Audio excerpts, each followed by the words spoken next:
What's up, friends, foes, subbies? What's good? What's good? So, honestly, I didn't plan to go live. I have a friend that's been trying to get me to come outside since 5 o'clock, telling me, let's go. I said, I'm not dressed. I don't want to go nowhere. She goes, just throw on some lipstick. Who cares? Trying to get me out, and I don't want to go out.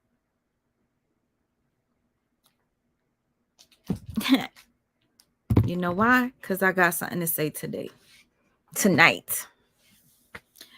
For the past couple of days, I've been gathering shit, yes, off of Grams and Avery, La Truth and Mrs. La Truth, and Velvet Bitch Marquez and Solar.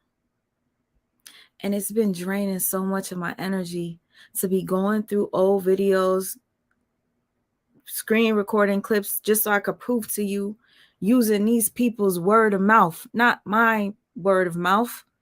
I'm trying to get receipts so that you guys could see that I'm not exaggerating. Yet people want to come on and make videos saying, proof, sweet ma is the real narcissist.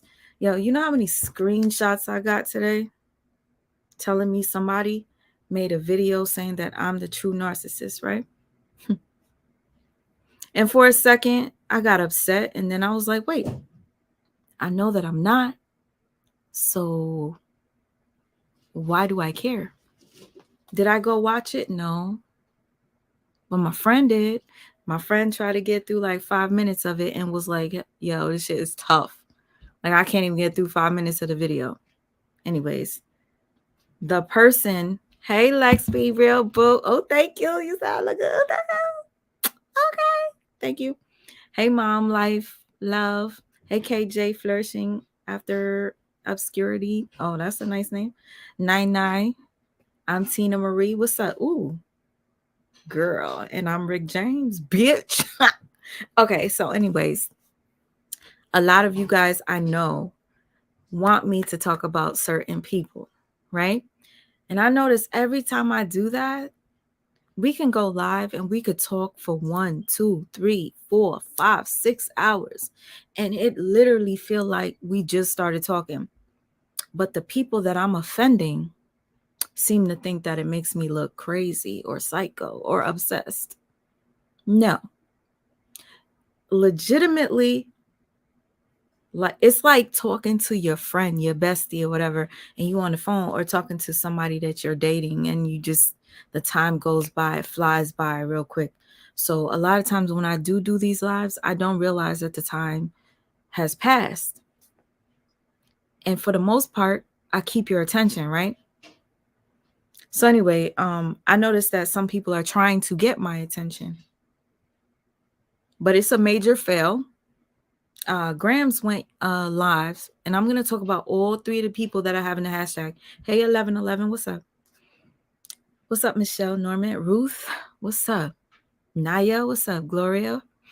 All right, what's up, Kay? All right, so I noticed that Grams is trying to get my attention. Grams posted something with a pair of gold sneakers, and it says the Narcissist 3000s. I'm coming out with these pair. And guess what? Under that comment section, I get a screenshot from the Three Stooges, my funny looking ex, and that bitch that I said that I called her a dyke. She got mad about it. He got mad because I said the D word. I'm going to tell you something. Let me tell you something. If I offended anybody by using that word, my apologies. But when I came up where I live at, we use that word. If it's offensive, my bad. But guess what? You want to know what's offensive? The word retard. And a lot of people that I watch use it. And it offends me because my son is special needs. So when I hear my fave saying retarded or retard, it hurts me. But I'm not going to stop fucking with them because they said it.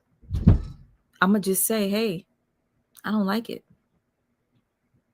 You feel me? So yeah, I said the word dyke. Because what? I'm not going to call you a stud. You sure ain't look like one. You look tragic. God forgive me.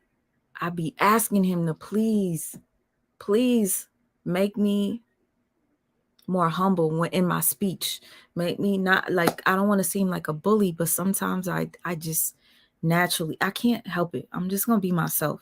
People find offense to the things that I say. Let me know in the comments below. I will apologize to you, and I'll apologize on camera. If I offended anybody by using certain terms, please forgive me. But I'm not going to call a funny looking female that dresses like a man a stud if she ain't. Studs are usually attractive. Okay. So, all right. I'm going to read the comments in a second. So anyway, like I was saying, I'm not done talking about any of these people. Yes, Grams has been trying to get my attention. Grams went live the other day, and hold on, let me see what she entitled her live real quick. Hold up, because my phone fell.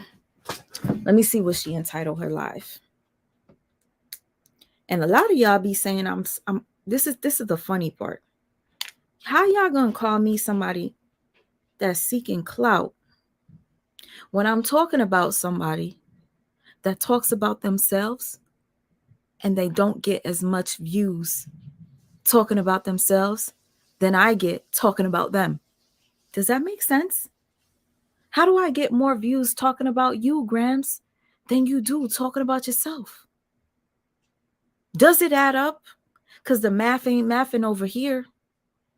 Yet I'm seeking clout off of your name. Why is it that I'm getting more views off of talking about you? Is the question. That's the question.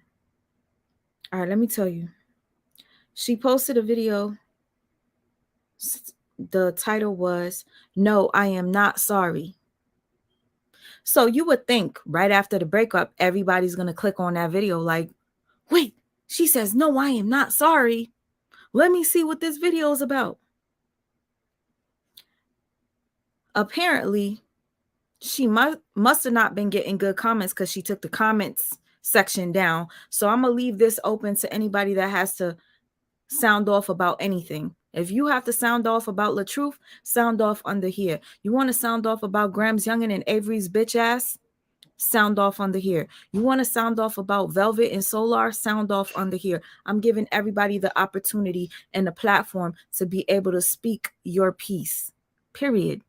But they get mad. You get mad. You want to know why? Because y'all don't like to see somebody that's exposing y'all. You don't like that.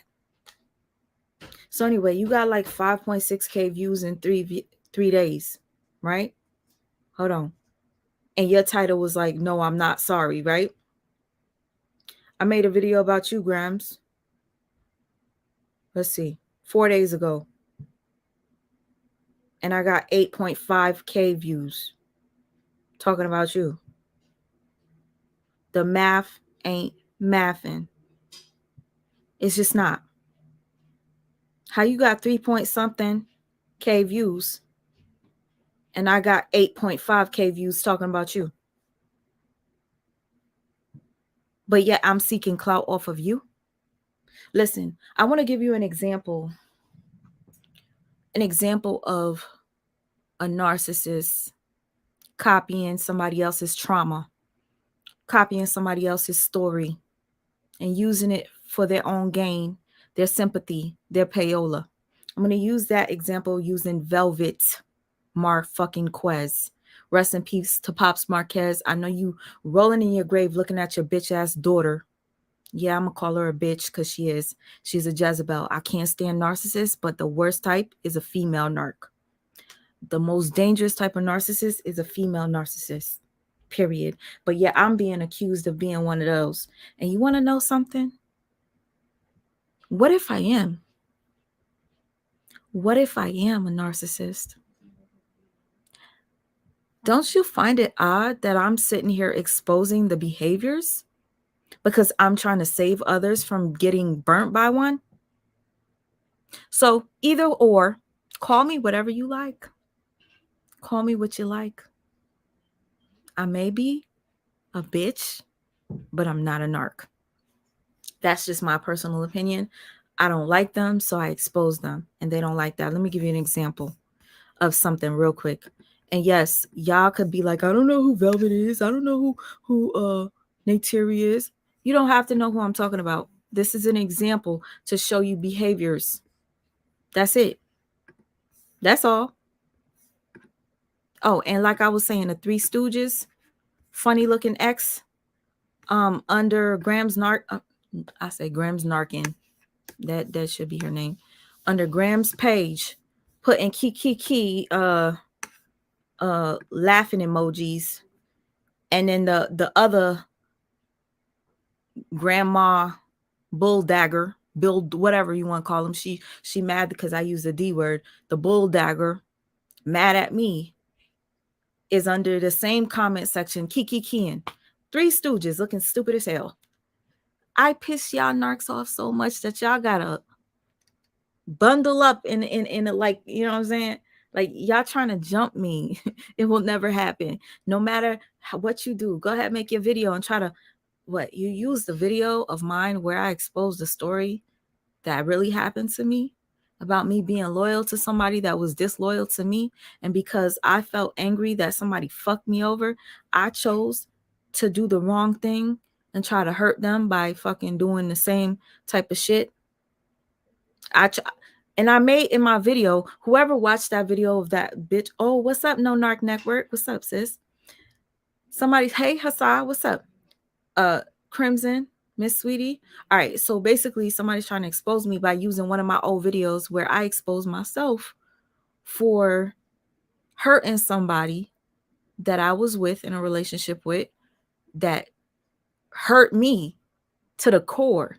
I was so loyal to this person for years, and they kept fucking me over since I was in high school up until adulthood, and I kept letting them do it.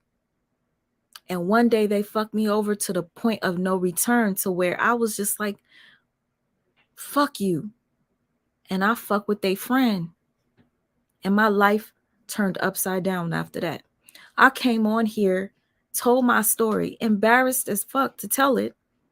But in the story, hold on, so y'all could see me. In the story, I admitted hurt people, but don't do it, because you try to hurt somebody that hurts you, you're going to end up getting hurt 10 times harder, 10 times more. So yeah, I come on here and I share my own dirt. So you try to pull up my dirt from the dirt that I already fucking shoved out for the public to see and think that you're going to expose me, bitch. You dumb. I'm going to show you how funny looking this bull dagger is. Since you didn't like the word dyke, I'm going to call you bull dagger. Because you sure ain't no stud. You sure ain't attractive.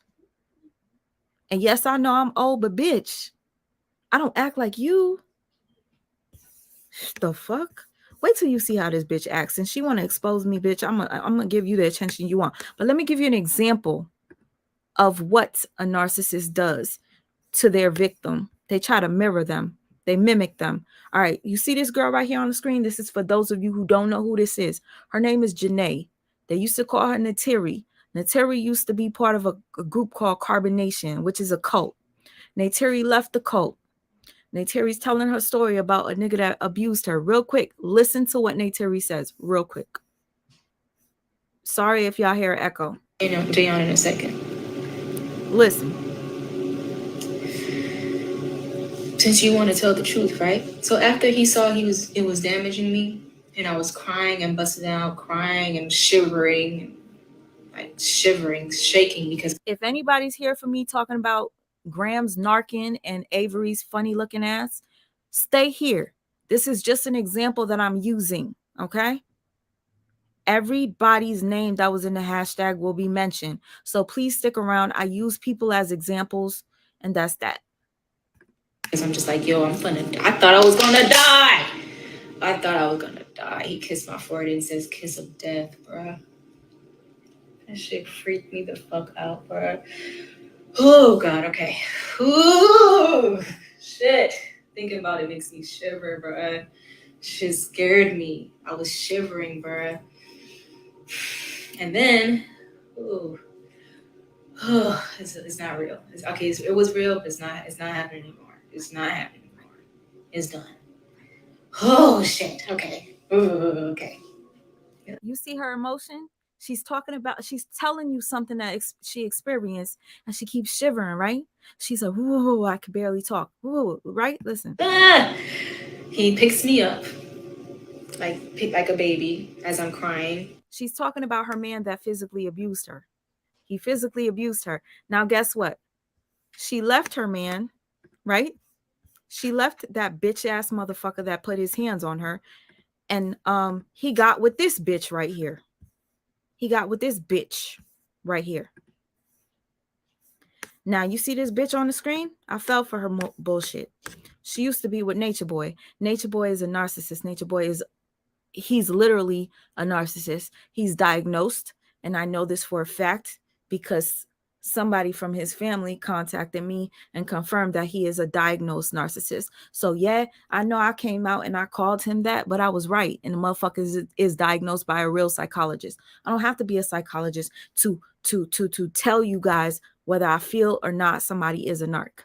Okay? That's my personal opinion. If I'm wrong, I will apologize, but I have not been wrong just yet with anybody that I've called out, because I'm not the only one that says it. Okay. Other victims come to me and tell me that what I say is for real. And I don't have to say who comes to me, and I will never do that. But when I make these videos, understand that people come to me and confirm secretly, and I don't have to expose that. Anyways, watch this. I just showed you Shorty was just telling her story and she could barely compose herself and she was shivering. Now, this same bitch, the next couple of days later, goes and she's telling her story. Now, look, I swear to you, she is now with the man that the girl I just showed you on the screen. And you see the background photo of that beautiful painting. Guess who painted it? That girl that I just showed you on the screen. Her name is Janae, who was just shivering while telling her story of abuse. Janae made that painting and gave it to this bitch right here on the screen. This bitch purposely posted that picture right there when she did this video, because if you watch the entire video, she does say she strategically decided to make the video in front of this painting because it resonated with her for whatever reason. But guess what? As she's making this video, she decided to pick up the trash that Janae threw out, the abusive motherfucker that she just left. Now this one is with, right? Her so-called friend. Now watch this. For the sake of my people, my any other reason, I am here for you because I love you. Stay here. And I love you because I love me. Watch. At some point in time, I thought like, dang, I'm allowing people to abuse me. I'm allowing people to reject me. I'm allowing people to just walk all over me and do all of these things to me. And I thought for a quick second that I didn't love myself. But that was never the case. That was never the case. Why do you think I'm able to shine the way that I am right now? Why do you think I'm able to love on myself the way that I do right now? Because I just switched up my priorities. I always loved myself. I always loved myself. I always wanted the best for myself. And I always loved everybody around me. And I always wanted everybody around me to have better than what we all were offered. Bullshit, bitch. Hold on, let me get to the part. And you will receive as pure love. You won't receive it any other type of way. But because you are indoctrinated, because you have been exposed to things that you shouldn't have been exposed to, because you still eating all that poison, because you still have your priorities fucked up, you look at me like I'm somebody that just is, oh my God, she thinking too much of herself. Honestly, is this the right part? Hold up. Let me show you. 440. I will continue to suffer for the sake of my people. Any other reason, I am here for you because I love you. And I love you because I love me. All right, you know what? This is what happened. She posted. Let me take this off the screen. Hold up. What she did was she posted a video. But now I just feel like I'm about to cry. Place you didn't like it because fake crying. You said you didn't want to be around him because he wants you. I'm gonna show you, y'all. I had this prepared, but what happened is Velvet's dumbass decided to repost a certain video where she's wearing the same headpiece, and I got a little bit confused. Here we go. I am here to echo into the universe. And if it took me to be abused for 3 years in front of everybody, for me to be seen and for my life to be exposed to the public, I wish it to be no other way. God damn, I'm literally shaking. Like my whole body is literally shaking right now. Hold on. Hold on, y'all. My body is shaking. Hold on. Look at her face. You see this? I can't make this up. I really can't. Hold on, y'all. I wish it to be no other way. God damn, I'm literally shaking. Like my whole body is literally shaking right now. Hold on. Hold on, y'all. My body is shaking. Hold on. Whoo, my whole body is shaking. My whole body is shaking.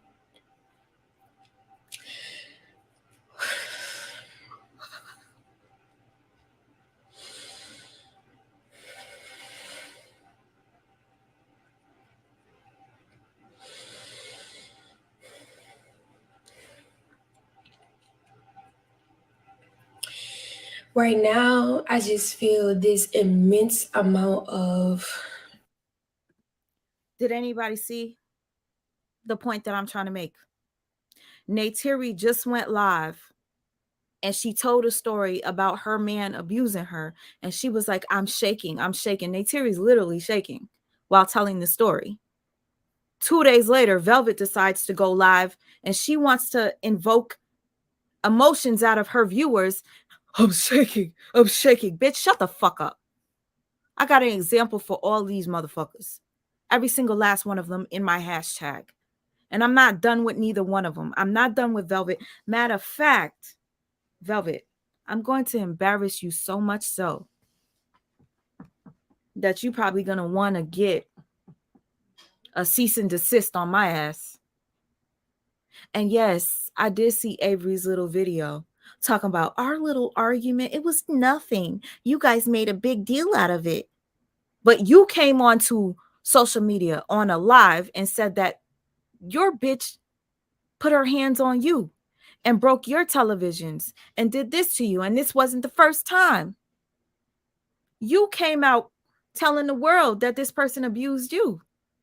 And now you're making us look like we were seeking out for problems by telling, talking about it, saying, oh my gosh, she said she was physically abused. I don't play about whatever, domestic violence, period. I don't play about that. Anybody that knows me knows that.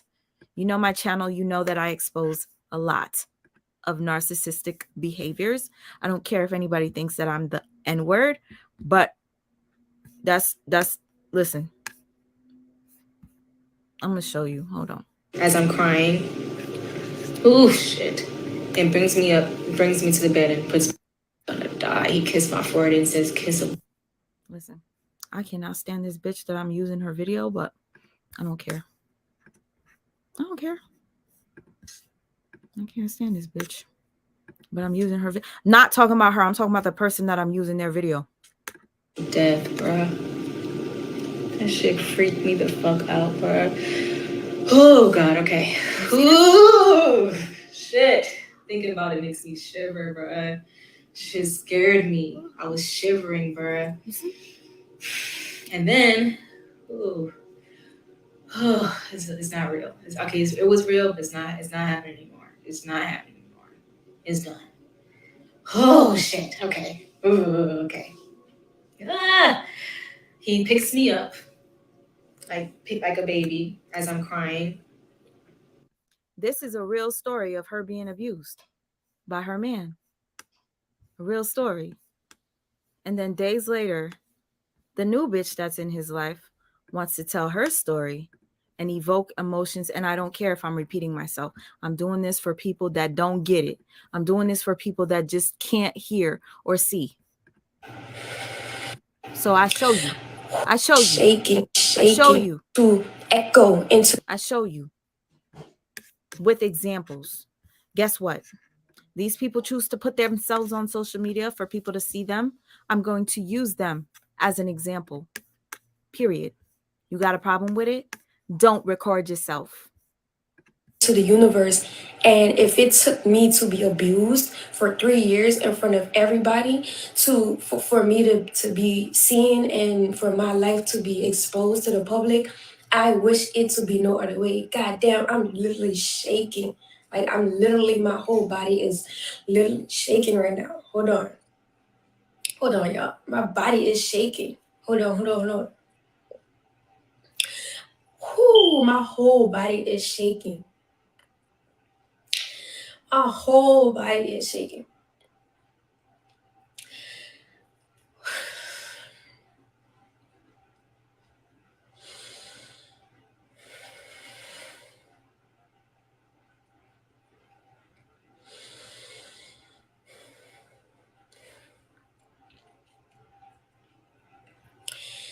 Right now, I just feel this immense amount of. Did anybody buy it? Did anybody buy that? If you did, I'm sorry. Go get your money back. Go get your money back. And guess what? So narcissists can't stand that I expose. Hold on, let's see. What's the MGOYs? What the fuck is your name? You call me a narcissist, right? Let me see. Hold on. I'm a narcissist, right? Because I don't want people to be fooled. I don't want people to be fooled by narcs. So I expose them. And now that makes me a narcissist? Okay. Oh, great. Oh, okay. So Graham's youngin wants to promote this fuck shit video that's in reference to me. Graham's youngin says, I'm ready to have this conversation with you, MGOYs. You're ready to have a conversation with MGOYs about me, Grams? About me.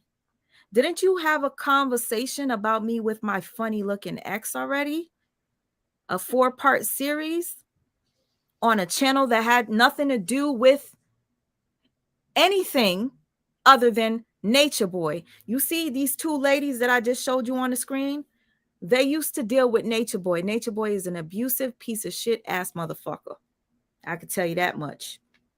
If you want to know what Nature Boy, what type of person Nature Boy is, he's one of the biggest narcs ever. Hold on. Let me just show you how fake. Hold on. Before I even, oh my gosh, there's so much to unpack here. But before I even get into this Graham's Youngin shit, let me stop the screen and go show you how fake Nature Boy's ex-wife is. Hold up, Velvet, where's she at? Velvet Devil. Let's show you how she fakes emotions. You guys helped me furnish the apartment. It was very beautiful, but now I just feel like I'm about to cry. I just feel like you guys did so much to help me get to where I am right now. It's incredibly crazy, how much you guys have helped me. Somebody made a video about me the other day because I was exposing Velvet for being fake, right? They got so triggered that I exposed her for being fake that they made a video about me. I didn't necessarily watch it, but I went under their live and I said, you fucking weirdo. Like, I'm going to call anybody weird that can't see through the obvious bullshit. But anyways, back to this real quick. I'm a hop from one to the next because all narcs are the same. They're one and the same. They're all the same. So, Grams, you posted, I'm ready to have this convo with you, MGOYs. She's not wise. She's not. Wait till you see who this MG wise person is. Okay? The Christian act is over. Yes, Casanova. And I'm going to show it to you. Hey, Akasha. I'm going to show it to you. Let me put myself on the screen. I'm going to show it to you, you guys. Velvet playing Christian was all for act, all for this. All for this. All right? Can you guys count how many men Velvet has been with since leaving Nature Boy 2 years ago? I bet you can't, but I'll help you out. Stay tuned for the next video that I have, Surviving Jezebel. I don't play. You guys understand that about me? I don't play. When I am moved to do what I do it. And when I go to the lengths of me breaking it down to the point where it takes me 2 days of screen recording things that these people say and do, using them as their own receipts, they're the receipts that I'm using. So how are you upset with me for the things that come out of your mouth? And I do not. That's one thing I don't do. I will watch an entire video before I take one clip out of it, because I don't want to use anybody's words out of context. Ever. I don't ever want to do that. I will tell you where I got the videos from. So if you don't believe me, you can go watch it for yourself. I'm not that type of person to try to spin a narrative to make things look good for myself. I will never do that. Anybody that's been following me for these years of me exposing these types of demons would know that I don't do that. So with that being said, I don't even need a team to do what I do. But these so-called, let me call them demons, are so bothered by me that they have to link up with one another to try to come for me. Hence, that funny looking mistake that I made called an X. Did an interview 3-part, 4-part with Graham's gremlin ass. Now Grams wants to do a link with this MGO Wise. You're a wise bulldagger. Definitely not a stud. Hold on. Let's see what she got to say. She says, before you point the fingers, look within yourself, because maybe your anger derives from things you don't like about yourself. Let's let's see what else you said under there, honey. Darling. You don't like about yourself. Take accountability for the choices and decisions you make. No one holds a gun to your head and forces things upon you. First of all, y'all, if you guys have been following me, you would know that I do take accountability for all things that I do, because I come on here and I tell you the mistakes that I make because I don't want you to make them. So anything that I've done, I've taken accountability for, and I've come on here and I've shared my business. I've never come on here and retracted shit. I've never come on here and retracted domestic violence like people like Grams Youngin and Avery, who I have proof have already complained about having physical altercations with one another. And for those of you who thought that I was lying when I said Avery's funny looking ass was trying to sub me by posting something about special needs to insult my child, because every single narc that I've ever come across or tried to expose has used my child to try to hurt me. Every single one of them. Every single one of them. And I have proof, because I never delete anything. Anybody that's ever come to me or said something about my baby, I make sure I keep it in the archive. Period. Because guess what? Your karma is going to come based off of you even mentioning my child. I said, pas jamais non petit moi, pas jamais in your life. Non mais non petit moi. Because you're going to pay for it. You don't do that to anybody's child that has special needs. You're going to pay for it. So anyway, Avery posted something from a page called Special Needs for Special Kids. But what she did was she was very strategic. She made sure to use an adult, which is very rare, that special books for special kids. Anybody here that has special needs family or children, you know, special books for special kids is a page mainly for special needs kids. This post that Avery Joanna decided to post was an adult that had a lung issue, but they featured him on there. She posts it up there. Avery has never once posted anything that evoked any sort of emotion on her community board. Everything on her community board is fashion, her funny looking ass, or her funny looking girlfriend's ass. That's it. And then all of a sudden, while I'm live discussing y'all and your breakup, you post this special needs for special books post. Just like Drake did that song, low-key insulting Megan Thee Stallion, but not really, because he was talking about butt shots, not actually getting shot. And when he said stallion, he's talking about body, not Megan Thee Stallion. That's what Drake was doing to kind of get out of that, from being blamed for it, right? Because we could easily be like, Megan, he wasn't talking about you. He was talking about butt shots. He wasn't talking about actually getting shot. But Drake knows what he was doing, and he knew that it would trigger this type of reaction. Just like Avery Joanna knew her posting special needs for special book kids on her page was going to evoke some sort of emotion out of me. But I have no proof of it because she posted an adult. Okay? And all of y'all that's in this room, I'm talking about all three of these motherfuckers. Mainly Grams, Avery, Nature Boy, Velvet Bitch, Deviliana. Let's call her Deviliana. And Solar. All narcissists are literally the same. They're all breed from the devil. So we're talking about them, and I showed a clip of just that. So anyway, the devil has his henchmen. The devil has his flying monkeys. You know what a flying monkey is, you know? You ever seen The Wizard of Oz? That's what they have. So I do have a small amount of people that do not like me, and they will come and troll my page and stick up for these demons.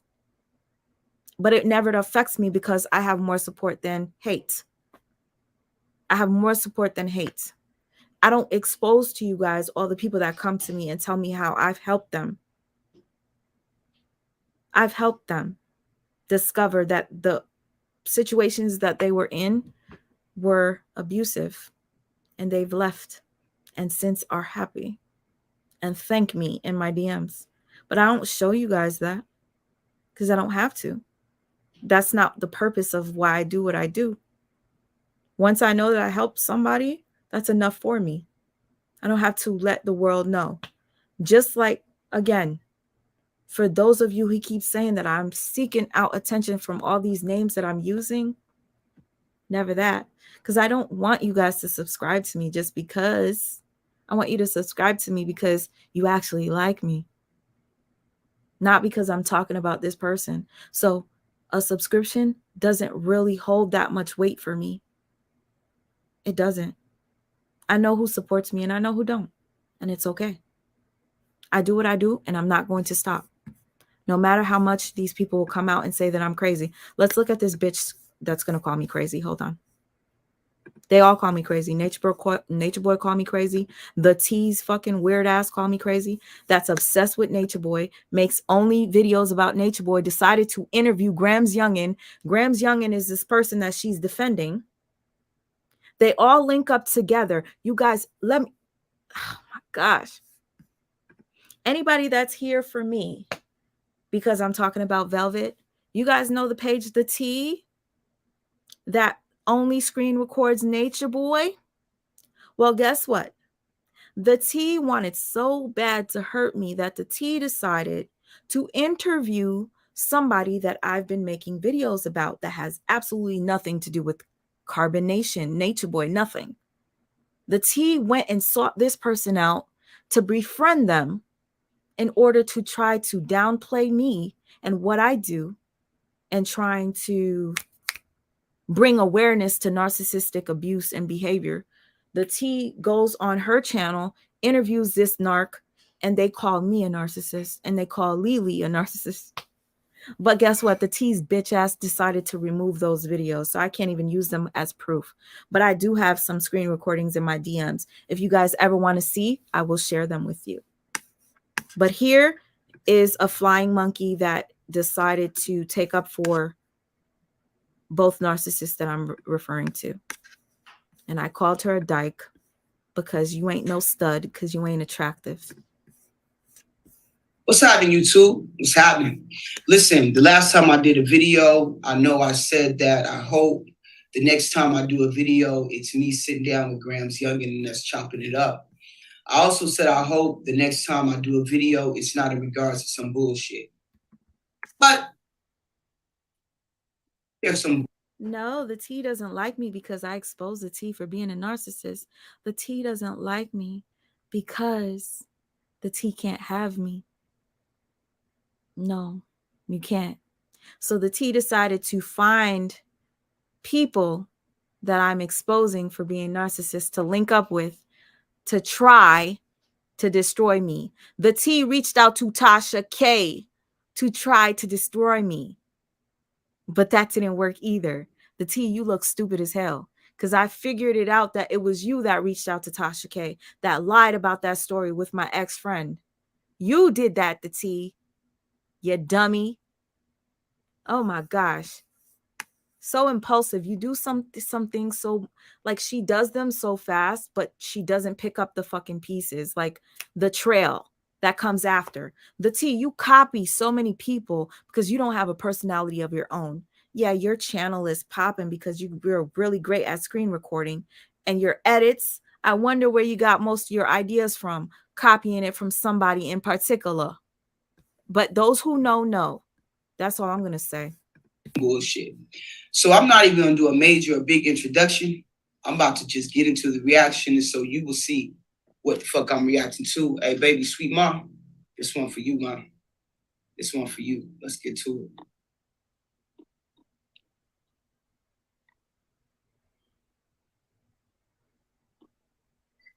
I believe Gramps when she said that she didn't love her. Libra.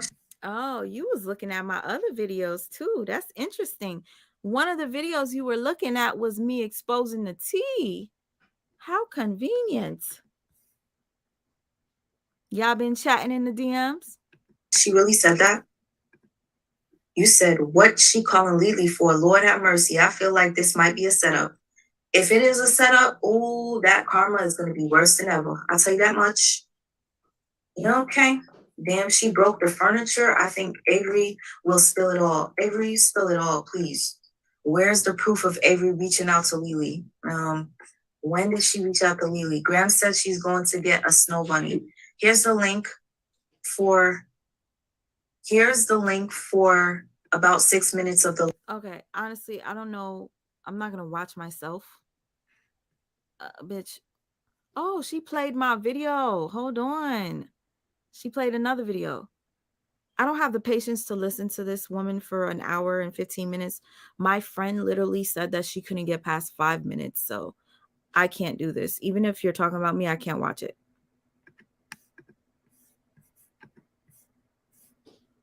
Okay. All right. So I'm done with that video. I'm gonna get into the next video.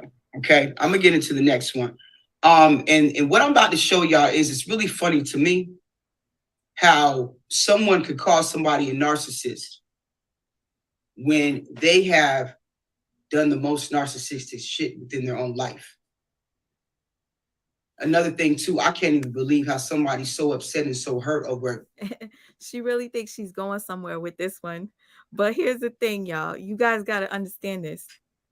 I made these videos exposing myself and telling you guys not to make the same mistakes as me because I was a hurt individual. So I tried to hurt somebody else by doing something that I knew was going to hurt them. I took accountability for that by making the video, embarrassing myself. That's not something I would ever want you guys to know. Strangers, y'all don't need to know. Y'all didn't need to know what happened, but I shared it. But this person is trying to use the dirt that I already regurgitated to throw it back at me, to call me a narc. Yo, y'all got to try harder. Like, seriously. 3-month quote unquote relationship. That's no fucking relationship, but trust me, I'm about to get into that. Uno momento. Try that. Uno momento. Por favor, bitch. All right. Hold on. Lots of times I give people. No, shut the fuck up. I'm done with that. All right. So this video here, I found this video, and this is called Real Talk, What Happened to My Prison Love. Now, I'm going to play this video for a reason, because this is what is wrong with Sweet Mom. And this right here, this video Prove to me what I already felt you knew, but I didn't know this. Okay, so I'm just gonna play it, and then while I play it, I'll react, and then you see where I'm going with it. Let's get into it. Confess to everyone what really happened. Okay. So I'm not so proud about this. If I could take things back, I would. But I take everything as this is the way life was supposed to go. You chose this road, and this is where it led you to. I could have took, the right. Things would have been probably worse. Who knows? All right, I'm ready. So, this person that I was in a relationship with, I known him for some time. Okay. Honestly, I'm not going to give this person that much play on my live tonight. But what I'm going to do, because I don't want to hear myself. If you guys want to go watch that video, go ahead and watch it. I'm going to play some more, but I just wanted to drop the link because I know something's telling me somebody wants to come talk to me. So I'm dropping it.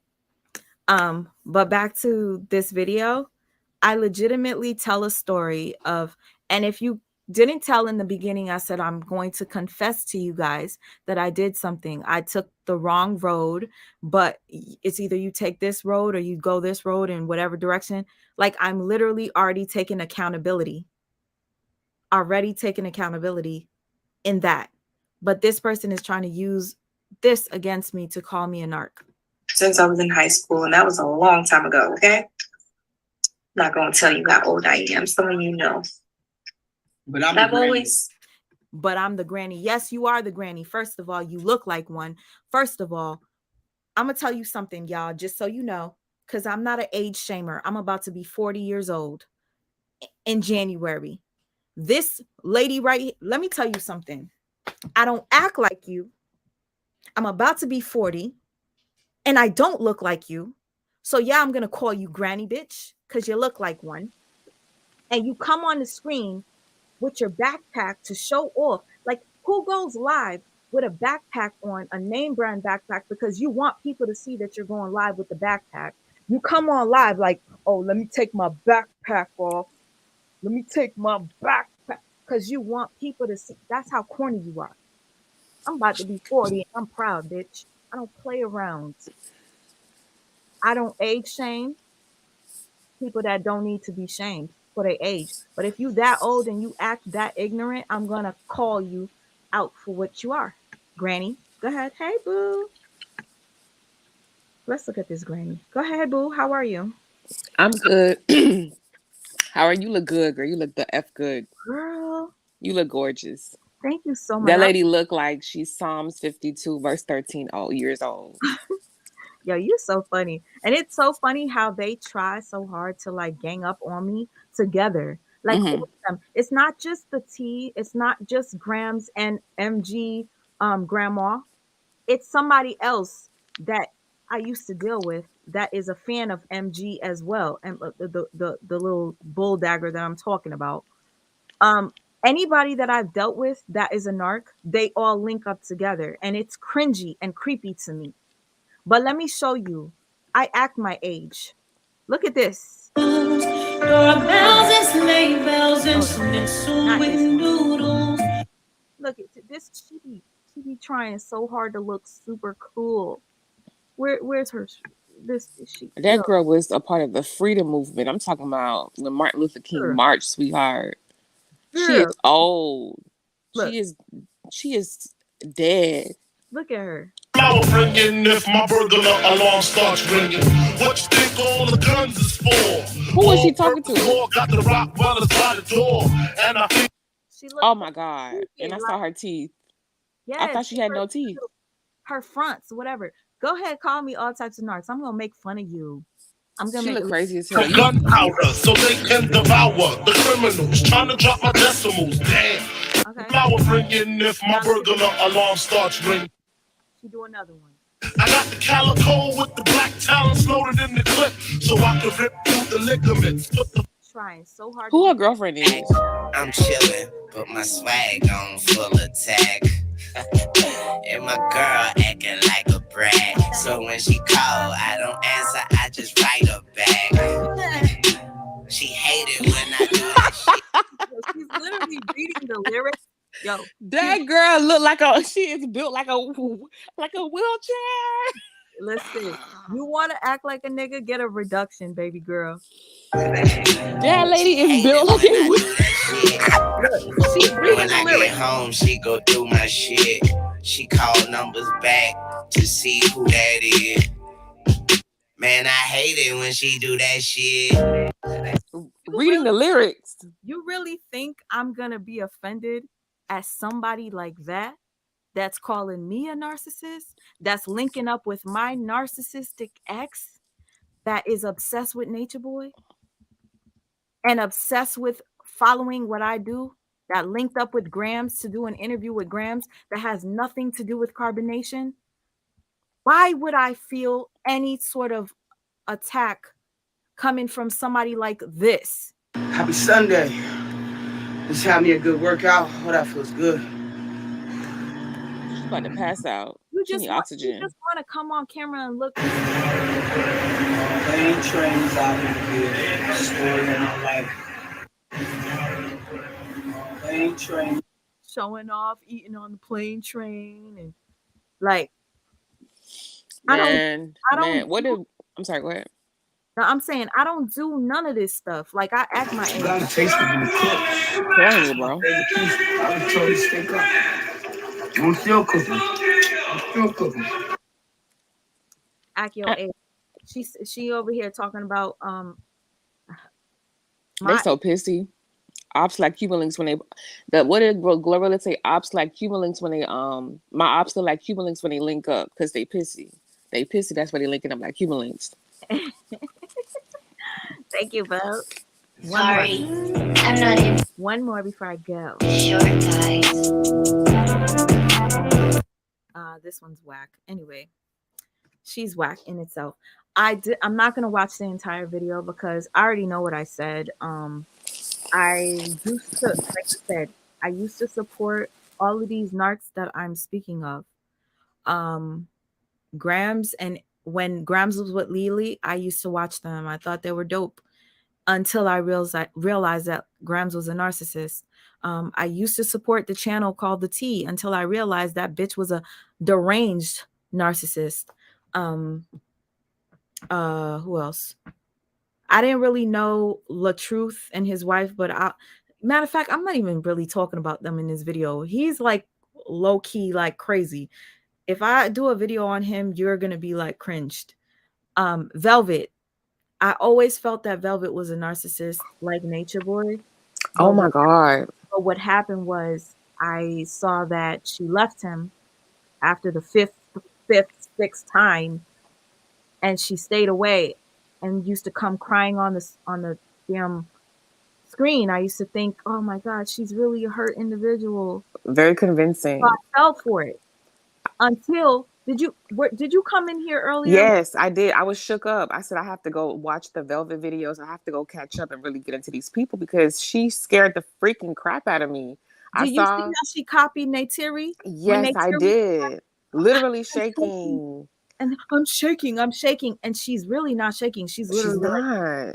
Look, she's like, I'm shaking, and doing this. And it's her meditating for me. Her eyes was closed. I'm like, who the hell is she praying to? Buddha? Like she was meditating, like literally, like trying to play. That's very scary. I don't like that. That's very scary to me. Like I don't like that either, girl. That's weird. You literally sat there and watched that lady video and said, okay, I'm gonna go mimic her pain. Like days later. And the thing is, it's not even just that.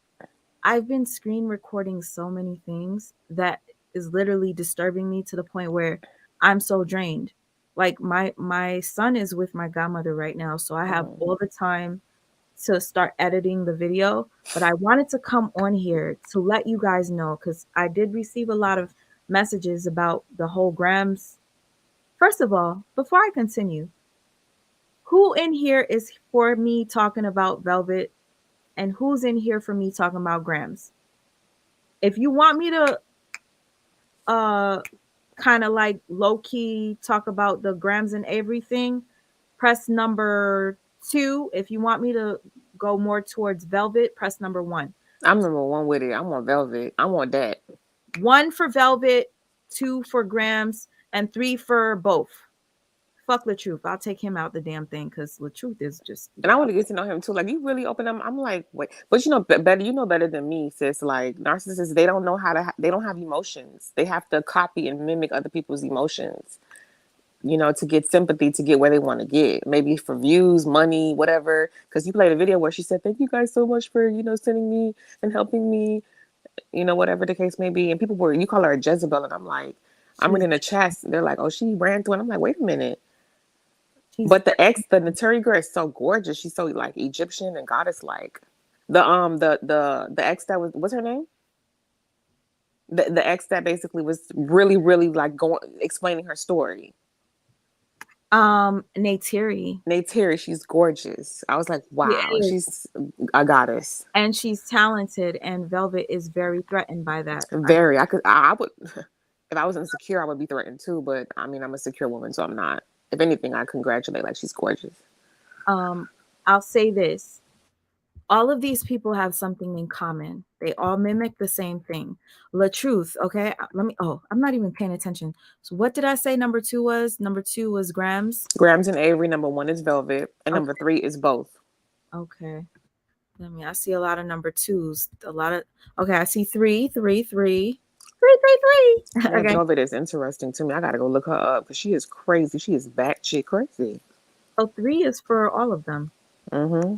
Damn, this is hard because I got a lot of 3s and 2s.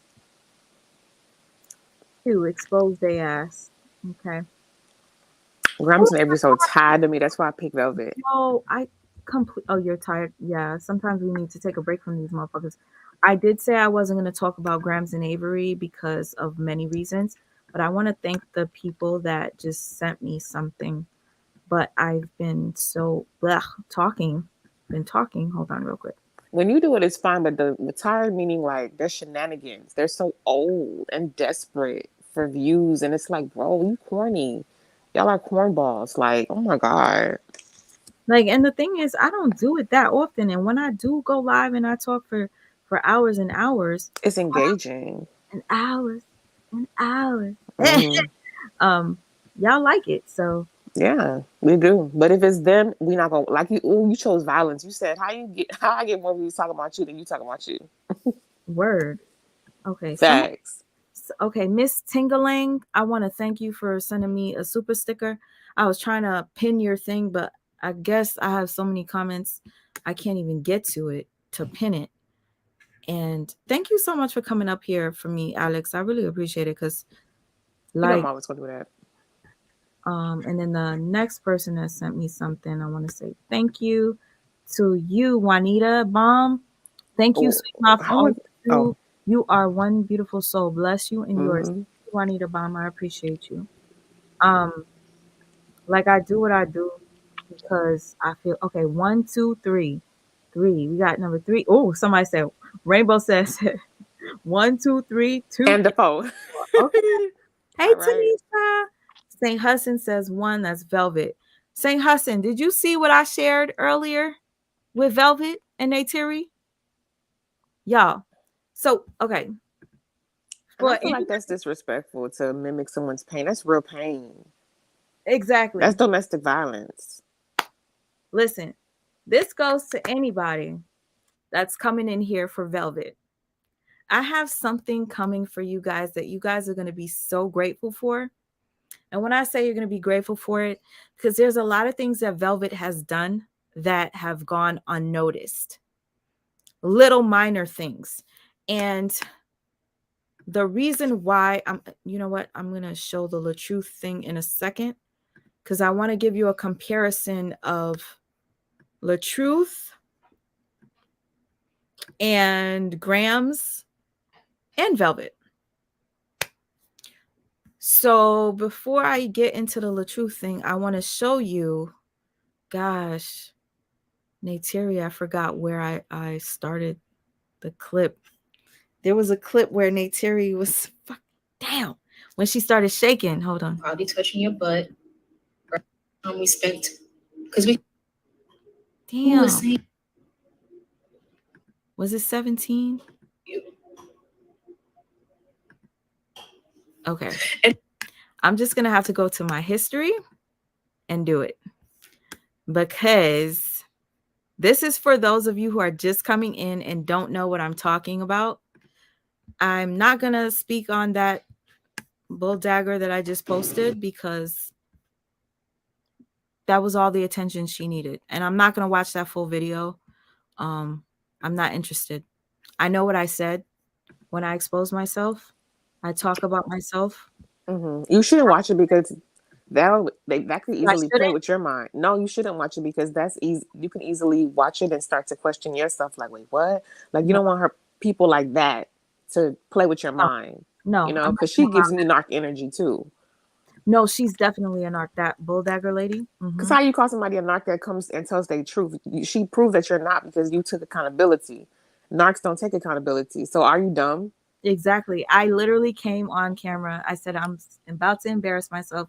You guys don't think I'm messed up, but what I'm telling you, my story, is so you don't make the same mistake. Somebody Right. betrayed me, somebody that I loved hurt me, and I decided to hurt them back, and it ended up backfiring on me. So the point is, hurt people, but don't hurt people Right. because it's going to come back to you. That's it. Right. A So go narc. ahead, watch all my videos where I talk about my life and come and try to call me a narcissist. Try.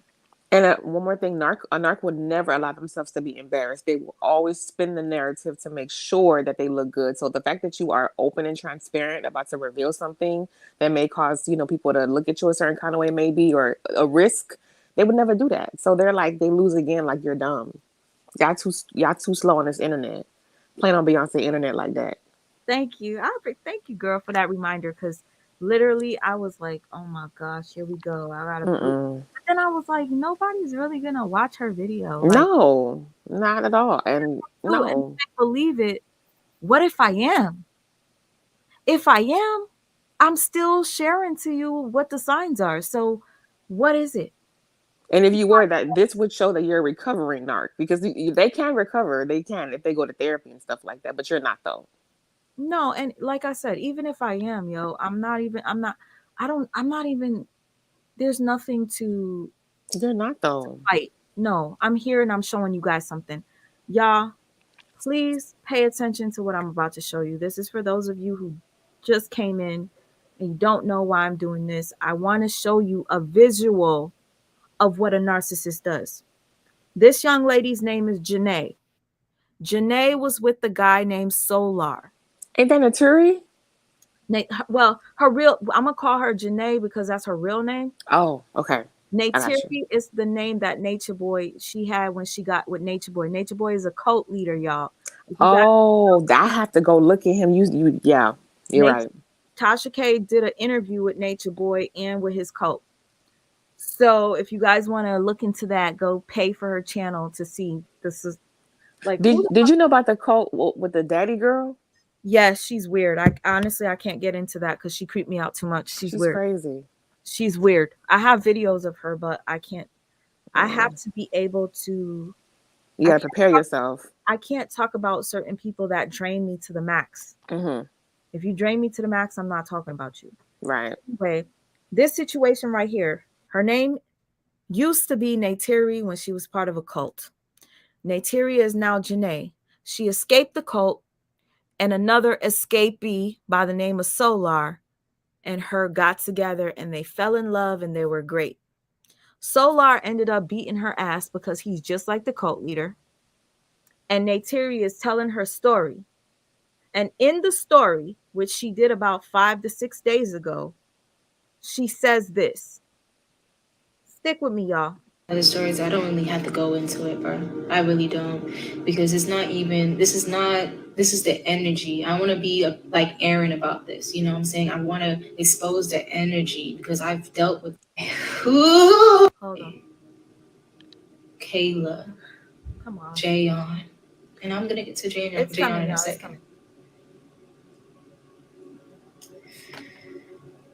since you want to tell the truth, right? So after he saw it was damaging me, and I was crying and busting out, crying and shivering, like shivering, shaking because I'm just like, yo, I thought I was gonna die. I thought I was gonna die. He kissed my forehead and says, "Kiss of death, bruh." That shit freaked me the fuck out, bruh. Oh god, okay. Ooh, shit. Thinking about it makes me shiver, bruh. Shit scared me. I was shivering, bruh. And then, ooh, it's not real. It was real, but it's not happening anymore. It's not happening anymore. It's done. Oh shit. Okay. Ooh, okay. Ah! He picks me up. Okay, when Neytiri tells her story, she evokes a lot of emotion because it's true. What she went through is true. Because Solar has abused another female in the cult. Okay? And that was told by many people. It was told by many people. So when she tells her story, she's shivering because, you know, she's remembering what Mm-hmm. She experience. even was like, it's not. She was like psyching herself, like, okay, it's not real. Like that's how you know trauma. And Yes, who and Solar? Who is that? A part of the piece? I'll show you Solar in a little bit. So is he like a part of the cult, like a He ringleader with was. Nature Boy, or He is he was. just like an understudy or like a equal? Like who? What's his position? He always wanted to be like Nature Boy. How about that? So he's a part of his cult. Yes, and Nature Boy used to tell him what to do. But now Okay. Solar left the group and he got with her, and she leaves him for being abusive, and Solar got with her. Now, you see who this chick is on the screen? That's That's a Nature girlfriend. that's Nature Boy's real wife. Nature Boy's real wife decided to get with Solar, his former servant, to basically start a new Carbon Nation, which was the name of the cult. Now, listen to her days after Neytiri tells her story of abuse. And this day, Velvet decided to expose to the world that she is now with Solar. But listen to this reenactment of her experience. It's shaking. Literally to echo into the universe. And if it took me to be abused for 3 years in front of everybody for me to be seen and for my life to be exposed to the public, I wish it to be no other way. God damn, I'm literally shaking. Like my whole body is literally shaking right now. Hold on. Hold on, y'all. My body is shaking. Hold on. Whoo, my whole body is shaking. My whole body is shaking.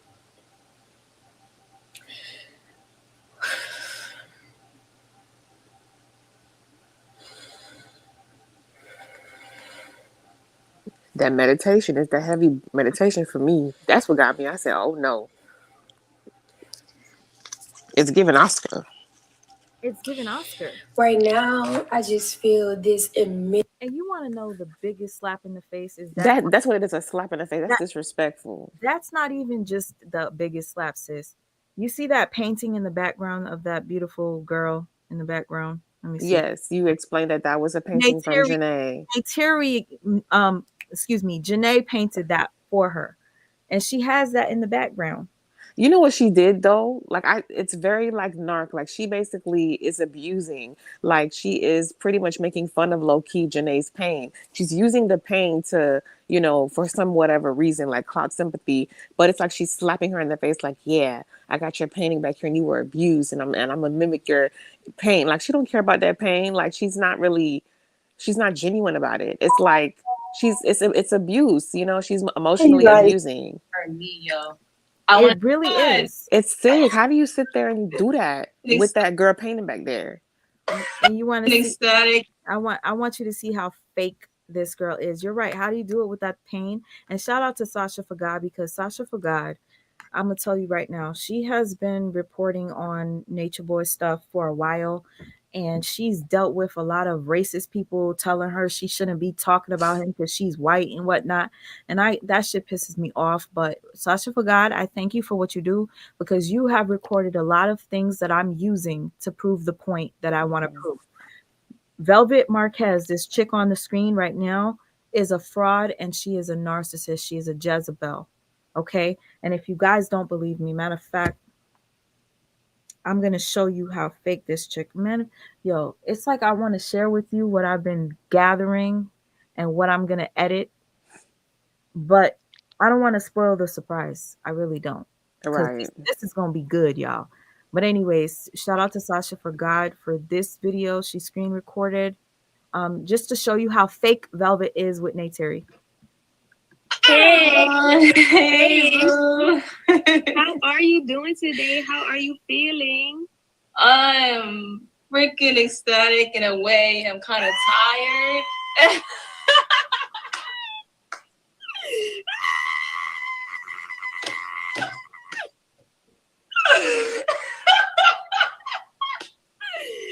Girl, get it, girl, get it, girl. Yes. Wake up. So those of you who don't know, I know some of you don't know who these two women are. These are the two women that I just played on their separate lives. The beautiful caramel skin was just explaining a story of being abused, and she was saying she's shaken. And then this one right here started to, I guess, because narcissists don't have a personality of their own, Right. and they realize that people are believing Janae. They're believing her story, right? So what does she do? She comes on and tries to evoke the same emotion that Janae got from all of us by saying, oh, I'm shaking. I'm shaking. That's manipulative as hell. And isn't that and then she's on live with her, but she goes and dates her ex after? Yeah. That that's the funny part. But the thing is, she goes, oh, I knew him longer and blah blah blah. So like at the end of the day, let me tell you something. And this goes to anybody that wants to come for me for this goes to anybody that wants to come for me about my story where I said I hurt somebody that I used to love by dealing with somebody that they were friends with because they were talking shit about me to that same friend. And that friend came to me and said, man, you're such a good woman. I can't believe this person says this about you, and starts telling me the deep, dark secrets I used to tell my lover, everything back to me. And I'm like, oh my gosh. So all along, I'm trusting this person and they're backstabbing me. So automatically, it was easy for me to lean over to the person that's confiding in me and telling me everything that I was like You were bro, emotionally vulnerable. It was I was easy for vulnerable you at that to. time, and I did do what I did, and I'm like, I came on camera embarrassed, and I told y'all the story, and I said, don't do it because I had to pay for it royally, and my entire life turned upside down because of it. So don't come to me for exposing these two for their situation because I already exposed myself. Yourself, exactly. Don't come at me That's for what you do. You expose yourself. And the thing is, one more thing, the real narc thing is for them to try to use the video of you exposing yourself to spin narratives. That's all they do. All of y'all, mental health, I just want to say this, mental health is real, y'all. Narcissistic personality disorder, that really is a real personality disorder, and it's underneath the mental health bracket. Grams, that OG, she's, is like Jesus Christ old. And then you got all of them have mental health issues, and it's like I have depression, anxiety, so like I know what it means to deal with mental health. But this right here, narcissism, people tend to think that it's not under mental health. Like it's a real issue. Like these are real symptoms and real problems that you're seeing. You know, like really, Grams needs help. I've been said that. I said that girl is sick. She needs help. And this girl Natiri, it's cringy how she was able to do that. No.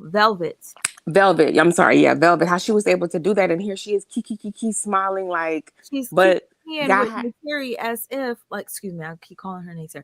Janae. Janae is her real Janae, name. Janae is her real name. But at the end of the day, I'm not saying he didn't abuse her. They abused each other. Who abused each other? Because okay, here's the thing. I'm gonna tell you something else that this chick right here, Velvet, did. which was very cringe to me. And I'm going to display it in the video that I plan on doing. Janae is the reason why Nature Boy is in jail right now. He's been in prison for about 7 months, going on 8.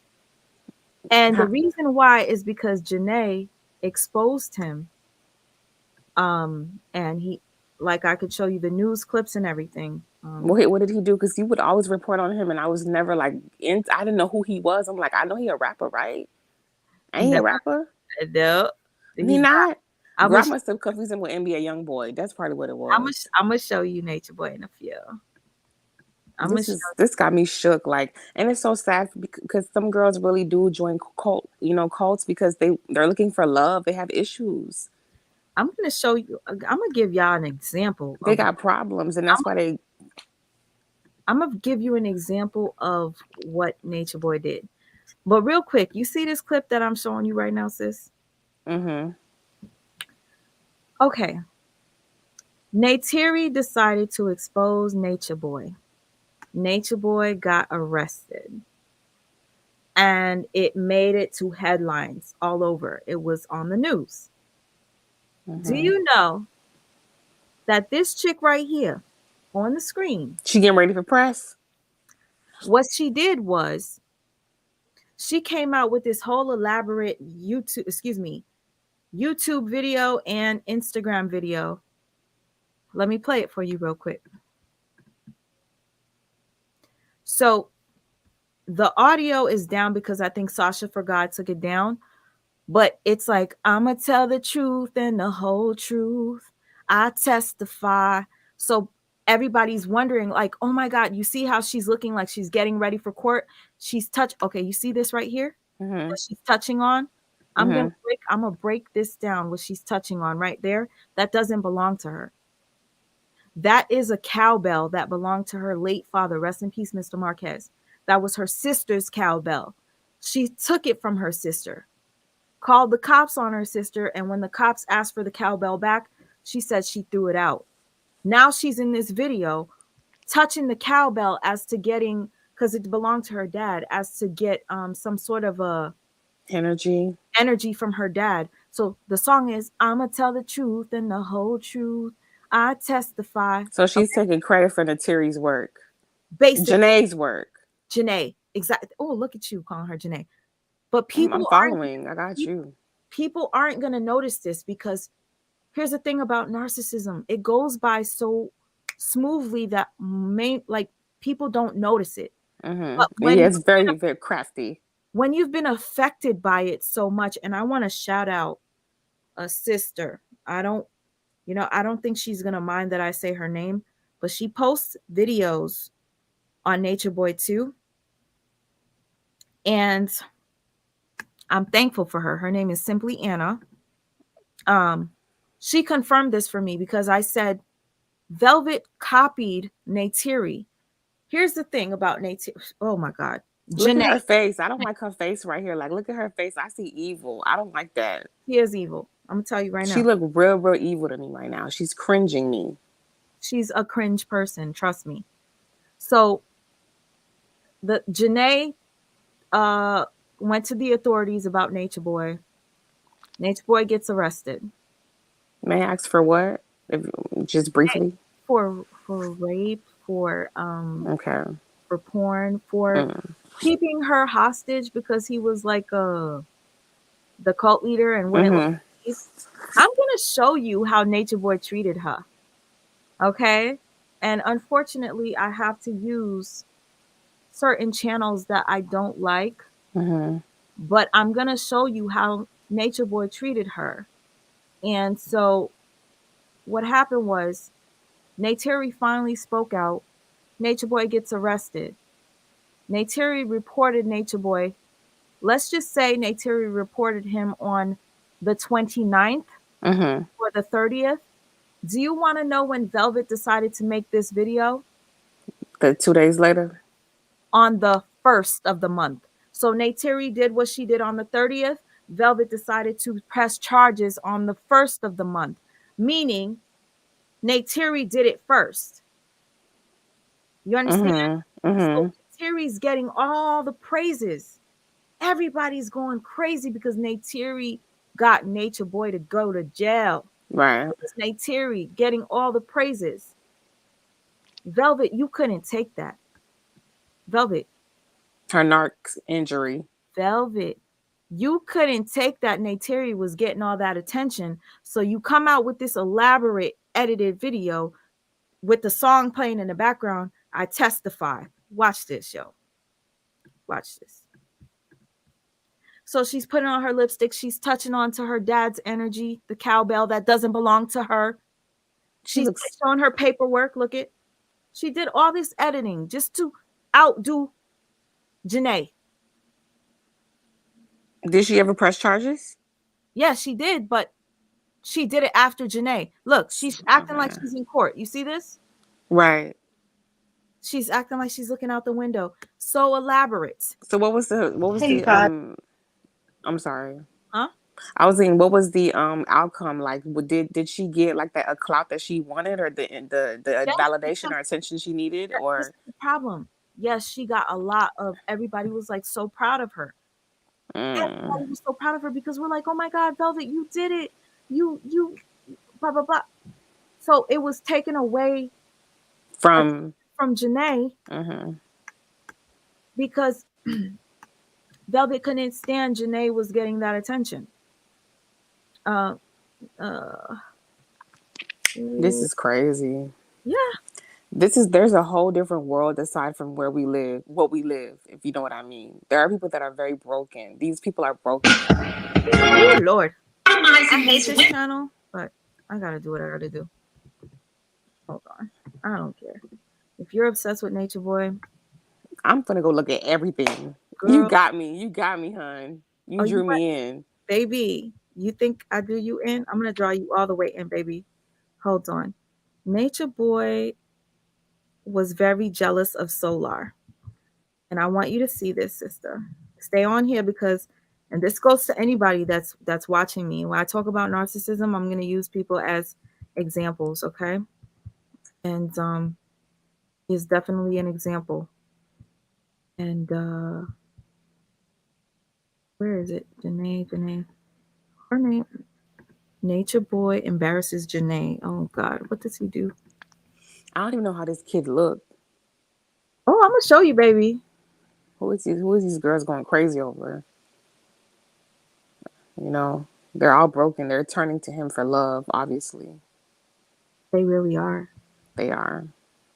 And that's what's sad. Oh my gosh, this is not up. They um That's why I think that on a side note, people need to know, like, tell your kids they're beautiful. Tell your kids, you love them. Validate them, because narcissism, that's like how you say it, built up. Like, these are people with fragile. Really, Velvet is insecure. Narcissism really the root, because my medical background, fragile, very fragile ego, and they use the narcissism to cover that up. That's why, like, anytime they are able to be seen as insecure, it's like a narc injury. Like, when when they're offended or feel like they're being came for, because they really deep down are not as confident as they appear. They have very fragile egos, they do. They sure very insecure. you ain't lying. Now Yeah. listen, I'm gonna show this channel. I don't like this bitch that I'm using her channel.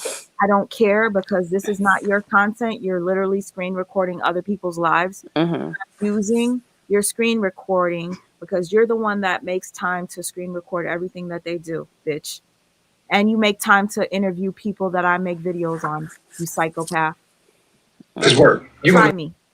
Okay, so I just want you to see the abuse that Nature Boy has on this chick. Let me make sure it's on HD so it's really blurry, but Get this work. Pee on yourself right there. We're gonna get this work. hold on. Love everything. No, hold on. Do you know? Watch how he's talking to her. He's upset because she wants to be with the Solar. But Nature Boy is the narcissist. So he's like, but I'm the cult leader. Why do you want him? Watch. Like everybody here is, we're the same souls in a soul. What I'm saying is that then this so. A long time ago. Watch, watch this, y'all. That's what I'm starting to recognize right now in this moment. I said Jerome in the We're house. recognizing that in this moment, huh? Watch this, y'all. I really don't hate it, my nigga. I just want what's for me. I swear to God, I really can't hate nobody else's situation. If Shorty ain't for me, why you saying you want to be my goddess then? My thing, no. Okay, for anybody that's questioning this, Neytiri wants to be the queen. She wants to be the goddess because she follows this cult leader and she praises him. So she wants to be the queen. But he's upset because she wants to be with this guy that's about to be on the screen right now. Whoa. Okay, hold on, bro. Shorty's sitting there like, I want to be goddess. I'm the female solar. I can be goddess. Okay, so what I'm saying is that then there's so. Like you're not God. Like you created us. You know, like we're. I feel like we're just two parts of the same whole. But you're definitely the one who created us. We came through you. You're the source. Uh-huh. So naturally, if I have a position, I'm gonna stand in my position. Narcissists have a way of brainwashing very weak-minded people. Yeah, it's broken. He says that he's a god, so she's calling him a god. It's really sad. It's very sad. But Janae always just wants love. Like she's one of those people that's desperate for love. Yes. Anything to belong. And well, what did I say? Love your kids, right? Yeah. Remember? Because it is right here. Sorry to cut you off. But that's what I was saying. That's exactly why I said, love your kids. Tell them they're beautiful. Tell them you love them. Validate them. I want to know what her childhood looked like. Word. What did that look like? Like I'm literally looking for, because I want you to see what Solar said. Like he legitimately spit on her. Hawk spit on her. Like after listen. Wait till I do this breakdown. You guys are gonna be like, yo, thank you for this. It's a lot of work. It's a lot of energy and heart. It's hard to watch the abuse, but I'm gonna do it because I need the awareness to be out here. Look at this right here. On my position, but we can't deny the connection. Wait. Hold on. If I made you, did I make you to want Solar? So wait. I'm trying to understand. If I made you, how the fuck you want Solar? Naturally, I would like to connect to the other half of me. You know, like everybody here we're the same souls in a soul group. I would naturally want to gravitate here to y'all as well. Like it's just it is what it is. I got a position. I have a role, and you don't know what's wrong, right? Because we didn't go through this. We didn't. No, we already went through all of this already. But just like Malia. Right, exactly. No. I don't care. I don't want to go through this every time with you because see how it's a blind spot? It's a blind spot and you're doing this publicly. Like you just killed yourself publicly. Just like Malia did. You might as well just leave now. For real, you might as well just leave now like Malia did. You just killed yourself. She literally just caused a narcissistic injury on him because he's supposed to be the guy with the big dick. He's always talking about his dick is big. He's this, he's that. And the thing is, Solar has a bigger dick than him, and it's proven. He's very his self-esteem is really low. So he has to continuously tell people how more amazing he is. Yes, just watch to see how he disrespects Solar. Watch this. Malia killed herself yesterday. Now you just killed yourself just now. Are you serious? Do you know who the fuck I am? I know. Look at me. Narcissists love to say that when you insult them. Do you know who I am? Do you know who I am? Let me tell you something real quick. You know the song called It's Going Up on a Tuesday and then Keys Tuesday. What going up? It's got Drake in it. Whatever. You guys don't know the song. Anyways, it's like a one-hit wonder type of song, but Drake is featured on it. My sister works in the music industry, radio industry. She went to a party, and the guy, his name is Makonnen. He sees my sister. He's flirting with my sister, and my sister is just like acting normal with him. And then he gets so angry that my sister was afraid, and he goes, "Do you know who I am? Do you? Do you know who I am, bitch?" I wish I could have my sister tell the story. I need you to go watch this. I'm sorry, go ahead. No, That reminds me of a story of Ty Dolla $ign. A girl came out about him. Same scenario. She was basically at a event. He pointed at her. He was like, "You, I want you." And the girl was just like not interested. She was like, "Whatever." And she was like, the way that he was looking at her, he was looking at her like he was. She said, if nobody was in the room, like he would have beat my ass. Like he was really? looking at me like, Do you have? "Yo." You said it's on the internet. I can see it. It's on YouTube. I can give it to you. Surviving Ty Dolla $ign is what she called it. Thank And you. it's the same thing. And she said he was on drugs. Like he looked like he was on drugs. And what he did was he even, what do you call it? Sexually, like harassment. Like he basically came by her and demeaned her by putting like his penis above her head or something. Wow. Like, he basically violated her. You know what I'm saying? Trying to press her and was looking at her threatening and stuff like that. And I was like, you don't know these celebrities, but Ty Dolla $ign is another one. If you watch him, he's very insecure because he's always like cocky, cocky, You, cocky, cocky. you know, when you just mentioned Ty Dolla $ign, you want to know who I keep thinking of? Who? Sierra's ex. Future. Future is probably 10 times worse. But a lot of you guys don't realize this. People in power, most of them are very, very narcissistic, if not are narcs. You can be narcissistic and not be a narc. The president, the former president, what's his name? That Kanye West kept wearing the stupid red hat for? Trump. Donald Trump. He is one of the biggest narcs ever. And like they're adult children. They have temper tantrums if you don't give them the attention that they desire and they want. And if they feel like they have power above you and you're showing more love to somebody that's beneath them in their head, they're gonna blow the fuck off. Like I said, my sister was literally afraid. No, She ended up leaving the club because this guy was like, "You do you know who I am?" Yes. The girl was like, just one more thing. The girl was like, he was looking at me like, "Yo, if nobody was here, I would beat your ass," like domestic violence. And she also said that she felt like violated. What I meant to say was she felt like she was being sexually harassed because she said that she felt threatened. Like it felt like he wanted to take her. Like, when you notice Nature Boy, you said Nature Boy, for the rape he was arrested.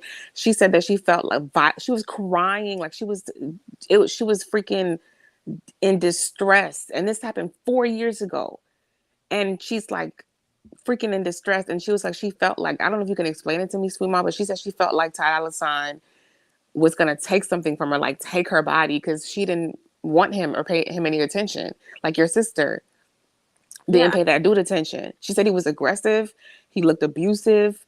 He was on drugs, and he looked like he wanted to assault. Like he would have took it. That's most of them. And in this example, that is Nature Boy. I'm gonna play it for you, but let me address this comment. I don't know where you're coming from with this comment. And I'm gonna do my best not to be rude because I noticed that I do get very offensive, defensive, and I hate that about myself. But it's a process. I think what it is so many people accuse me of being a drama person, or I'm trying to stir up this, or I'm crazy or psycho or obsessed with delusional. They did that to Jesus. I get very defensive, and I'm trying my best not to be rude. You said y'all need to wake up and see that in this situation nobody's right. They all sick as hell. Now, I didn't say that they weren't sick. I'm literally showing you an example of abuse that is taking place. Nobody said it's like all just one person. Like they all got broke. They all broken. Then you say, you telling me they all came blindly when this man is on every platform? Not to mention, it's not free to be a carbonation. You have to you have a dark secret to be in there. Stop trying to whatever. I don't know. You telling me they Anyways, all came? I Manipulation is real. manipulation is How did beyond. you think Charles Manson got those girls? There was y'all for those of you who don't know, and I know you don't know sis because you're telling me you're gonna look up Nature Boy after this. Mm-hmm. There was somebody whose mom and dad passed away and left him with $300,000. I said $300,000, and he left the states to be with Nature Boy, and he bought Nature Boy his $300,000, and Nature Boy spent it within 6 months. He spent $300,000 in 6 months. The father, when the No, father wanted to be, he left to no, no, be. no. Okay, I'm There's a, sorry. let me give you an example. Let's just say me. Mm-hmm. I was left with an inheritance of $300,000. Right. Both of my parents are gone. I decide to join this cult. I bought that $300,000 to Nature Boy. He Mm-hmm. spent it in 6 months Right. and left me with nothing. That's crazy. So Okay. where's that person now? He left. He escaped. He ran. How do He they escape the cult, may I ask? How do you escape? I really one day I'm gonna have to do a whole story to show you guys. They literally documented themselves leaving. Him and his girl he met at the cult. Thankfully they met each other there and they were able to stick together and they Mm-hmm. escaped together. Um, a couple of people escaped. Uh, some people do it during the night when everybody's sleeping. Janae actually tried to escape, and then what happened was Nature Boy got her like I kind of she went to say bye to him and then he enticed her. She ended up sleeping with him and then I guess it turned into rape. It's just a whole Mm-hmm. okay. Um I don't know how I feel about that part, but cuz You can obviously definitely be assaulted, yeah. even in a relationship. You can be assaulted. People don't think that, oh, that's my boo, so I can. No, you can't have it. If I say no, it's no. Even in a relationship, you can be assaulted. She said it's no. So if you say no, Yeah, anyway, the point that what was the point that I was trying to say? this To kid's the person comment. to the person telling me all this stuff, you don't have to tell me. Oh, thank you, Sasha, for God telling everybody to like. I appreciate you.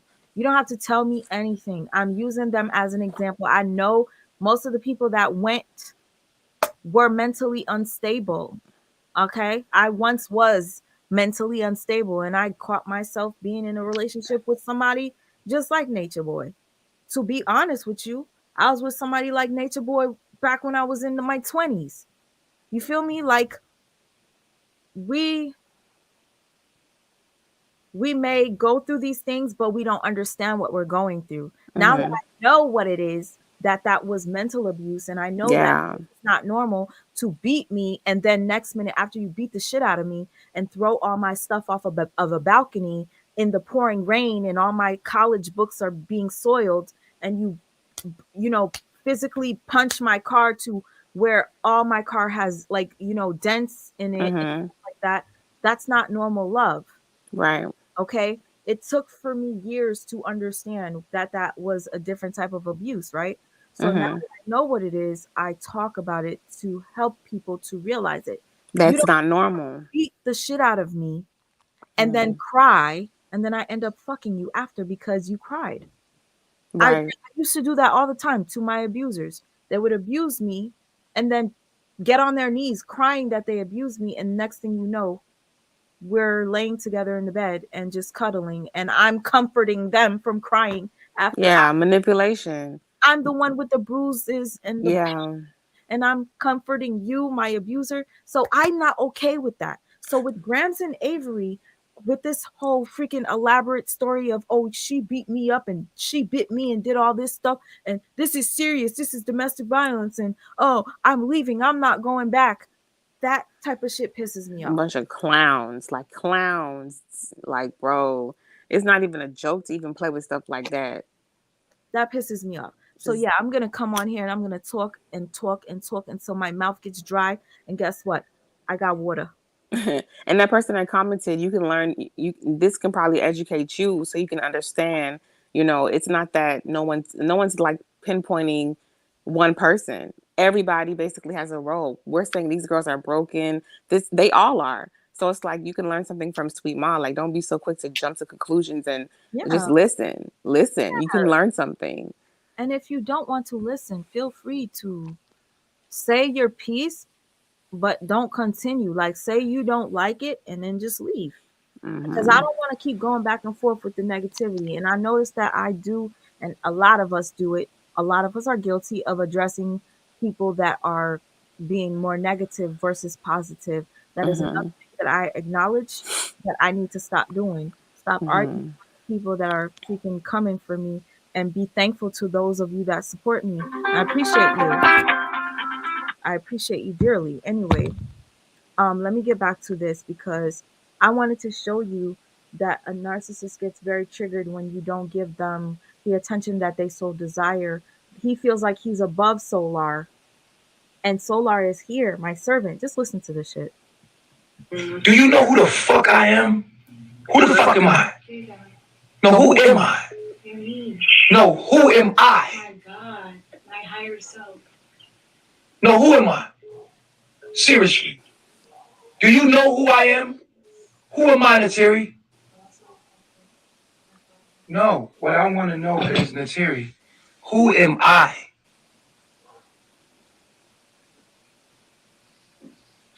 Who am I? Hold on, shorty. Who am I? Excuse me? No, tell me who the fuck you think I am in your mind. Fuck that. Who the fuck do you think I am in your mind? So he keeps going. I've been right. No. You gonna get this work. You gonna get this work. Pee on yourself right there. We gonna get this work. So she's asking to please get up because I need to go pee. Please, can we continue this conversation after I'm literally, I have to go pee, right? No, fuck out of here. You gonna get this work. Don't try to run. You always run. Look, she's a runner. She's a track star. She gonna run away when it gets hard. She gonna do the day she gets this hard. And it's so weird because he does this all the time, like tries to put them on the spot, embarrass them, and then like I remember one time Velvet, her father received a message from her saying she wanted to leave the cult. Please save her and her baby. And then when he tried to save her, Velvet decided to go against her dad and embarrass the dad and say, I don't want you. I don't want to go with you. I want to stay with him. I want to stay with Nature Boy. And then Velvet's dad had made a video saying, Velvet doesn't want to go there. He's holding her hostage. So Nature Boy is on the live showing the video of the dad saying, my daughter told me she wants my help. She needs my help. She's being held hostage. Nature Boy is playing it, and then they're all laughing in the background, just like they're laughing at Nateri, and Nateri's laughing. Velvet was sitting there laughing at her own dad. That's sick. Rest in peace, Mr. Marquez.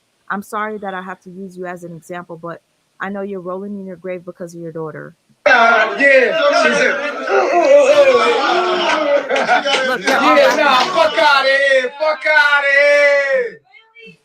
Yo, hold up.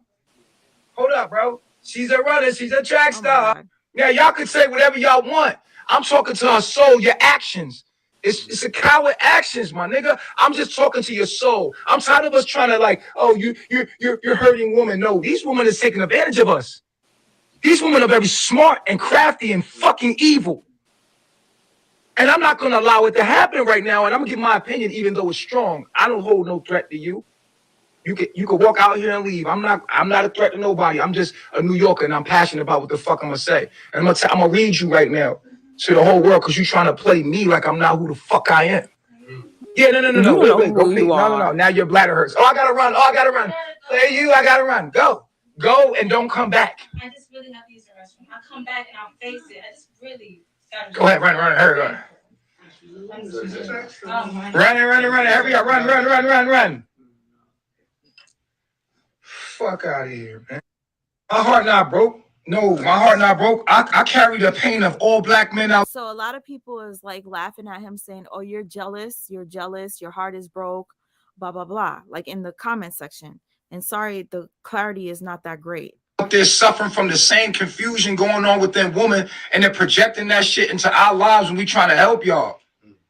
Fuck out of here. Black men put up with more shit than anything in this whole motherfucking economy. And then he tries to manipulate and turn it into a black man thing and black women doing this to black men because he's upset that she wants to be with the other guy. Now look what he says about the other guy. Nigga, we tired of putting up with your shit. That's why we got Kevin Samuels, and that's why we tired of putting up with the dumb shit y'all be bringing to us when we trying to rise. Now here you got a king trying to do his fucking thing, and you got this bitch playing in my fucking face with one of my servants. So, who are you? I'm a servant. This is one of my servants. I'm a rich nigga. Here's one of my servants. She want to fuck the help, and she's a goddess. A goddess don't look at the help. Stupid hoe. A goddess ain't gonna never look at the motherfucker because nobody gonna do that shit. And I'm just being all the way real with you. Y'all niggas don't, y'all be like, well, you should never call her a hoe in a bit. Nigga, fuck you. That's what's wrong with y'all. And then you listen to a rap song that's calling a girl a hoe and a bitch, and you'll sing along with that nigga. I'm just giving you some real shit right now, straight up, and you don't want to take it. You want to be, your feelings is hurt because I'm keeping it fucking real. She's not in no danger. I'm in New York. I'm just keeping it all the way fucking real with you. We tired of y'all playing games. Period. So why you saying you goddess? Go be a servant with Solar and have regular, servant. They gonna be servants to my bloodline. My children, your children are gonna serve my children. That's a 3. Do you understand what I'm saying? And the bloodline of things, your children will be service to the king's children. This bitch have the option to be queen and a goddess, but she don't. Okay, so I basically use this as an example to show you when a narc gets injured, like he's, oh shit. Where'd you go, baby? You're gone. Let me drop it just in case she wants to come back. Damn, boo. I don't know if she lost service or her phone died. I love when she's next to me on here. But anyways, the reason why I showed that was to show you guys a narc when they are injured and they're upset. And there was this other video that I had came across, and it was of Solar telling his side of the story of the abuse. Neytiri shared her abuse story. Hold on, where do I go? History here. And he comes on camera to tell his story. But the way he did it, it was so, oh my God, deflecting. Shout out to Roxy and Shah. She told me that I could use any of her videos. I know that I honestly don't have to ask, but I feel really uncomfortable using people's videos without asking. If I see you're not active on YouTube, I'm going to borrow your video. I'll put your name on the thing when I do them, but I usually don't ask. It's like, I can't even tell y'all too many details. So this is Solar after he leaves the cult. Now he's big bad and he wants to be just like Nature Boy because Nature Boy's in prison now. So now Solar says that he wants to be the big dog. And he's telling his story after Neytiri says that he choked her, he beat her, he spit on her, he did this and mistreated her, right? Kicked her out the crib. Details, just know that was the small response. Who face you? That was just me giving a subtle, small response. Oh, the person speaking in the background, that's her channel. Fair use, y'all. Fair use. Thank you for recording this, miss, because he didn't save this. Talk about too many details, maybe, unless you ask the right questions, because I have a righteous heart. I have a blood to me. Definitely spit in her fucking face. Did that one. That was true. Twice, and I'm glad about that shit. Glad I did that. But no, all that other shit ain't even real. Spit on that bitch. Fuck yeah. Not even like, it's like, I can't even tell y'all too many details. Just know that was the small response. Who face you? That was just me giving a subtle, small response. Yeah. So a subtle, small response is to hawk spit in somebody's face and then spit in their face and then hawk again and then spit again and then hawk again and spit. When she tells the story, it is so disturbing. But then when he tells the story, he's just like, yeah, I spit in her face and she deserved it. I did do that. I own that one. Y'all gonna beat me up for that one. I did. Who face you spit in? Yeah. Janae? And look how like he's smiling. Look at this shit. Yeah, you guys are talking about what I'm doing, but you guys think about this. Think about this. I could tell you about what I'm doing, and I could tell you about what I've done. But I want you to question, and I want you to ask the person who's telling you what I'm doing in my life. Not me telling you what I'm doing in my life, but she's telling you I'm doing X, Y, and Z. My question to you is, why isn't she just talking about what she did? Why isn't she just talking about what she's doing? You guys only have one half of the story. So I am not frustrated or sad or angry or confused that you're going to keep saying things or doing things or believing what you want. I'm actually using that as a filter to... So anyways, like his entire story was bullshit. He admits to spitting on her, but that's about it. He doesn't, hey, you left. Why you left me, boo? Why you left me? Who keep them? Who lag him? Why you lag him? But you guys, you have to understand, Nature Boy used to have them doing the craziest things. And if you didn't know, that guy on the screen, he ended up sleeping with a transgender. Let's see, Nature Boy's transgender wife. Nature Boy transgender wife. Okay, so Nature Boy decided to recruit. Huh? Why is it not showing up? Nature Boy decided to recruit a transgender into the cult. And he ended up having the men sleep with the transgender because Nature Boy didn't want to be the only gay one. So he had them all sleep with the transgender. Okay? Without having to touch. They don't want me to stay. They want me to stay.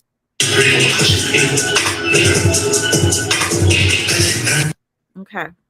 Let me share the screen. So this page is Logos Ashe. She records a lot of Nature Boy stuff too. If you can see on the screen, that's Nature Boy with his cult wives in the background and his cult, I guess, sir wives. All these men joined the cult so that they could all have wives themselves. But what happens is Nature Boy will entice them to come. Once they get there, they find their love of their life, their twin flame, their other half. Nature Boy will separate them, and then he'll take the wives and then fuck them. Because he wants to.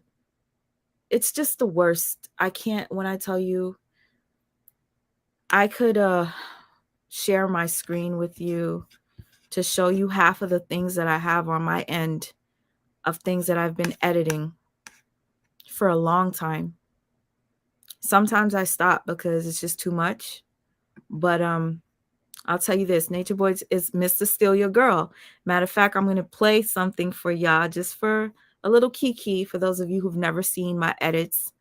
I will share this with you. But that with the black top on is a transgender. Or aren't transgenders don't have the private part? So I don't really know the correct terminology to call this person, but she has a penis. Okay?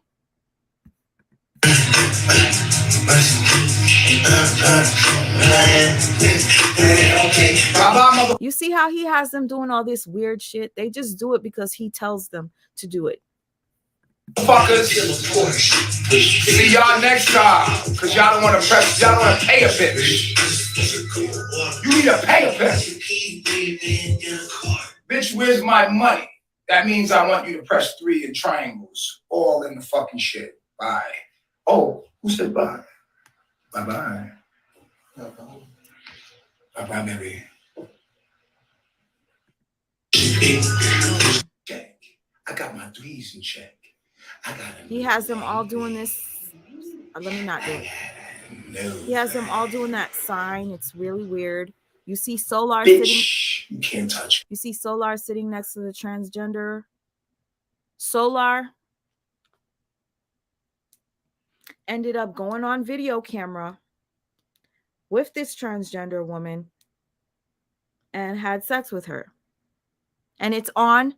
If you guys want to DM me and you want to see parts of the video, DM me. I'll send it to you. Solar slept with this transgender, and now he's saying that he likes it. He likes it because Nature Boy liked it, and Nature Boy didn't want to be the only person sleeping with trans people. Where is it? Where is it? I know I shouldn't even be showing it, right? Y'all, I be having so many things on here. So many things. But anyways, you guys can imagine. If you want to see it, let me know. I'll get it for you. So Solar and about four other of the male members all were with that sickening, really sick, all with the same transgender woman, and they did videos together. Okay, just to show you that Nature Boy has a lot of power over these people. And look how he has them acting. She was sent to me. I ordered her myself, made her myself. Yeah, get the tea on that. Beautiful, ain't she? Look just like my baby mother. Take your hand down, baby. Eat, eat, eat. This is your new queen, motherfucker. This is your new queen, bitch. You see that? Now he's like just trying to, I don't know. All right, you guys, here is a screenshot of 3 of the men Nature Boy wanted to humiliate because Nature Boy actually had sex with the trans. So he made the 3 of them have sex with the trans. And if you guys didn't know, they all have STDs. Okay. Do you see this? That's the trans. And there goes Solar, the one with the dreadlocks, and 2 other guys in the background, right? And there goes Solar doing a solo with the transgender. Okay. Now, my thing is, Velvet, I could have remembered, Velvet, you said you don't want no gay man. You don't want no man that wants other men. You think it's disgusting. You remember that, Velvet? Do you remember? Did you know that Solar likes transgenders? So since we're up here, right, real quick, maybe I should entertain you. Hold on. As a matter of fact, I'm going to entertain you. While you watch this little commercial break, hold on. What is it? What do I do? I'm going to find the clip for you, Velvet, to remind you that the same man that you're with, that you think that is your new prize, likes men. He likes chicks with dicks. Okay? Wait, I made this video? Ooh, I don't remember making that video. Okay.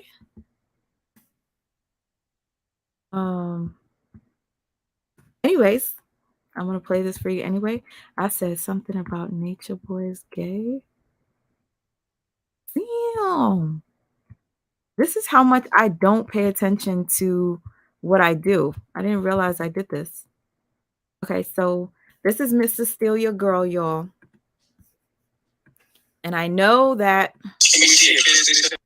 some of you who don't know anything about Nature Boy, this is going to be a little introduction to you. Nature Boy will put people together. Even if they don't want to be together, he'll put them together. They end up falling in love and connecting because they're literally being abused. So the people that end up becoming couples, that's your best friend. That's the person you're with. You get to vent to each other. And once he sees that they start liking each other, Nature Boy will separate them. So this right here is the commercial break while I look for the clip that I wanted to share with you to remind Velvet that you don't want a gay nigga.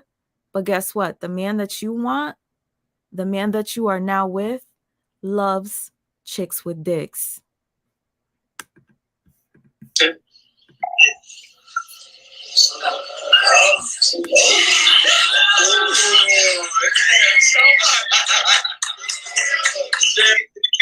It's a kiss that show everything. FYI, these are all the couples, okay? All the couples.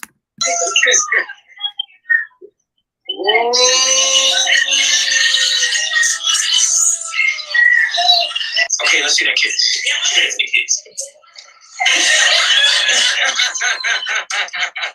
We know how y'all make it.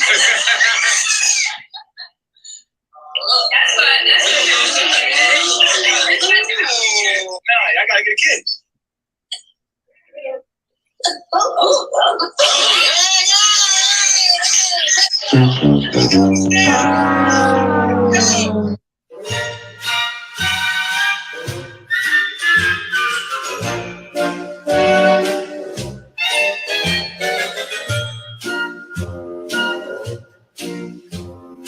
Love and marriage go together like a horse and carriage. This I tell you, brother, you can't have one without the it's Mr. Steal Your Girl. It's Mr. Steal Your Girl. Hey girl, hey girl, hey girl, hey girl, hey girl. Let go. Bottoms up, ever see you cup. Other love and marriage. It's an institute you can't disparage. Ask the Lord. First of all, let me just say this real quick. I feel really guilty for making this. I do, because I was very insulting when it came to certain people's looks, but I was doing that because I was like, they're all dumb and they want to be part of a cult. So I'm going to say you look like Sideshow Bob. I'm going to say you look like Arsenio Hall. I'm going to say all these things. I was fucked up for that. But after they do what they do, I literally don't view them like that. And I know it sounds really fucked up of me, but I don't know. I did what I did. Whatever. I'm sorry for it if I offend anyone. Local gentry, and they will say it's elementary. Try to separate them. It's an illusion. Try, and you will only come to this conclusion: love and marriage. Hey, I'm not ready to leave you. Want to talk a lot. Look at Ellie. Okay, I want you to see how Velvet, she was like, I'm not ready to leave you.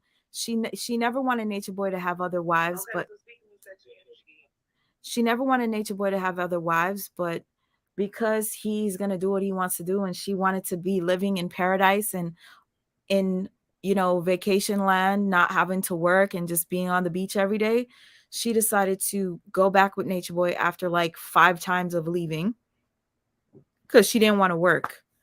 And so she's here and she's begging for his attention. And then just watch this real quick. Desperation is real. Hey, I'm not ready to leave you. Want to talk a lot. Look at Ellie. Come here, baby. You guys don't know, Ellie is their daughter. He really loved their daughter in a very odd way. And if you guys didn't know this about Nature Boy, I did a video called Surviving Nature Boy. And it's surviving a pedophile because he was dancing with his baby Ellie in a video while he was wearing gray sweatpants, and he became erect while dancing with the daughter. And it was caught on live. You can't fake that. And it was a huge thing. Everybody talked about it. This dude got attracted to his little 2-year-old daughter. And His wife acted as if she didn't see anything. You got him. What the baby? What the baby? Yeah, yeah.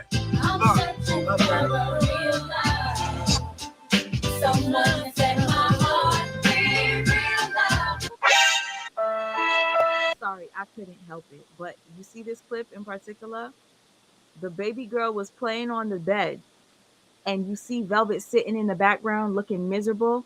Like, look at this. You're jealous of your own daughter. I can't make it up, but I can make fun of it. Alex, look at this clip right here. You're gonna see Velvet is jealous of her daughter. You freaking narcissist, Velvet.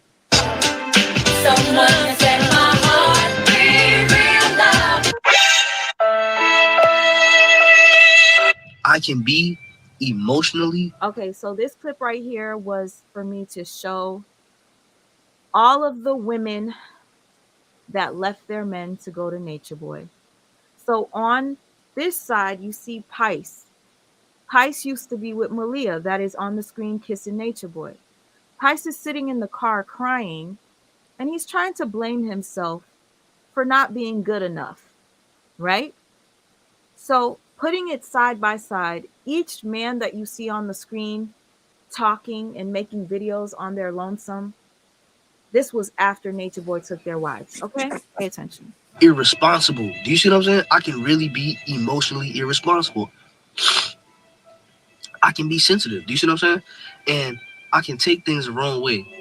The universe is nothing more than a mirror of your thoughts. So whatever signals you send out in this mirror of life, in this universe, you will get that back as a residual or as a response to your behavior and your thoughts. Sometimes I doubt myself. Sometimes I doubt myself. And this is just me being vulnerable. Sometimes I doubt myself, and I think that like I'm not good enough. Do you see this? He gets power out of breaking down people, and it saddens me. And I know I make fun of it, but sometimes you have to do that in order to be able. For me, I had to add some sort of comedy and satire to it to be able to do it because it was too sad. Like this dude, I don't know. He seems really cool to me.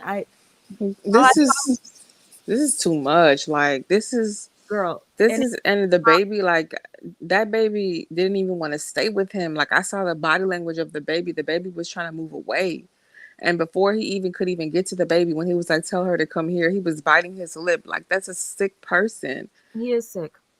Has it ever come out that he hurt? Because usually that stuff stays hush hush. But have they said anything about? Because I saw some people saying she let Nature Boy hurt her daughter, and I'm like, well, who? Then I saw Velvet, and I got to know her, who Velvet she is is. the mother. Yes, Velvet is the mother. Oh my God, he's doing Is the that poor baby. that I speak of, that is jealous of her Of her daughter. own daughter, she was looking at her daughter crazy. That's but the narcissistic Nature Boy is sick. He's broken. He precisely feeds off of. He wants this. This is what he builds them up to break them down. Nature Boy lost both of his parents. Nature Boy was living in what do you call those homes? Yeah, what was his Adoption background? home. Nature Boy was violated as a young boy and made to suck other boys' dicks in front of a grown adult man. So he is mentally fucked. He's And fucked it up. saddens me because he didn't deserve that as a child. But what I can't deal with is to see people perpetuate the same shit that they experienced on others. Now, I can't say that he has ever done anything to his daughter, but if I show you the disturbing clip of He his, definitely has done things to that little girl already. God forbid, I would only hope that he wouldn't, but it's very clear and evident that and he was molested and abused himself. And statistically, research wise, a lot of times people that were abused, they become molesters themselves. So that's why I'm like very interested in learning his background. And you gave me a little bit, and it's like, okay, he is broken. No wonder he's like this. He is broken. Like they need God. They need help. I forgot. Sasha just reminded me. He's Haitian. Just so you know. I mean, he could have been black, blue, Chinese. He's I'm Puerto just Rican and Haitian. observing, and I'm like, yo, this is sad. These are a whole bunch of broken people that are looking for validation and love because of their fucked up childhoods. But you have to, at some point, take accountability. You have to choose either, to be happy or choose to be a replica of your childhood. Like, come on now, I've been through things, but you cannot go out and lash the world because of your pain. You cannot. He's projecting that pain, to other people. He's definitely doing that. And Abuse. He's abusing people because he was abused. And it's sad. And narcissists are made. They're not born narcissists. They're made. They're built to be that way. And again, I have to remind anybody that's coming in here looking for me to talk about specific things. I feel like all narcissists have something in common. And if I talk about one, I'm talking about the other. Grams is a narcissist. Avery is a narcissist. Yes, it is possible for two narcs to be together. I will say this. This is my opinion. I am no professional, but I've been burned by so many narcs that I can feel it in my soul. Just like I knew Velvet was one. I thought maybe I could be wrong. I don't think so. And you guys are going to see with the video clips that I do share. You thought you could be wrong about Velvet? I thought I was wrong about Velvet. Yeah. But now that you're not, right? No. I know I'm definitely not wrong. Okay. And see, the thing is, I don't want people to think, oh, she thinks she knows it all. I don't know it all. As you can tell, I can be fooled by them. Sometimes I'm like, really like, oh, this is a nice person. I read them wrong. I almost fell for Avery, thinking Avery. Yeah, me too. Okay. But I snapped. I woke right the hell up. I snapped when I saw her. Girl. Going back, when I saw her going back to that BS, I was like, oh, there you go. The real you. Okay. Let me tell you something. Avery fucked up too. Ain't her mama had her sitting in jail? Avery just made a video and she explained that, oh, we made a big deal out of nothing. It was nothing. Oh, everybody has arguments in their relationships. You guys just She's literally blaming everything on us, and I'm just like, who? First of all, Avery, you got 3 people watching you. You doing too much. We made a big deal. You don't have a fan base at all, sweetheart. You're giving yourself way too much credit. You only got one relevant YouTuber talking about you and the situation. Hello. Barely. So it's like, oh, you made this a big deal. Like, you want this attention. You don't get attention in real life. And FYI, they want my attention so bad. They want this kind of clout. They posted a video of each other cooking for one another. I bet you they thought I was gonna come live and talk about that. Girl, miserable as hell. They posted Grimes posted the sneakers that say narcissist. Oh, these are the new sneakers I'm gonna be selling. The narcissist 3,000 because you got to them. I call you a narcissist, so now you want to post that because you know that I'm probably going to respond to it. Grams, you got me all wrong. You don't understand. I know how to play the game with you weirdos. I know how to play the game with weirdos. Perfect name. I should be ignoring you. That's number one. But I'm doing this not just for me because it feels good to expose you motherfuckers. I'm doing this for the people that actually request me to because they send me stuff in my DM. I'm doing it for the people to learn from you and your behavior. Like Avery made people feel stupid talking about, oh, I don't go back on my word. I'm serious. Oh, this is serious. She made herself look stupid because I damn sure enough did not feel. I always look at Avery like she's stupid. I look at Avery like she's a peculiar human being. Because why do you look like that?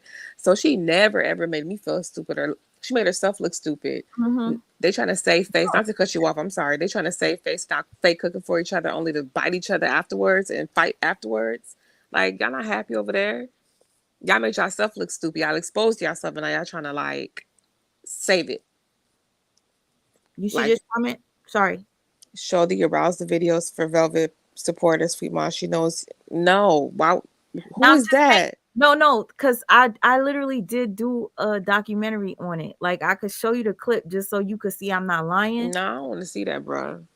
Y'all, if you guys want to That's see a it, child. it's called Survive. It's called Surviving Nature Boy. That is a I child, bro. Like that should not even be on the No, internet. it shouldn't, sis. I'm gonna tell you right now. I give a warning for anybody that's watching it. But Oh my it had god. it had to be because you want to know why? Do you know Mm-mm. That's that child's privacy, bro. Hold on. Do you want to know why? Velvet is the one that pointed it out. While she was live, she was Nature Boy was sitting in the background and he was dancing with the daughter. Velvet is live on her phone like this, talking to her supporters and reading comments. And then she could see on her phone her man. She goes, "Hey, what's going on?" She goes, "Put that away." Like she's literally putting him on blast. So now you start reading the chat, and the chat is like, "Oh my God, put the baby down. He's got a boner." Like I'm reading the chat as it's going. Oh my People god. are noticing it. Velvet, you pointed it out, and then you came back and retracted it, made a video saying that we are perverts for thinking what we saw was what we saw, but we are grown people and we could tell a flaccid and a hard penis. And then Nature Boy came back several months later, and when I say several, I ain't lying, about 7 to 8 months later, and his story was it was a remote control in his pocket. Oh, no, it was a battery pack, a charger, a battery pack. It took him 7 to 8 months to come up with that retraction. And he came on camera, put the battery pack in his sweatpants, and he's trying to show us that this is what it was.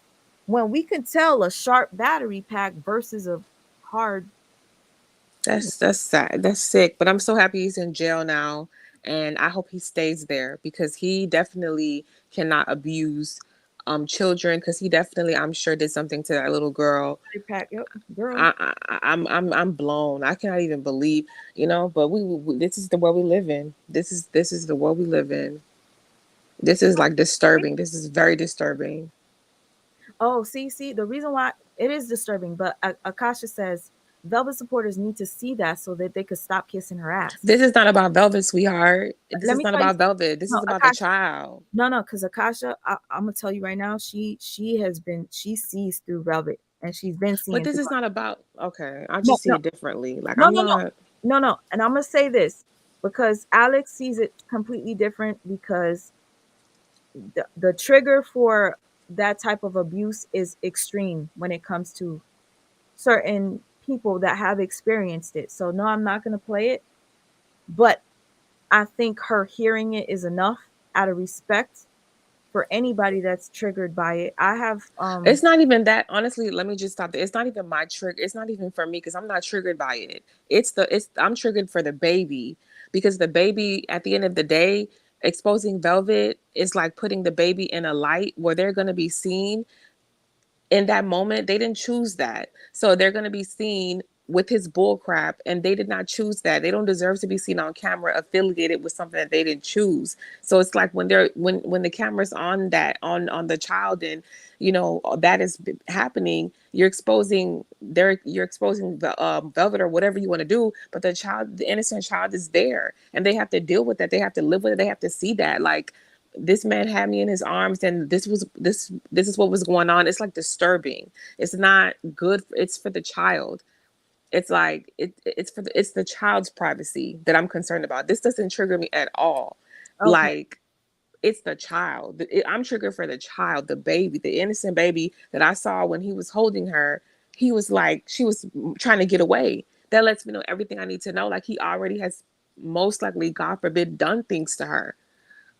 Well, that was also another thing when Velvet decided to drop her daughter off with a complete stranger. She met off a Bigo, and the person exposed a lot of things about that little baby girl that was very disturbing that I never wanted to talk about on my channel because it made me sick to my stomach. But let's just say it was things that adult people do that this woman said that that little child was doing. And Velvet met this woman off of Bigo, dropped her off so she could go fuck a nigga. So the child was basically mimicking what probably they've seen or Mm-hmm. what they've experienced. So that poor little baby has been a victim since birth because of their irresponsible mother. Where's CPS? Ain't nobody calling like Janae Yes, exposed yes, him. yes. Actually, CPS went to them multiple times. Multiple times. The baby's not gone yet. No. How old is the child Well, now? for instance, what they would do is they were staying in a home with about, I guess, about 20 of them or a little bit more because somebody that I know personally went to the house and they told me it was so full, it smelled musty. There's a woman that was a fan of Nature Boy that allowed him to come live in her home. Her name is Mama Cookie. Mama Cookie let them sleep in her home. They were sleeping in the hallways. They all made makeshift beds and stuff. And CPS came to the house. You would think CPS comes to the house and sees 30 niggas living in a crib with these two children. They're gonna have the children escorted out. They would know when CPS is coming because CPS calls, let you know, blah blah blah. What? Whatever.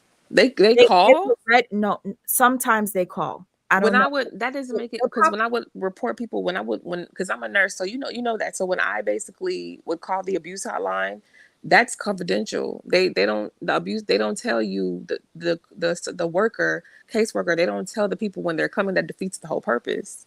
No. I know.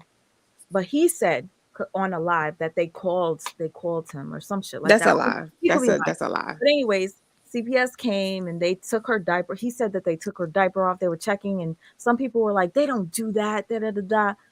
Like he They could don't he on could that visit. No, he could have been lying. he's lying. He's very So, much so lying because I know how that but works. but I know for a fact I called. I know for a fact the reason why I did was because of the hard on, and also because there were too many people living in the house that all admitted to doing sexually abused stuff. And so a bunch of us, What you mean they gathered. admitted to doing sexually abuse stuff to who? The baby?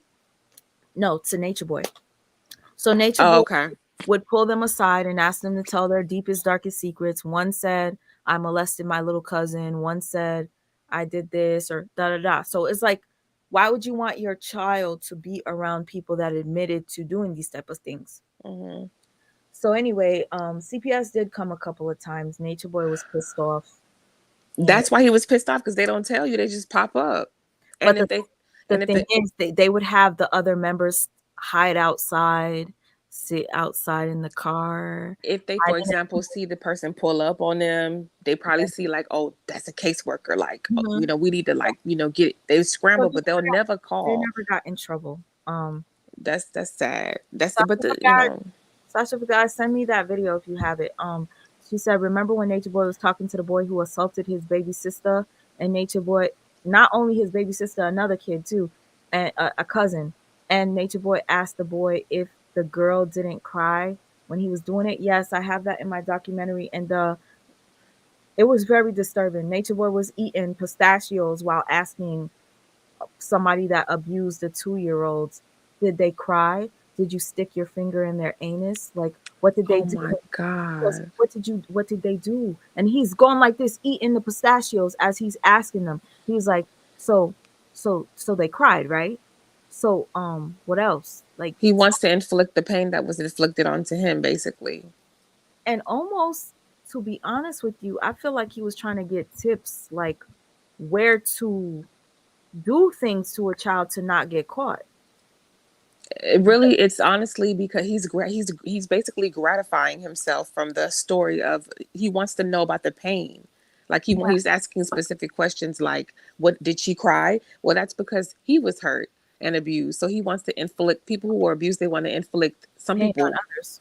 they want to inflict pain on others. Exactly. That's why he was so curious. So he's very damaged. He He's needs done. therapy. He needs extensive therapy. And I'm talking from a professional standpoint. He needs extensive, deep therapy. Oh, see, Kasha said she called CPS too. I mean, I thought that was embarrassing, but to do it, but I was like, fuck that. I was at work, and I cried. You I could cried. never. I cried for that baby. I cried for that baby because it's like you're looking at them, and then you see the other child being neglected, There was a beautiful baby boy. He's probably one of the most beautiful babies besides mine. I Look at can't. my Like, baby. he is Look at my gorgeous. Look at my mirror. And he And got all his teeth, unlike others. Amir did perfect and smiled. I was like, honestly, I was scared because y'all know my baby can't smile. Like, you can't say, Amir, smile, and he smiles. He legitimately was just happy. And look at how beautiful my puppy is. He is so beautiful. He has your whole face. I love you, baby. That's my thank you, boo. Yeah. Somebody said that he is my karma. Fuck you. Like, you know what I'm saying? What? Yeah. Child, No, that's the mad people. The people that are like Nature Boy, very hurt inside. yeah, You know, you know Avery's what like it is? Nature Boy. Maybe People in a lesser scale. anybody, you know what? There's a really hot, steamy, freaking, when I tell you, hot, steamy, disgusting place waiting for you in hell. Any of you that ever talk shit about a child that special needs, Mm. it's coming. Okay. And you want to know something? I just want to say this to anybody. Avery's getting her ass beat and cheated on right now, child. Fuck Avery. Let me say this. People don't realize this. You see, you're normal, right? I'm normal.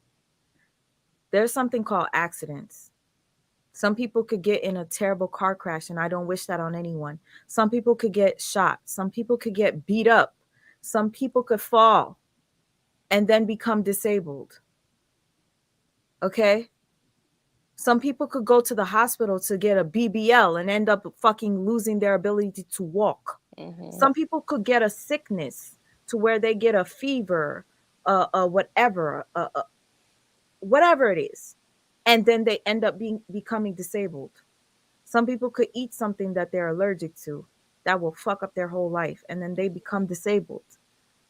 But you motherfuckers just fail to realize that it could happen to you too. Mm-hmm. Unfortunately for my son, he was born this way because of losing oxygen during childbirth. But guess what? It's just out of your control. You could lose oxygen if you end up drowning in a pool and somebody resuscitates you and you end up living as a freaking vegetable. Yeah. Or you could end up living disabled yourself.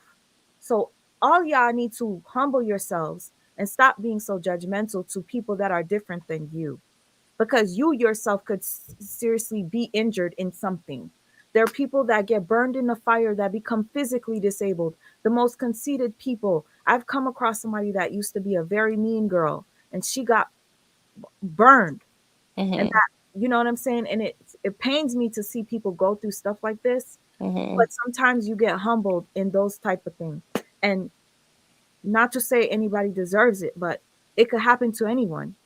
Yeah, but you So know they already that's true. But the Avery's already messed up down. I'm not just talking about looks wise. Like she already messed up down and grams. Look at how they're miserable. They're miserable. That's why she had to go so low. People who are normal like me and you, we don't wouldn't go do that that. We don't go that low. I'm not going there with you. But she don't have nothing. She's very, very insecure. She's all that's fake confidence. Avery's fake confident. Okay. She's very afraid that Grams is gonna leave her. Very afraid, you know, she's already getting cheated on. You think Grams don't got like 5 bitches lined up right now behind her back? low. Avery, Oh, huh? you're right. No, no. Oh, Somebody said Avery, does Avery genuinely think that she's not being messed around with? You know, like you were the side piece. You don't think that the same way she did Lily, like she's that doing you right now, like when you out and or she's at work, you don't think she got to chicks be lined up, dummy? to be Like, girl, please. to be You're an honest, idiot. according to several people that saw the live, they told me that Avery said that Grams is cheating on her or cheated on her. So Yeah, I mean, of course. I mean, you you was know, the bitch that she I'm not buying. cheated with. Listen, I'm not buying none of that. Avery, you could go to fucking hell, burn in hell, okay, in it eternally, um, because I know that you were coming for my child, She and was, but she's miserable. I not one tear came from me because I understand that my child is my gift, and even his condition, it may be difficult, but that doesn't change the love that I have for him, and that doesn't change the fact that I know that my son deserves to be here. Boom. Question: does Avery mom love her? Because Avery said that her mama had her sitting in jail or something like that. Like news, something about her going to jail and she didn't bond her out or something like that. She told the story and someone made a comment on it. Your son has your unconditional love. Avery, does your mom unconditionally love you? That's the question. Because that might be the problem. That might be why she's so mean. That's probably, yeah, because ugly people are mean. Mm-hmm. Because they're attacked all the time and bullied, and so it's like they become very tough and exterior, but it's like they're insecure inside. They just build a shield. So that's all fake confidence. Like Avery's not a confident female, honey. She's bad built and she's very, very insecure. And it's like you would think she'll be beautiful on the inside. Maybe that would make her more appealing. No, ugly on the inside as well. All fucked up. Grams told her exactly what? She said Grams told her exactly what to say in that video. Oh. She blamed. Yeah, she's insecure. I'm telling you, she played fake confident. No, she might be Alex. That's the other Alex. Hey sis, she might be right. Grams probably did tell her to say exactly what she said because she ruined Grams' reputation by saying Grams hit her. Grams hit me. Grams did this. And I'm sorry, you guys, if I'm going from one thing to the next, one thing to the next. Let me just finish this real quick and then I'm gonna show you something. Shake my hand. Lily used to apologize for the same thing too. Yeah. I feel like now this one upset me the most because he's on camera and his wife is the one with the red top. She left her beautiful son to go with Nature Boy and left the son with the father. Most of the women there that have children left their children to go be with Nature Boy, but this one hit harder because they're actually married and she left the husband to go be with Nature Boy. And he's not a part of the cult. It takes me back to why I came there. He is part of the cult, but Nature Boy was getting in trouble, and he couldn't afford to take all of them. So he took the women with him and was providing for him and the women while the men were literally probably not eating and not having anywhere to sleep, probably sleeping outside and shit. How did he provide for them? Quick donations, baby, and having people get PPP loans. One of the people came in, he bought 25 grand. And I told you somebody bought 300 grand and then he used it in 6 months. I bet you he be having them sell their bodies too. He probably won't say that, but I bet you he be selling them girls. I feel like he does. Aya actually sold her body to get to Nature Boy.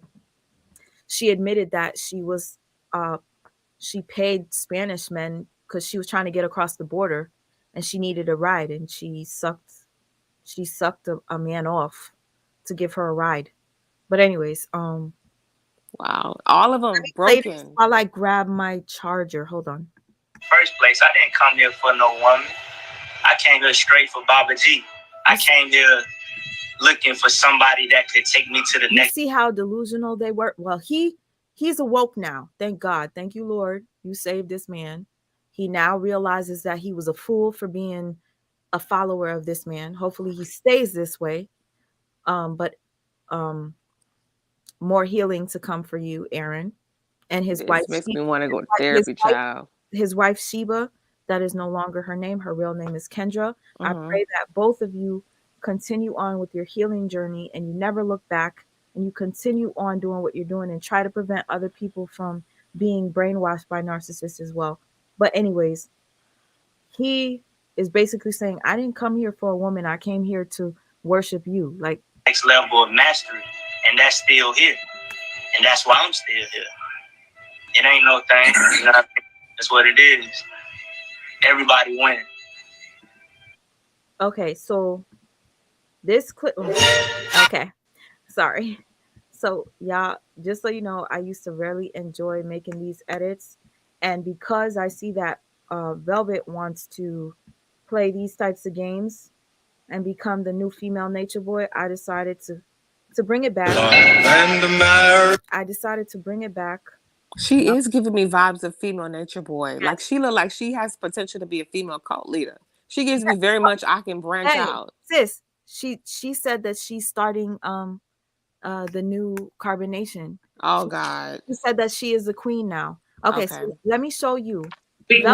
Velvet says that she does not want a man that wants other men because she thinks it's disgusting. Little does she know the man that she decided to be with, Solar, he's on camera right now talking to a transgender. Very beautiful, by the way. Hold on. Sexual energy. So speaking of sexual energy, thank you, Shelly. Go ahead and operate in spirit of Britney Spears and hit me, baby, one more time, one of them things. Speaking of sexual energy, if I had a dick, would you suck it?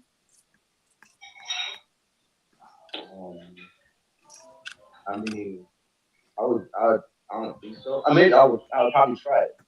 Now, let's be real. Let's be honest. In a moment, I might. I don't know. Who asked me that question? Somebody said, "What is?" No, I asked you. What did I say? My answer was just now. I think I asked it in another room. Somebody asked me the same thing in another room about Bayshade. No, about my sexuality, my preference. Well, that would be orientation, not sexuality. Sexuality is the expression of your sexual energy, not necessarily who your partner is. Orientation is your partner. Sexuality is your action. The orientation, then like the direction. Yeah. Your orientation is the partner. Sexuality is the action. Okay, he shook up. He don't fuck with that. He just he doing it because of Nature Boy. But guess what? You want to know the funny part? In this video, he admits that he sucked dick before, and he tells her again that he would suck her dick. And oh my God. My thing is, Velvet, I have videos of you saying you would never. Matter of fact, since we're all here, and I'm doing all this. This is sick. This makes me appreciate my life so much more because it's like, you be thinking you have problems, like everybody got problems. No, sweetheart, it's some real twisted people out here. I am very normal. I am a normal human being. I would never complain about life ever again. You say? Ever. It's people out here really out here like this. Yeah, I'm not listen. I am a very normal human. I am so happy to know that I'm normal. When you see abnormal, you be like, yo, I am normal. You guys, if you missed the beginning of my video, I show you how Velvet, sis, did I not prove my point? Like, I know some people gonna say I'm reaching. I hear it all the time. No, you only a fool would say you're reaching. They don't want to see it, but it was very clear what that girl did. Like, that girl is crazy. It's real, like, she legitimately. She's cold. Like, she's the type of mom that would sell her child for whatever selfish thing that she needs. Like how crackheads be selling their kids for dope. She's that mom. Like, she's cold. She's cold, and I can see her running a cult. Like Nature Boy, she gives me Nature Boy energy. Like, they definitely match each other. Did he make her queen or whatever, quote unquote? Well, he in jail right now. Oh God, please let him stay there forever. Please, God, extend it. Let me see. You so funny. Let me see if Velvet. Hold on. If Velvet said it on this clip here, because what I did was I was bringing my video so I could do my edits, and Velvet says something about not wanting a gay guy. Let's see if I have it on the screen here. Okay. Let me tell you. Oh, it's here. Hold on. I'm gonna just pull it up on here. He wants to be a transgender. Couple days after that. Hold on. Couple days after him. Sorry, you guys. I'm gonna share my screen. I got a story for y'all. There and tell you the. Okay. She's gonna tell the story in a second, but let me share my screen. Cause Velvet, you don't want a man. Oh, where'd you go, sis? No.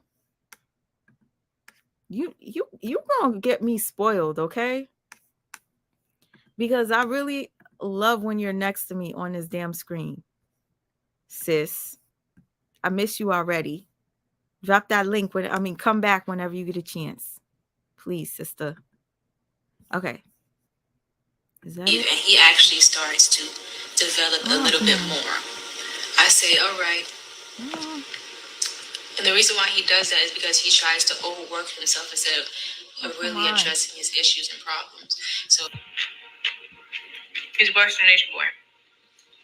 He's worse. Worse. I don't know how to get off of this shit. Can you guys see the screen? Sorry. Now you're only all up in my face. Sorry. My bad. I'm going to probably try to play it because I don't know where the video is. Hold up. I'm going to play it from here. I feel like he don't want to be with a woman because of Get cleared up. men. Is because all right, listen. Hopefully you could hear this clearly. When she leaves back out there, she loses weight. Or did some fucked up shit to a woman. I bet you can tell you and sit there and tell you the last time he did that. And I've always thought that the reason why he doesn't cause too many conflicts with the men is because he really don't want to fight men. He wants to be with a man. I personally feel. And I got a story for y'all. I'm gonna tell y'all 2 stories of why I feel like he actually want to be with a man. I feel like he don't want to be with a woman because of how he treats women in general. All of the women that's around him, he don't have them around him like on no tip like I love them. He only have them. So funny that she's talking about how he treats women, but the way Solar treats women is just the same. Solar beat his pregnant wife. Knowing that the rest of the cult was witnesses to him beating his pregnant wife. Solar watched his pregnant wife drink tequila after tequila after tequila to the point where their baby lost its life because her sac was poisoned. That's what they said. When they seen her umbilical cord, the sac was rotted, looking black and blue, and that was showing the signs of the poison from the alcohol. All right, this came out of their mouth. And again, like I said, I took my time to screen record a lot of shit. Yes, the screen recording looks pretty bad right now. I'm gonna crop it. Shout out to Kana Roots Organics for this clip because not everybody has this. But listen. Them around because he's trying to hide the fact and cover up the fact that he wants to be with a transgender and he only can fuck pussy because we on social media and he doesn't want to be looked at as gay, which he already had that spin and he was creating a whole atmosphere and carbonation for us to protect him and be like, oh yeah, he's not gay, so he has to push polygamy, he has to have more than one woman because he's in fucking competent. Needless to say, we was in Belize, Honor. This was before you came along. We was in Belize. This was like, you know what I'm saying? So I just kind of used that energy to just revert it back to humanity and how we need to stop being extreme with trying to turn into a man or turn into a woman. So I just utilized it for that. But this nigga really went on a rant and a rave to teach humanity that homosexuality is natural just because he wants to be a transgender. Velvet, did you forget the man that you're with right now that you say you're in love with and you were ordained to be with? Do you forget not even a full, maybe like 7 months ago, he did a sex tape with a transgender that had a dick? Did you know that? Did you know that Solar sucked dick? Did you know that? Because if you don't, I'm going to remind you. If you didn't get the memo, I'm going to give it to you. Couple days after him teaching that homosexuality is natural, I caught this nigga on the phone again with a whole nother person. But this person is actually a man who has turned himself into a fucking woman. Actual transsexual. And I was like, I just had to assess it. I had to make sure that I wasn't giving him those signals that I was judging him because he wouldn't give me all of the details. So I'm sitting there and I'm like, he's pretty much insinuating that he wants this transsexual to come into our relationship. Many a times he put me on live just for me to say that I'm attracted to transsexuals so that I can be sitting next to him like we both into transsexuals to potentially bring a transsexual into our relationship. So even though on those lives when I was like I like transsexuals, I'm really just seeing how he's really moving and you know what I'm saying, really just letting him come out with all of the information. See if And you think for 1 second, Velvet, for 1 second, you Jezebel, that the man that you're about to get with, that's about to raise your 2 daughters, God, please protect those 2 girls, protect them, because that is the saddest thing, that she's about to allow this man to raise both of her daughters. He said on his Facebook, they got a daddy now. They got a full-time daddy now. So he's about to be raising your daughters with you, right? Little did you know, this guy is worse than Nature Boy, according to his ex that he literally just broke up with. Or she broke up with him. She left him because he was abusive. He abused his pregnant wife. He beat her while she was pregnant. So what makes you think, Princess Velvet, that you're any more special? You want to know the funniest part is they don't realize this. People like Velvet, you don't realize this. Nature Boy is going to receive some sort of, the karma that you're going to receive is going to bring so much joy to Nature Boy, because Solar, his former cult member, his former servant, is now your man, right? Solar now has the power to treat you like shit because you're the single mother of 2 children. You just embarrassed yourself to us, the public. You lost a lot of subscribers, a lot of supporters because of your decision to do this and include your poor, beautiful daughters. You lost a lot of that. Now that he has you, and once he has you in his grasp, he can pull you on a string like a puppet, just the way Nature Boy did. Nature Boy told you, Velvet, please come back home. He sang you that song, The Look of Love. He told you he wrote The Look of Love for you. Baby girl, that was Isaac Hayes, honey. And you didn't know it. Nature Boy did a whole presentation, told Velvet he wrote her a song, and sang The Look of Love to get Velvet to come back. Velvet comes back because she feels so special. He tells her, you're the only one I want to be with. You're going to be the queen. And a couple of days later, he says, I'm not happy. I want my other wives back. Velvet, you look so stupid on camera when he told you on camera in front of the freaking public that he didn't want to be monogamous anymore. So he reeled you back in just to mistreat you worse than you was already being treated before. So the same shit is going to happen with you with Solar. You think shit is going to be peaches with Solar. Once Solar has you by the strings, bitch, it's a wrap because you're the single mother with 2 children. Solar has the money. You ain't got shit. You just lost mad subscribers that be coddling your dumb ass. Who's going to send you the money now? If I would have never made certain decisions, I wouldn't have certain information. So a lot of my, the way I process things and, the way I made decisions was actually working for my benefit because I actually got the fucking juice. You feel me? This is so... I'm like, I look at him when he's insinuating to have this person in our relationship, and I'm like, I don't want to be with no transsexual. I don't really want to, he felt some type of way that I felt some type of way about men being and changing themselves into transsexuals or a man just being gay, period. I don't like that shit. I don't like gay men. I don't like a man to ever insinuate that he's gay, suck dick, take it in the ass, or give it in the ass. I don't care about, I don't want none of that shit. I don't want to be with a nigga like that. Period. I want a man, okay? Not a man who want other men occasionally. So he was feeling some type of way that I felt, that he felt some type of way that I felt some type of way about transsexual and shit like that. So as time went on, he just never talked about it again. But it's harder when I'm sharing from this screen because it's literally my editing screen. Thank you guys for still being in the room. I just wanted to show you that Velvet is really against a man that is sexually attracted to men.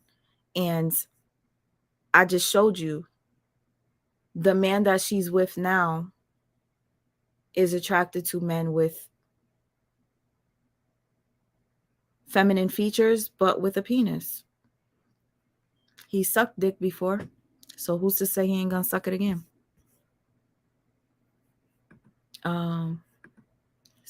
Sis says, she says she got this shit locked down because she thinks she can control Solar. So somebody was in the chat and they were saying to, hey, his lordship, somebody was in the chat saying to Velvet, were you guys able to hear what I played? I hope you heard it clear. Velvet says she don't want no gay man. Matter of fact, I could even show you some more shit.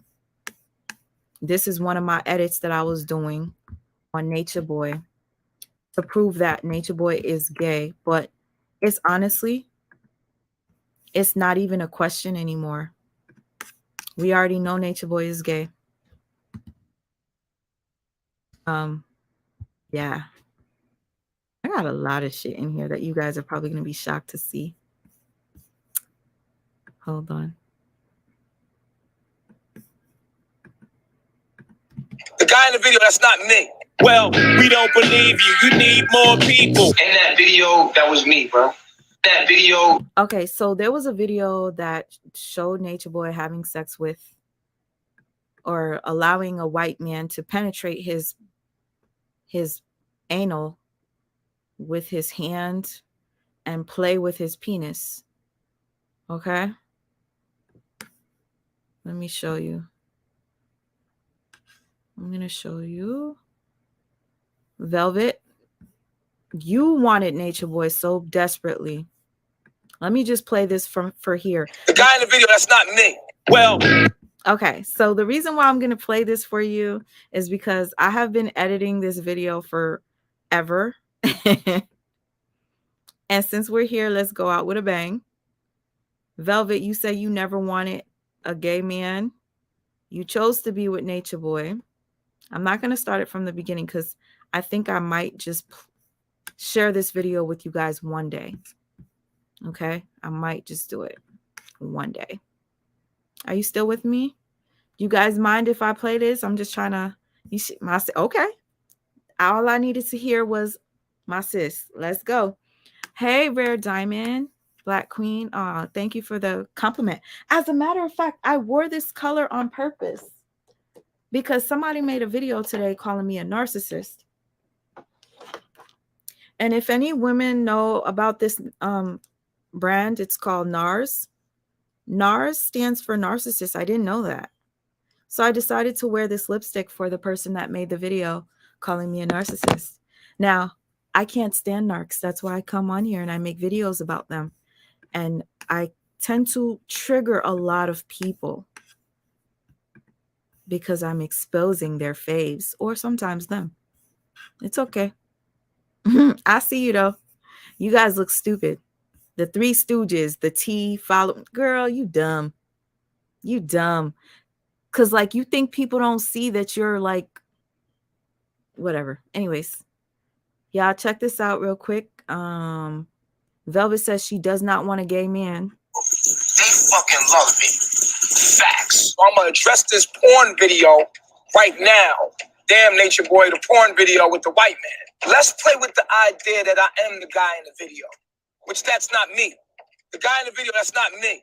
Well, we don't believe you. You need more people. In that video, that was me, bro. The homosexual video. Like the video with the white dude, I was me, bro. Like, I'm gonna just tell you right now, it was me. That's just a part of my life where I was just doing anything, you know what I'm saying? It's wild shit. I was doing crazy shit for money. So that was me in the homosexual video, man. That was a point in my life where I did a lot of homosexual acts. You know what I'm saying? For money. Yo, this entire time you guys can't see the screen? That sucks. Hold on. Let me see if you guys saw the screen. Something told me to go look to see if you guys could see what I could see. Were you guys able to see the video? Oh, they got me. I'm just gonna have to share the screen. I got a whole bunch of shit on here. Present. Share screen. Share screen. Y'all couldn't see it? Okay. I'm gonna share the entire screen. Fuck it. Entire screen. Tell me if you guys could see this now. That was a point in my life where I did a lot of homosexual acts. You know what I'm saying? For money. I'm not a homosexual. That's just the truth. You see it now? It was a hustle for me, and I did it. I literally felt like I was kissing a gay man, like on some real shit. And I then proceeded a couple days after that to ask him, like, we had conversations. Let's leave We it at had that. conversations, We but kept it real. I'm not sure. Let's keep it real. Let's say this. I felt like a gay.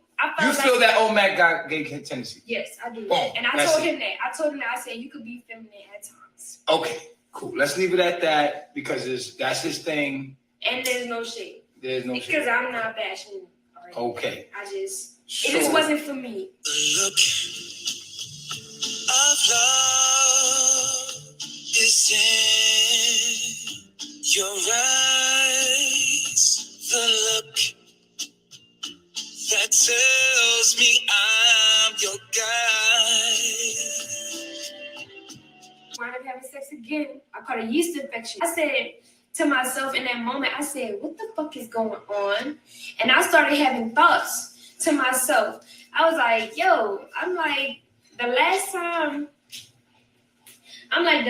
I had a yeast infection when I was with a nigga, he was fucking around on me. The last time that I dealt with a yeast infection like that to that degree was when I was dealing with a man and he was fucking around with other people, like another man, men and women. You feel me? And it came out to be that he was fucking around with men and women, like on some real shit. Like I'm not even trying to flex on Omek or none of that. I'm just being real. And I actually pulled Omek to the side because after that initial time we had sex, the second time, and I caught the yeast infection, I'm like, whoa, maybe I'm tripping. Like maybe something is happening. Because I never had a yeast infection with Chief. Have you ever had sexual intercourse with a man? With a male, yes, I have. Hold up. You had sexual intercourse with another man, Nature Boy?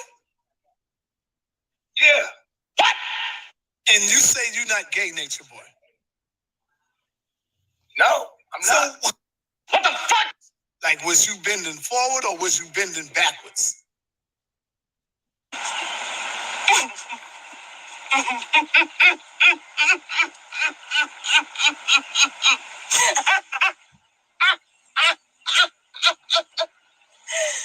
I was bending. I guess you say bending for. I was having sex with a transsexual. Oh, wow. So let me ask you, was that you, brother? I think I spoke to you about that when the pictures leaked and the videos leaked. And I think I seen it on Pharaoh's page with the white man, and he got you somewhere like on a surgical table and he's playing around with the penis. Was that you? You told me that wasn't you. That was me. Brother, you told me the other day that was not you. You told me on the phone, you said, brother, that's not even me. It was me. Okay, so that was you. Oh, man, I don't know what to say about this, man.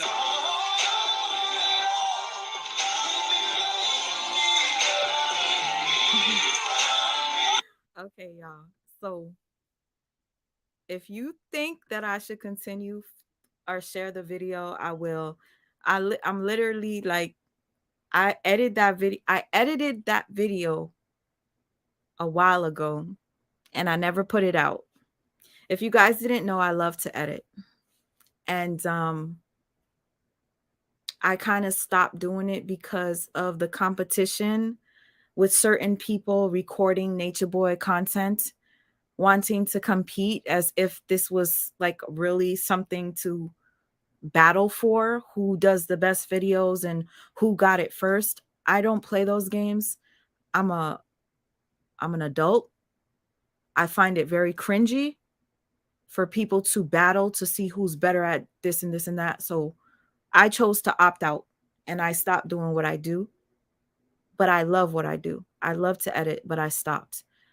Because Velvet chose to do what she did, I decided it is Velvet's turn for me to make a video on her.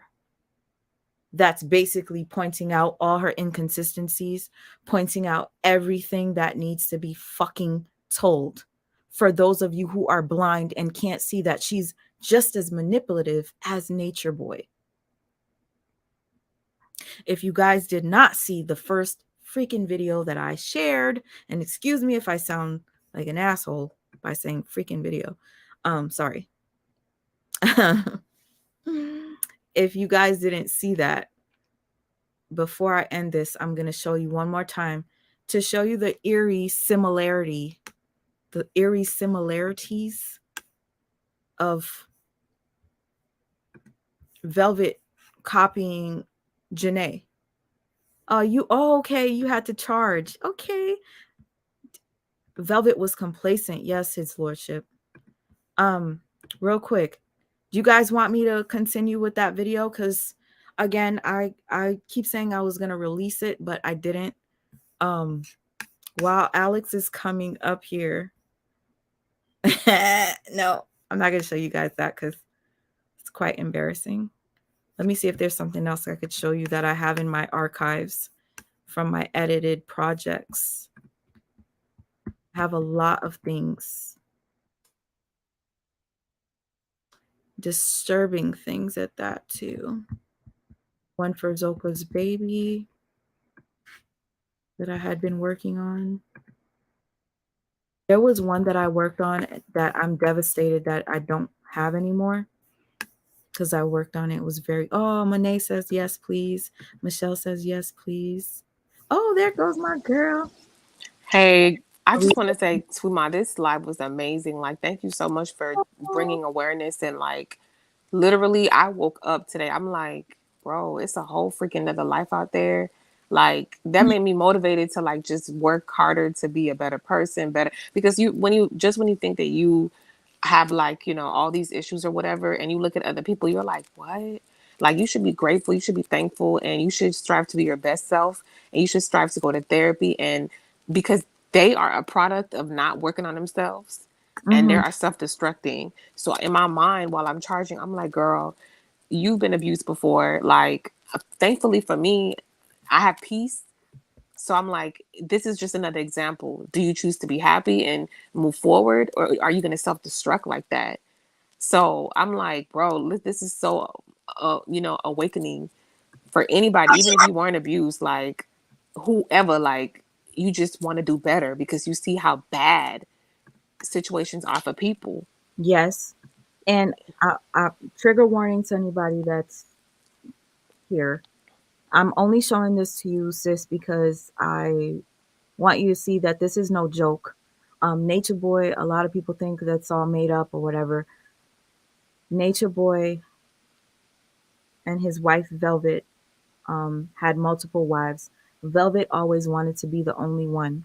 Nature Boy has a connection with one of the wives named Malia. Velvet hates Malia because Malia is his favorite. So Nature Boy had the two women fight. Okay, period, point blank. They wanted to fight. He's blaming on them. He's saying they wanted to do it. Nature Boy goes on live, and it took me about a year to watch this because I remember where I was when it was happening. I was doing a football game. For those of you who didn't know, I used to work in TV, and it was live.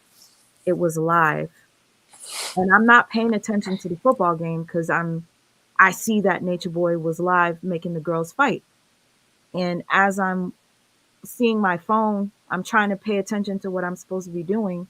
I started busting out crying, and I had to put the phone down because, I mean, now I could look at it, but I busted out crying, and I couldn't watch it. It took me about a year to watch. I seen like maybe a few minutes of it, and I exited. Nature Boy abusing these people is absolutely disgusting. So him being in jail for 7 months, Lord, it's a blessing, but we don't know when he's gonna come out. And he might come out with a vengeance because his servant is now with his legal wife. And also Janae, like, what about her? Like retribution, vengeance towards her. Oh, girl, if you see the abuse that they used to put Janae through, like mental abuse, it was sad. But she kept going back, so it's like you must like it. But the thing is, there's something called trauma bonding. People don't get, Trauma about, yeah. you know, Like Stockholm syndrome. Stockholm syndrome. A lot of them look crazy, but it was because I'm not even gonna lie to you.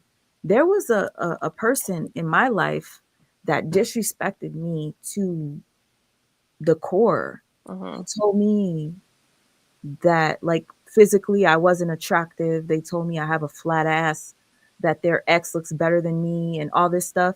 Even after they said all that stuff, I still kept dealing with them. Like, even though it was painful that they said these hurtful things to me and made me look at myself in the mirror like I wasn't enough, I still dealt with them.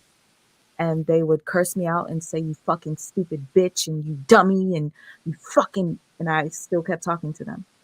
So Yeah, that's common, I was because you want to feel validated. People, like, you have trauma inside, and that's why you were dealing with that. But I'm so happy you came out of that, and it's really I'm big to help you sharing this. People try to use it against you, but this is helping people to see, like, I'm not alone. You know what saying I mean? saying this is lit. Like, honestly, this was an impromptu live. And you know what? It's so funny how something so impromptu turned out to be so great because I didn't expect it. But let me just play this for you. And again, this is a trigger warning to anybody that is sensitive to this video. It really hurt to watch. But Nature Boy had these women fighting, and then the biggest slap in the face. I'm going to tell you what it is after. So he's playing like little Boosie type music and telling them to fight, right? Um, and they're going round for round, round for round. I'm just gonna skim through it. So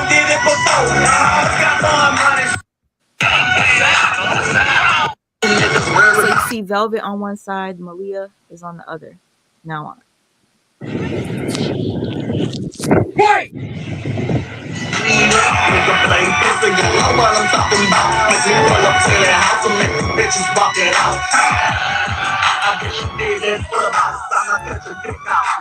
This is for anybody that says that this was an act, this was all for television, this was all for the internet attention. No, he legitimately had his wives fighting.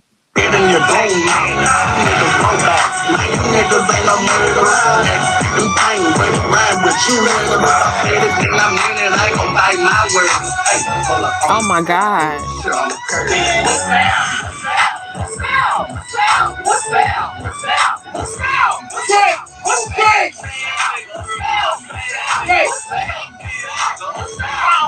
There was a point where Velvet took her fingers like this and stuck them in Malia's eyes. There was a point when Velvet bit a chunk of Malia's breast. Oh Okay, my now God. I'm gonna get to the end. You're gonna see Nature Boy make them hug and stuff. So weird. Yeah, she bit your See her titty breast? and everything, Look, baby. and Nature Boy's laughing. Look at this shit. Look at this. He deserves to be in prison. I hope somebody. He's I hope inflicting somebody. all the pain. That's no excuse. I don't care what the fuck I happened hope to you. somebody violates him up The there. he A lot of people have been abused, but you do not. That's not an excuse to go inflict pain on others like this. I could never even imagine. Like, I'm an abuse survivor, and I could never, like. That's what I'm saying. Like, there's two different types of people in the world. Either you choose to be happy or you become him. Mm-hmm. I refuse. I don't have that in me. The thing is that he's evil. He's evil. It's a Simple. choice at the end of the day. It don't matter what happens to you. You could be like, okay, be evil or be good, or he's evil. He chooses to do that. And you know what? Because he was so evil, I thought that everybody under him were victims. And that's the part where it confuses a lot of people. Mm-hmm. They're allowing it, but that doesn't mean that they're all victims. Right. Because Velvet is no victim. Not a victim. Okay, see this one right here? She is. I'm not gonna lie. She doesn't have it in her heart to be as evil as Velvet is. Let me show you. Hold up, bro.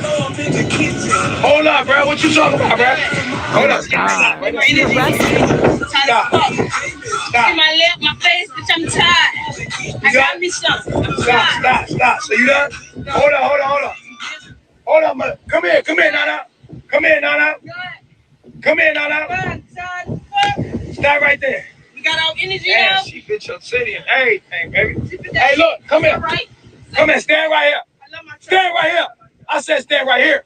What I say? Stand right there. I said stand right there. I didn't know you meant to. I said stand right there. What is you talking about? I got you listen to me. Hey, listen.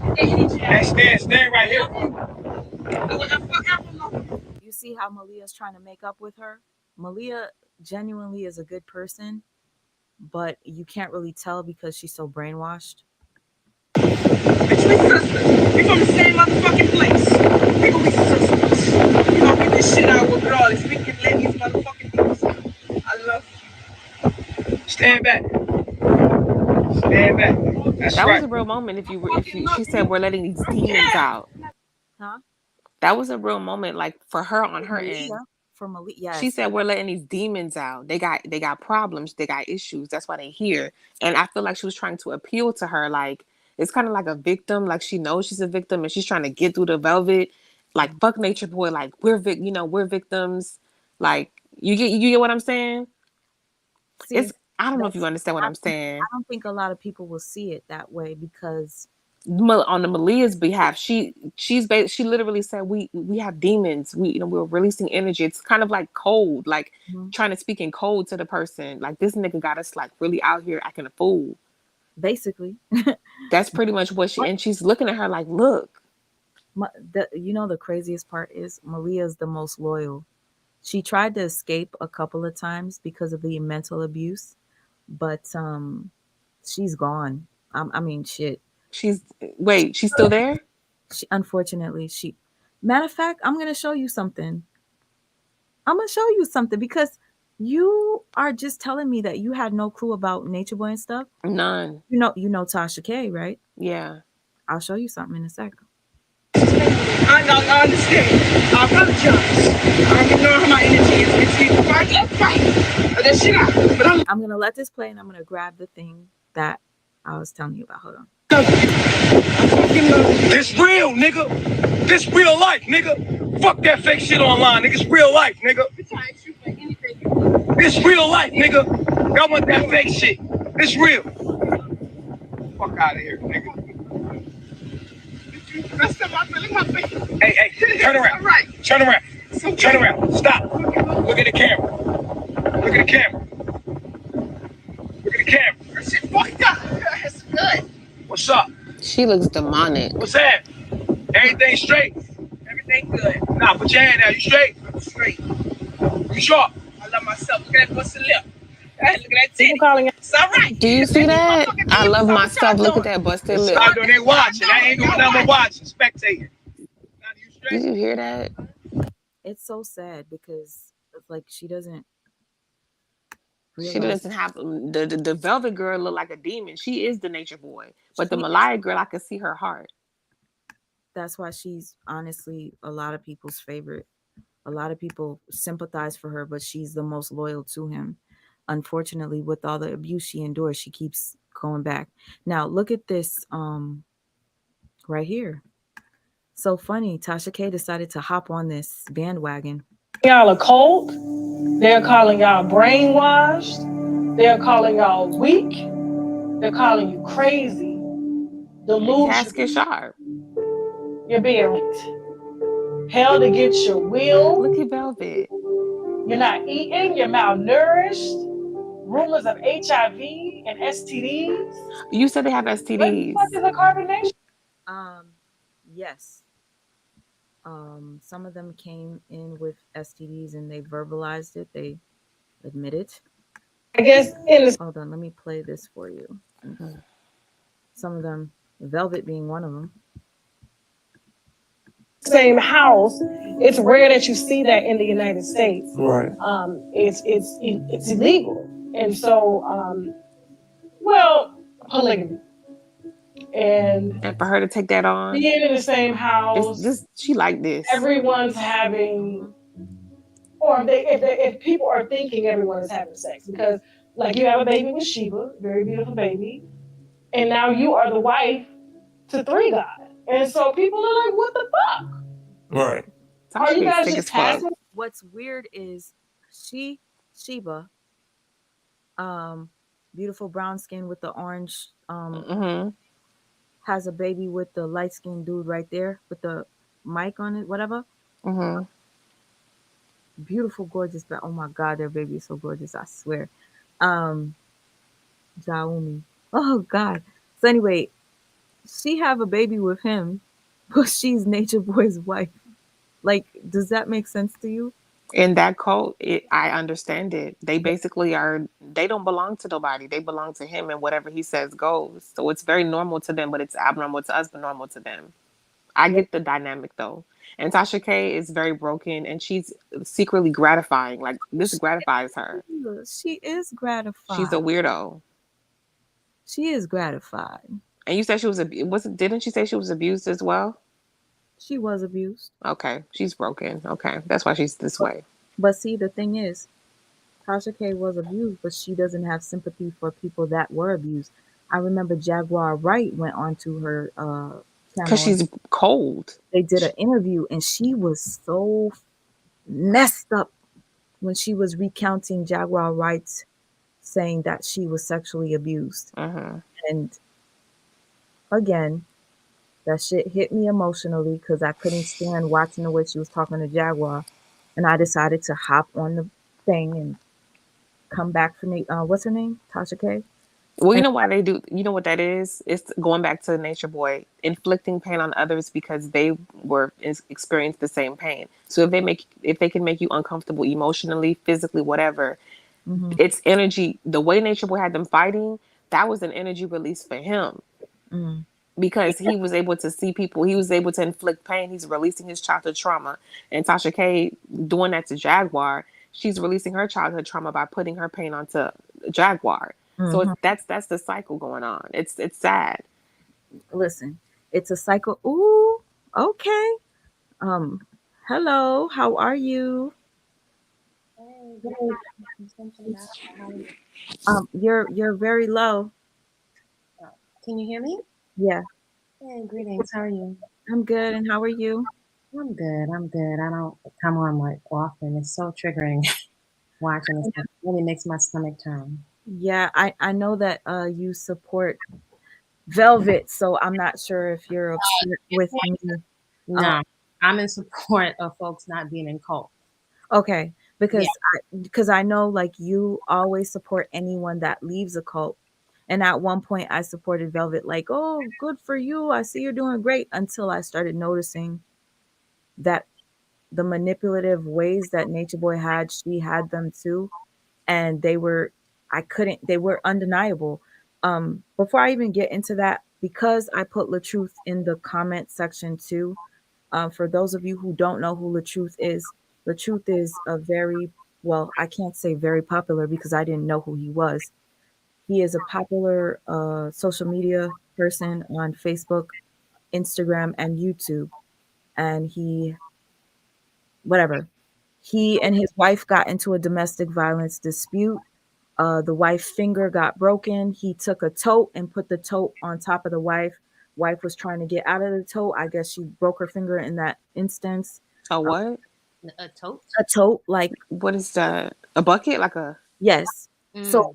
I want to show you what a narcissist does once people start to, because the wife finally came out and she was like, "Oh no, no, he didn't." Like, it was so forced. It seemed like the wife was told to fix this retract. because everybody hates me right now. Fix this. Mm-hmm. So she comes, she retracts, makes a couple of videos with him, kissing him and looking like she's trying to be happy, but she didn't look happy. She finally decides to tell the truth, and then he goes crazy. This is an example of a narcissist going through a breakdown. Just this. Unfortunately, this clip right here is from my screen record. I would show you the real one, but let me just play this. Alright? This is not a weapon. This is not a weapon. This is all y'all been talking about. Huh? Oh God. Then go download my song, Drop It Low. Let me see you dance, girl.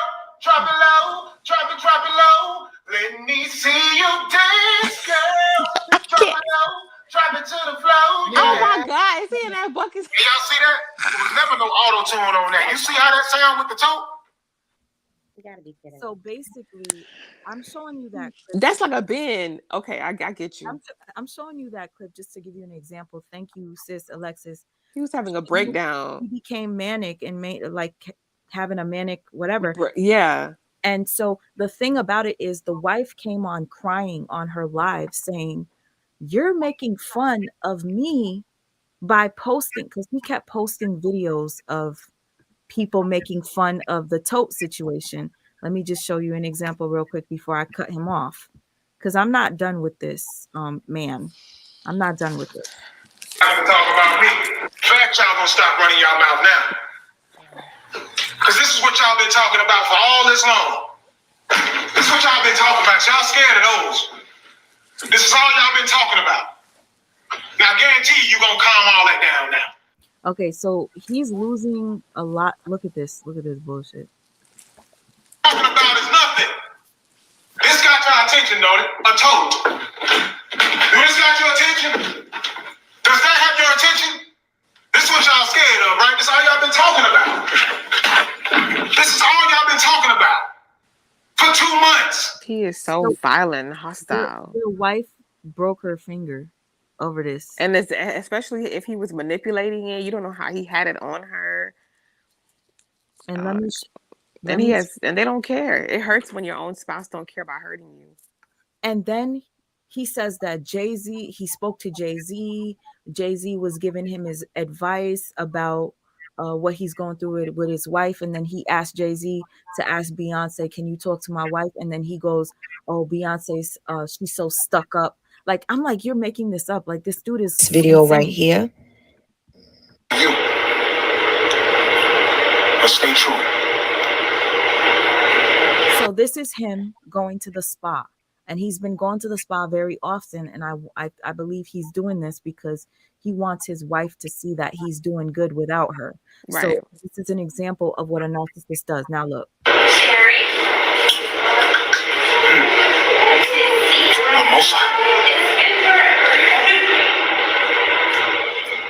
Yeah, very, very abuse. Like, I don't need you. Nature Boy does the same thing. That's why I'm using all these people. They're connected because they're all giving narc vibes. I'm not a professional. I can't be calling these people narcissists, but they give narc vibes, okay? Oh yeah, and Amber Rose. Stay out my DMs. He just accused Amber Rose of being in his DMs, okay? Like Amber Rose? Yeah, he said Amber Rose was in his DMs. So, yes? Say something. So, you know, I've watched a lot of all of this unfold actually over the years. And actually quite quickly, I saw behind the scenes, I've seen certain things I'm not going to say because my first priority is always going to be my safety. And it has become the way, there were so many different channels initially that were reporting on these cults. I've spoken to many parents of people in cults, grown adults, people that have been in cults for a long time. And unfortunately, this has been, I would say, a huge community lesson that I have never had such a crash course in gaslighting. The onlookers, the audience, everybody has been gaslit every which way to Sunday. So I saw quickly I couldn't have, and I'm glad, I can't have allegiance more so to people. I have an allegiance to principles. Because this is not a joke. This is people's lives, right? And when I initially posted, I said my channel was never an an entertainment channel. Never. It never will be. A lot of times I couldn't even come on because I saw the turn that many people were taking. Like people's egos were getting flared and back and forth, and a lot got lost. And bless that brother, Mr. Marquez.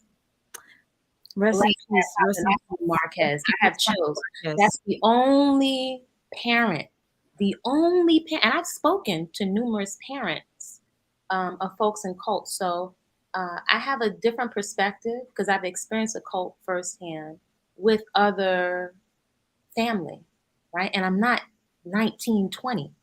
You know, I'm not stupid. I was fortunate. I've had some life experience. I've traveled. I was able to pay my own way. So I have a different perspective. I saw it. I'm not going to give credits to that so-called cult leader. I've seen them 10 minutes away from here, walking down the street. I've spoken to several of them. There's so much that I can't even say because of the climate that's out there. And I just had to trust that in a matter of time, all of this stuff will come to the surface. All of this stuff will come to the surface. I put lists of almost every cult, most of the cults you could think of. I had made a whole playlist years ago. It is just now that people are start paying attention, and I see people starting to list what's the guy, Jim Jones, Purple People, which I've spoken to Mr. Marquez about. It's been right underneath people's nose the whole time. And the patterns, whether you're in a domestic violence relationship, a cult of one, if it's a group, if you're in a church or something like that. Difference with the church, you can get up and you can go home. Mm-hmm. But it's so much that people are so entertained or so triggered by that's been right underneath everybody's nose. But no one has caught it because I think many of us may not want to acknowledge that we are experiencing those same patterns ourselves. Right? Mm-hmm. And people getting off on it. These patterns, so-and-so boy, there's thousands of him. Active thousands of nature boys, right? Yes. The first time I laid eyes on him, I said, this cat is like homeboy from one of the cats from the hood from Rikers. I said, I know this personality type. Can I ask you a question? What are your thoughts of seeing his one servant turn into him? Well, as I have said before. Solar, by the way, Lex, because I'm just introducing you to this. Solar is the one that is now. I know exactly who the young man is. Okay. Mm-hmm. Go ahead. And I'm just getting to know cult culture, so even if we remove the word cult, I recognize a long time when you are on the receiving end of abuse, either two things are going to happen. Mm-hmm. Either you're going to become an advocate and say that it starts with me, whether that's child so-and-so sexual abuse or domestic violence. You can make a conscious choice. It was done to me. I will not repeat it. Or you become contaminated, and if you spread it like a vampire bite. It's only two things that you're going to do. So I think it's people have taken, if you're exposed to it enough and you have certain traits within you and you're very insecure, it is likely that you will perpetuate that onto someone else. And I think that where folks are going off on, for example, no offense to anyone that's into astrology now and the knowledge, every time I hear that, I cringe. Every time I hear that, I cringe. Information. And so you got to give that to young people that don't have or people that don't have a frame of reference. It is merely information and elements of information, accurate information that is being manipulated and manipulating people's traumas and insecurities. So these folks need counseling, therapy, communication skills, job skills. That's what's needed. Basics, and folks are tripping off on this astrology. And the crazy part is not just them, because thousands of onlookers are liking it and signing off on it and supporting it with their dollars, right? This is a community-wide lesson, so it's much bigger than him. It's showing us what has been operating in our community and in our families. Mm-hmm. So I would even say there's so many ways you could take this, but I always like to know what is there for me to do. Because I can't spend all day online. I've got a garden to attend to. I'm not moving off my trajectory. I'm not. I will not lose focus. I can't watch this stuff. And even when I do, I'm like, why am I watching this? I'm watching it because people ignore it is how it has gotten so big. Because we think it's nothing. That's how so-and-so boy got so big, because people weren't taking it seriously. Even some Yeah, old people thought it was a joke. A lot of people thought it was just like, oh, this is just for Instagram. This is just for Bigo. A lot of people It's thought a it real thing. Charles Manson. you saw that fight. That was beyond my gosh. building. So for the people that were sending money, hand clapping, eating snacks off of chocolate women fighting each other, it shows we have a very real dysfunction within us. It's dysfunctional. Yeah. That's something for us to acknowledge. Just because it's black, it gets a pass. Really? No. Yeah, you're right. It's dysfunctional. Do you want to know what's very disturbing to me now? So I went under Velvet's comment section. Now this is Velvet, who just said that she's been healed from being with Nature Boy. She turned her life to God. If you look at her YouTube channel, it's always her doing devotionals and reading the Bible, to now wanting to restart carbonation, and she wants to be the chiefess, and the former servant wants to be the chief. Um, I'm reading the comments, and Velvet was getting so much support. People saying, "I'm here for it." Oh yes, love wins. Yes, you're the best chiefess ever. You're the most beautiful. You deserve to be chiefess. Like, I literally was sick to my stomach because she's getting way more positive Validation. It's feeding her. Well, That validation is going to encourage her to continue. And it's bigger than Velvet. This is showing us something about ourselves. As a Black community. It's something. It's bigger than the validation of her. We have to, or we have the opportunity to ask, what is it that we're supporting? It's like if you've ever heard the term toxic positivity, I think it's especially as women and men, it's a form of denial.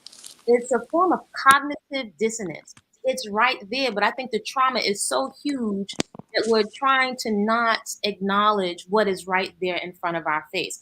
It's like Hitler. Hitler could not exist without people following him. Somebody had to agree to something that made no sense. And there's a very old tale called The Emperor Has No Clothes On. This is the age of the emperor has no clothes. I don't know if you know, it's a very old story where there's an emperor who has no clothes, but people refuse to tell the emperor he has no clothes on because it's the emperor. And so nobody wants to be embarrassed or to tell this high esteemed emperor that, dude, you have no clothes on. So we refuse to say what we see because we immediately skip over the process of acknowledgement and accountability. Acknowledgement and accountability. So even with positivity, where's the accountability? All you have to do is utter a few words that has no weight. You didn't have to correct, you didn't have to take any corrective action. There's no accountability to the gaslighting and the trauma that has been spewed across the airwaves towards the chocolate community. That's what's missing. So I think it's great, or it's positive to hear these words, but if they are not weighted with action, then what does it mean? The cycle starts over and over and over. At some point, somebody has to demonstrate words have to be weighted with action. Everybody has been affected by what we've been seeing, right? Remember, there were mothers with small children that got online with so-and-so boy that were listening to his music. The mothers had the children get online and speak to him almost, I'm not trying to be offensive, but like almost like speak to your daddy. So for us to understand the psychopathy, it's like saying, say hello to your daddy, say hello to so-and-so, CHIEF. You know, so it shows a desperation within us. We need some deep therapy. The onlookers. Very much so. The Black community, can I say something? Go ahead. The Black community, I really appreciate your education and your knowledge. Like, you're imparting a lot. And I'm literally learning about this situation that's going on with Nature Boys, whom introduced me to the Nature Boy situation. But I also first was introduced to the following, or the, how would I say, what would be an appropriate word? Because you said cult culture would not be kind of what you would say, but what would be an appropriate word to describe what's going on with these young people? Or they're patterns. It's a pattern of exploitation of people's trauma and insecurity. Trauma, okay. PTSD is what's being exploited. And as we know, it's not exclusive to Afro Black people. That everybody has their own version. But if we're speaking specifically to us, basically what's being exploited is trauma. It's companies understand it when they're marketing products. Poverty pimps, preachers, everybody understands our psyche and trauma, but us, but the onlookers. So it can continue to be exploited. So at 20 and 22, you don't have a frame of reference to articulate it. You can't make the You don't even know what's going on with by the you. time you figure it out, you will likely have several STDs. You will likely have children with these people. You will likely have depleted your finances. I'm just going to say, and not to sound pessimistic, especially women, we do not bounce back like that. Don't. This kind of trauma will likely make you less present as a parent and as a mother. In your subconscious, it will drive you to make poor decisions out of fear. And I triggered trauma. Yeah, you are. It's. I'm so happy that she came on, because I'm not trying to, like, downplay myself, but you speak in such a way that, like, you just understand, like, I can't express myself the way that you do, education wise, but I'm grateful for your input and your wisdom, basically. Like, I'm sorry, I'm that basic chick that just knows how to, you know how to articulate very I know how to well. articulate. You know why I can articulate? What? Because I got my behind kicked. I got taken to school. I got a PhD in the rainforest. Girl. All of these people are talking about knowledge. Every time I hear it, I cringe. But I also realize you have to tell that to people that don't have a frame of reference. It's easy.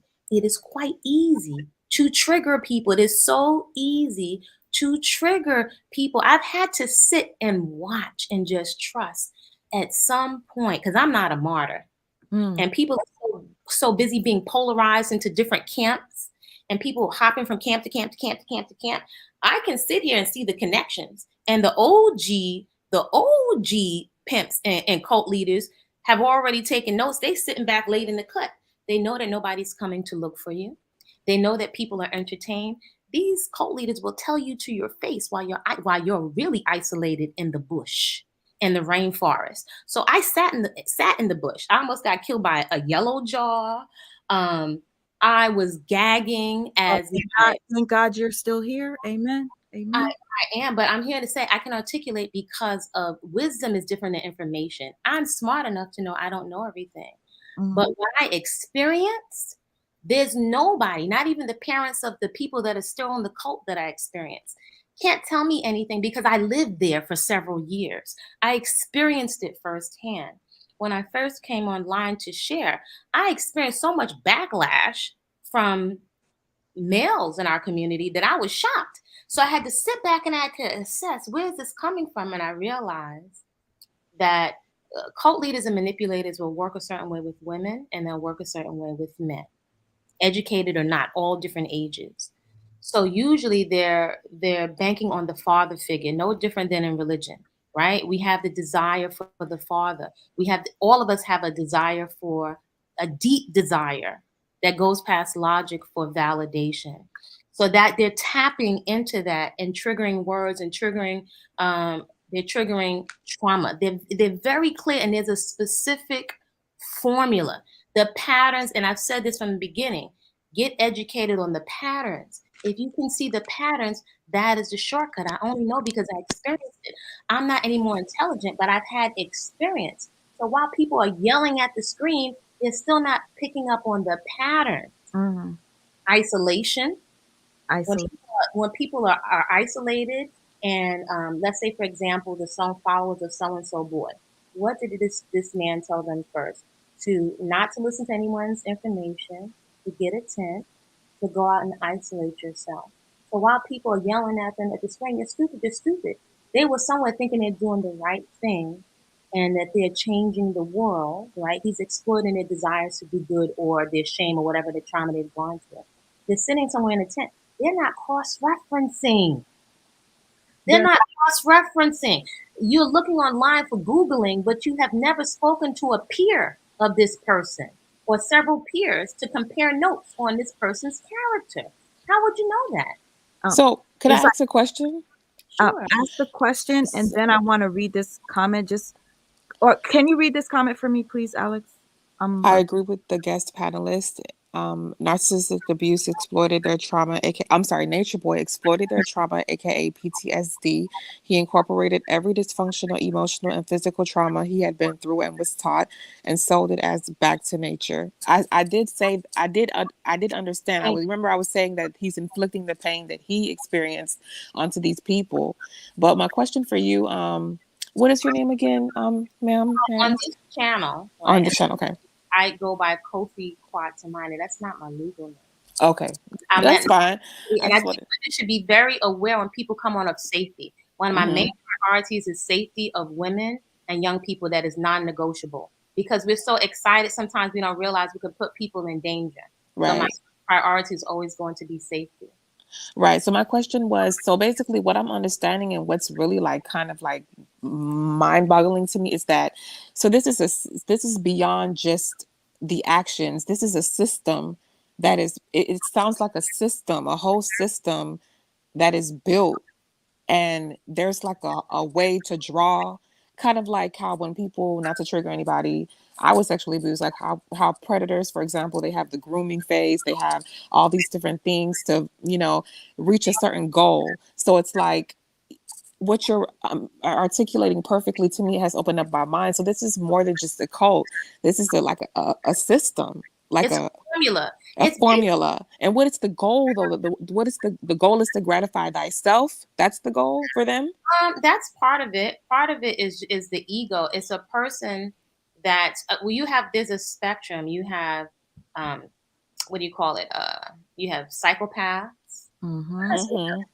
People that will hurt people. You have narcissists, which I didn't know what a narcissist was. I'm not 20. I'm not stupid, but I did not know what a narcissist was. One of the distinctions I've read and I've researched, one of the distinctions is they don't have empathy. Right. So when let's say, for example, when the audience of onlookers are yelling at the screen and typing very fast, you're trying to appeal to someone's humanity or guilt or shame, yet that doesn't come up. How do you deal with somebody that doesn't feel sorry, that doesn't have empathy? So you're trying in vain to appeal to their empathy, and they don't have one.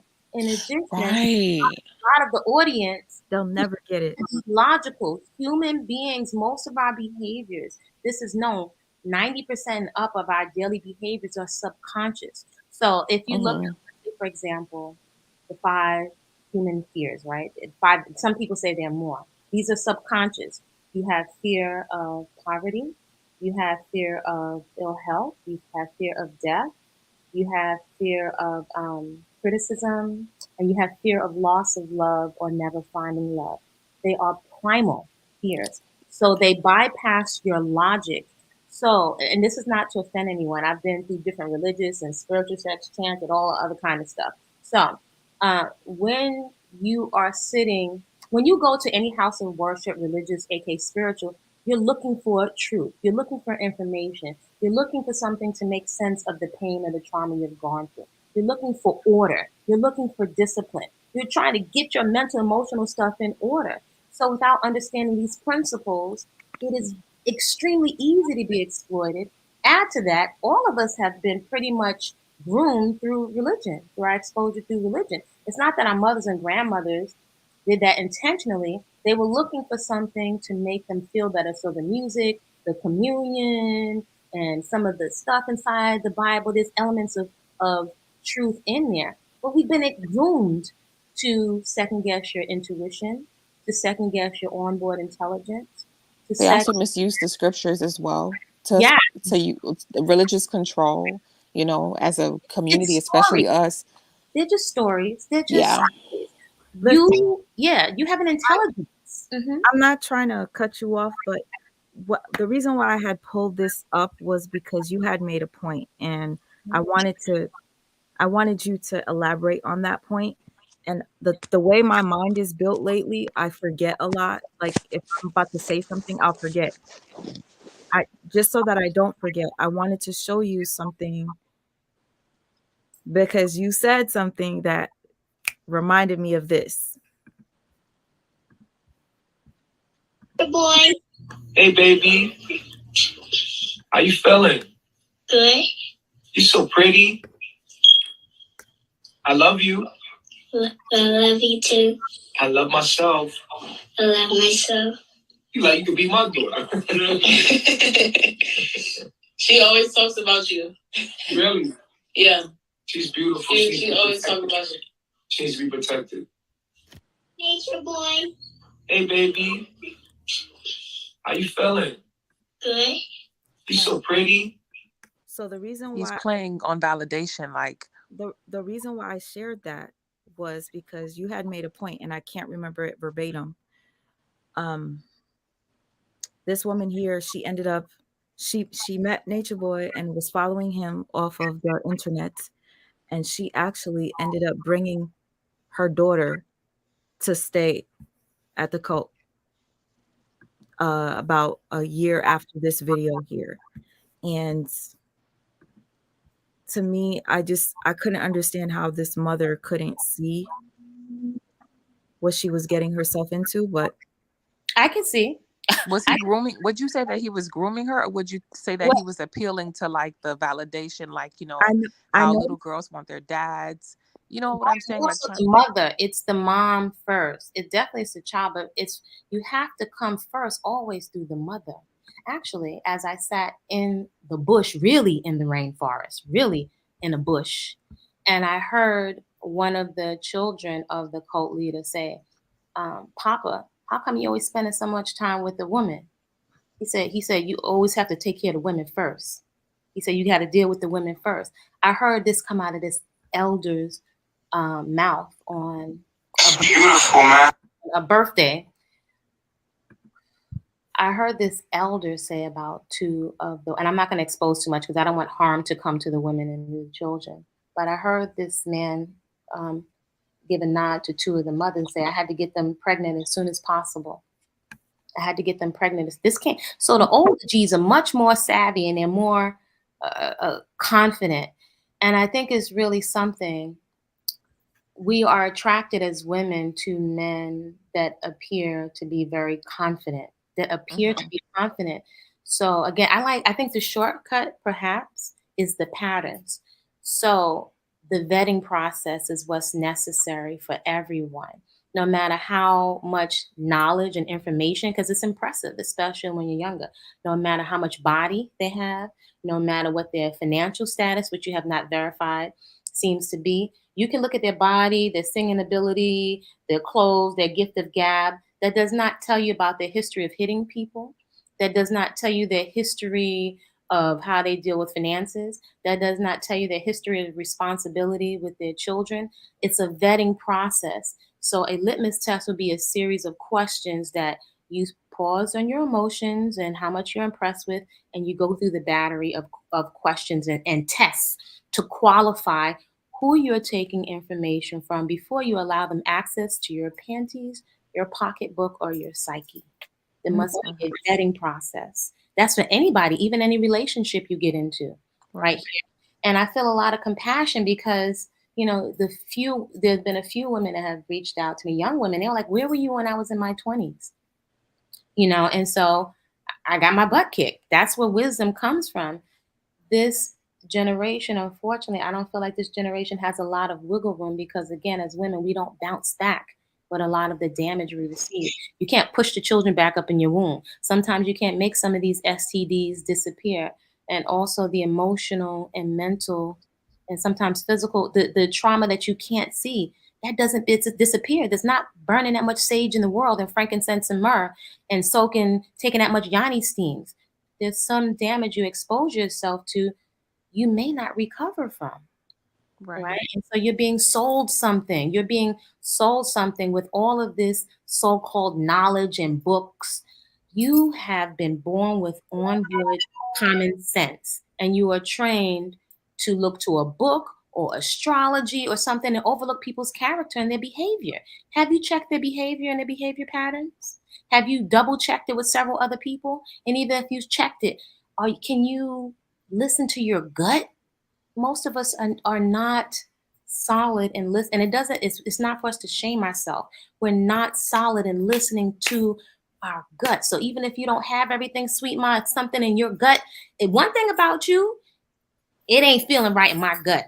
So I'm calling. I don't have to agree. I don't got no PhD, but this ain't feeling right. You call it. Guess what? I'm gonna say this. You don't have no PhD, but I appreciate you and your knowledge so much. Look at this. My friend texts me and says, "Hey, I like your guest." Yes, like you said, you don't have a PhD. I thought you said you did. I'm a mother. That's my PhD. I'm a woman. I'm a mother, and you are brilliant. But I don't know everything. I'm not the most. I'm Shout just out to you, B. I'm just sharing information. So, for example, but you do it in such a way that many people cannot. You have a gift, like you said, gift of gab, but yours is genuine though. You're not manipulative. You have a gift of relaying information in such a way where you can draw people in and really truly educate. Like you could literally be a professor. Like I can articulate, I'm a smart girl, but I can't articulate like that.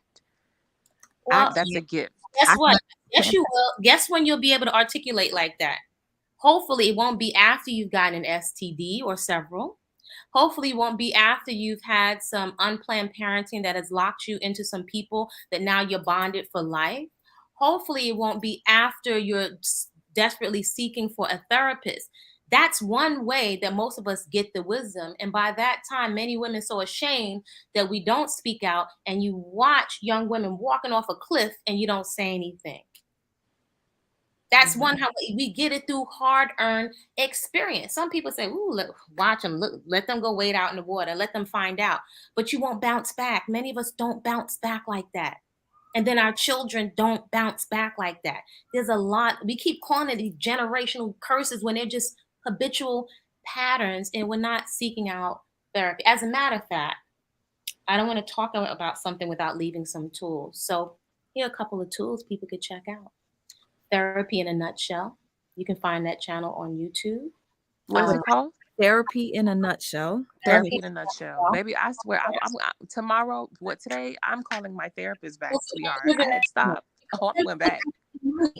Some people may not have the money for therapists, and it's understandable that not everybody trusts the medical industry. But hold on, let me give you another great resource.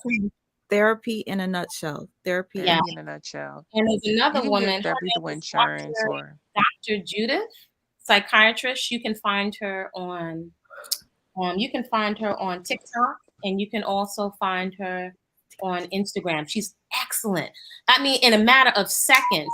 And when you look at this person, when you look at these folks, especially Dr. Judith, she's a Black psychiatrist. She's absolutely superb. When you look at it, you go like, oh my gosh, I could have had some tools and techniques to unpack my trauma without being sucked into more verbiage and rhetoric of astrology and energy and crystals, when you just need to unpack your trauma, put it in perspective so you can move on and get a focus with your life. Focus on your skills, your career, your economics, your mental, emotional health, and making good choices and securing yourself into your future.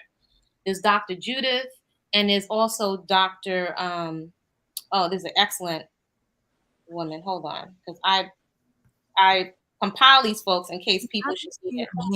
I'm trying to. You know what's crazy? It's like I feel like I don't know. For some reason, I feel like we all have the obligation. You're speaking to you. It's like basically we have to save ourselves. I was thinking like I have to save myself. Like I'm not in nowhere near what's going on with these girls that I was watching, but just the unpacked trauma. Like I'm a sexual abuse survivor, and my childhood was not what it was supposed to be. So it's like. But I noticed that, depression and all of the things that I deal with, my issues is trauma based. And my psychiatrist used to say, medication is like 5%, but 95% of it is therapy, like learning coping tools, coping mechanisms and stuff. And we don't take that stuff seriously. I'd be like, okay, I'm going to go. But no, like literally it's a mind frame. Like we're screwed up in the mind from so many teachings and so many patterns from our elders or whatever, and it's like we have to unscrew and we have to fix and we have to think, learn how to think, learn how to think literally. Bingo. So I feel like, Sweetmom, I feel like we should make this like a like Kofi Fridays, like something like, you know, honestly, I guess I'm so happy we need whenever he this. Like, pops this is up. better than the BS that's on YouTube. He literally pops up when I least expect it, and I appreciate it. Like, she always Again, ends her I lives don't with, know everything, Sweet Mom. I really don't. But then there's sometimes that I just look and sometimes it just brings me to tears. And then I tell you what, my priority, first of all, I'm not a martyr. And I'm not about to be out here and be the lynch mob for the Black community. That muledom is no bueno. That doesn't work. That's not balance. Mm-hmm. Our self-care, we say all of these are catchphrases. Let me make this quick. Here's the 3 things I'll say, and they seem so simple. Your movement practice, aka exercise, aka sweating. You don't need a gym membership. It is so deeply therapeutic. You need a physiological release daily. Mm-hmm. In addition to keeping your arteries clear, we're so entertained by our dysfunction, and it's habitual and it's become chemical. We need to do something. Or let me not say, I don't like to tell people to do. We would benefit greatly from doing something different. I encourage everyone to get a movement practice. If that's 20 minutes, perhaps building up to an hour a day, to a garden. It is so deeply therapeutic. to a garden. Yes. I don't care if Gardening. it's a teeny tiny apartment. It's like, even for years, I work in fitness and in nutrition. For years, people like, you're a personal trainer. Why are you talking about the garden? I'm like, if you only knew. When you start to, and people are going to cults for stuff that you could be doing on your own. You don't need to go to a cult for somebody to tell you to eat some more fruits and vegetables. If I came over to your house with my jump rope and we made a live sweet potato pie and we were roller skating, it would be a no-brainer. Most people don't have support. So we do go with groupthink. We do groupthink as a species. Look how many of our young people are following so-called celebrities. These are strangers. It's fantasy. But your garden is going to give you some. I get more out of my garden, no offense, and I've been really, than more out of my garden than I've ever got out of a church. For example, it's when it's rainy season. Right before rainy season comes, you'll start to see like millions of ants. You'll be like all in lines. You're like, where the heck are they going? If you follow the ants, How do I follow? you know what the ants are doing? They're moving the queen and they're moving the eggs and they're moving the eggs, the babies. That's all they're doing. If I go to try to take my foot and stomp on the ants, you cannot pull them off of their focus. They'll take a chunk of flesh out. They don't move off of their focus. So there's so many lessons when you start looking at the life process of plants, even for women that want to be a healthy weight, right? These cult leaders, do you realize that they target women that appear unhealthful, that have acne and overweight? I'm just going to call it. Do you know that they target that? People that don't love them. And that's one thing I wanted to ask really quickly. I noticed that he always would say, I love you. It's as if he knows or is trying to appeal to the fact that women sometimes don't love themselves, because I struggle with self-love. So he's like saying, I love you. And when a woman hears that, some women, they struggle with loving themselves, feeling worthless, or wanting to be validated. And so they go to these cult leaders because they feel loved or they feel some type of acceptance. So what would you say, for a woman in general, as far as how can you achieve or attain some type of self-love, whereas, because sometimes, how do I explain it? I often tend to feel like undeserving, and that comes from my childhood. So I try to basically, I try to think to myself, well, like you said, self-care, like sometimes I feel like I don't even deserve to care for myself. And it's like really deep. So I'm like, how do I get out of that? Like, how do I know that I'm worthy of good things and not feel guilty or feel undeserving or have negative emotions about caring for oneself, if that makes sense? Okay, so I got another channel for you. It's called Crappy Childhood Fairy. Excellent. So I'm not a psychotherapist. There's some things they will articulate, especially Doc Judith, and there's one more woman, Crappy Childhood Fairy, excellent, to help you step back objectively and look at the patterns. Because I do think it's necessary. As much time and energy as we put into religion and feeling good with the music, I was able to identify as a young woman that all the religion, my family was very religious, wasn't able to help people manage and process the emotional, mental pain they had experienced. For example, I'm like, how come everybody goes to church and church is more important than school, but everybody's doing drugs and alcohol? Obviously, if people are trying to get away and make themselves feel better, there's something that's going on here. I figured that out as a young woman. So I figured out this hasn't been enough to keep people off drugs and alcohol. So there must be something else. So I do think that those particular channels and therapists and psychiatrists have a lot more knowledge and professional knowledge than I do. Second, in terms of us being deserving, what I have found, right, rather than just being intellectual, because I think we can become very top heavy, I think an effective perhaps shortcut is to give yourself experiences, right? Because we can go down a rabbit hole. Once you've unpacked and identified the patterns, to give yourself new experiences can shift your paradigm. Otherwise, you can stay in a cycle of healing forever or in self-help forever. I found self-help as a young woman at the library, as a person that loved to read. And that I spent thousands of dollars, even before a cult, looking for answers in self-help, in workshops. I figured out early on to invest in education to understand why my parents and the people around me did the things that they did. I wanted to understand why we self-sabotage, and I wanted to understand how do other groups of people get to a focus so they have a standard of excellence.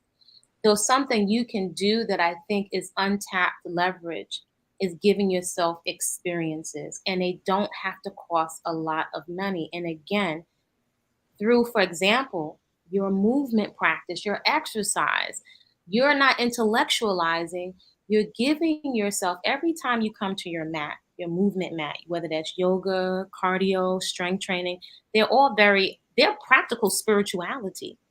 You give yourself an example of you showing up with tenacity, resilience. When you're huffing and puffing, you don't have a lot of time for stinking thinking.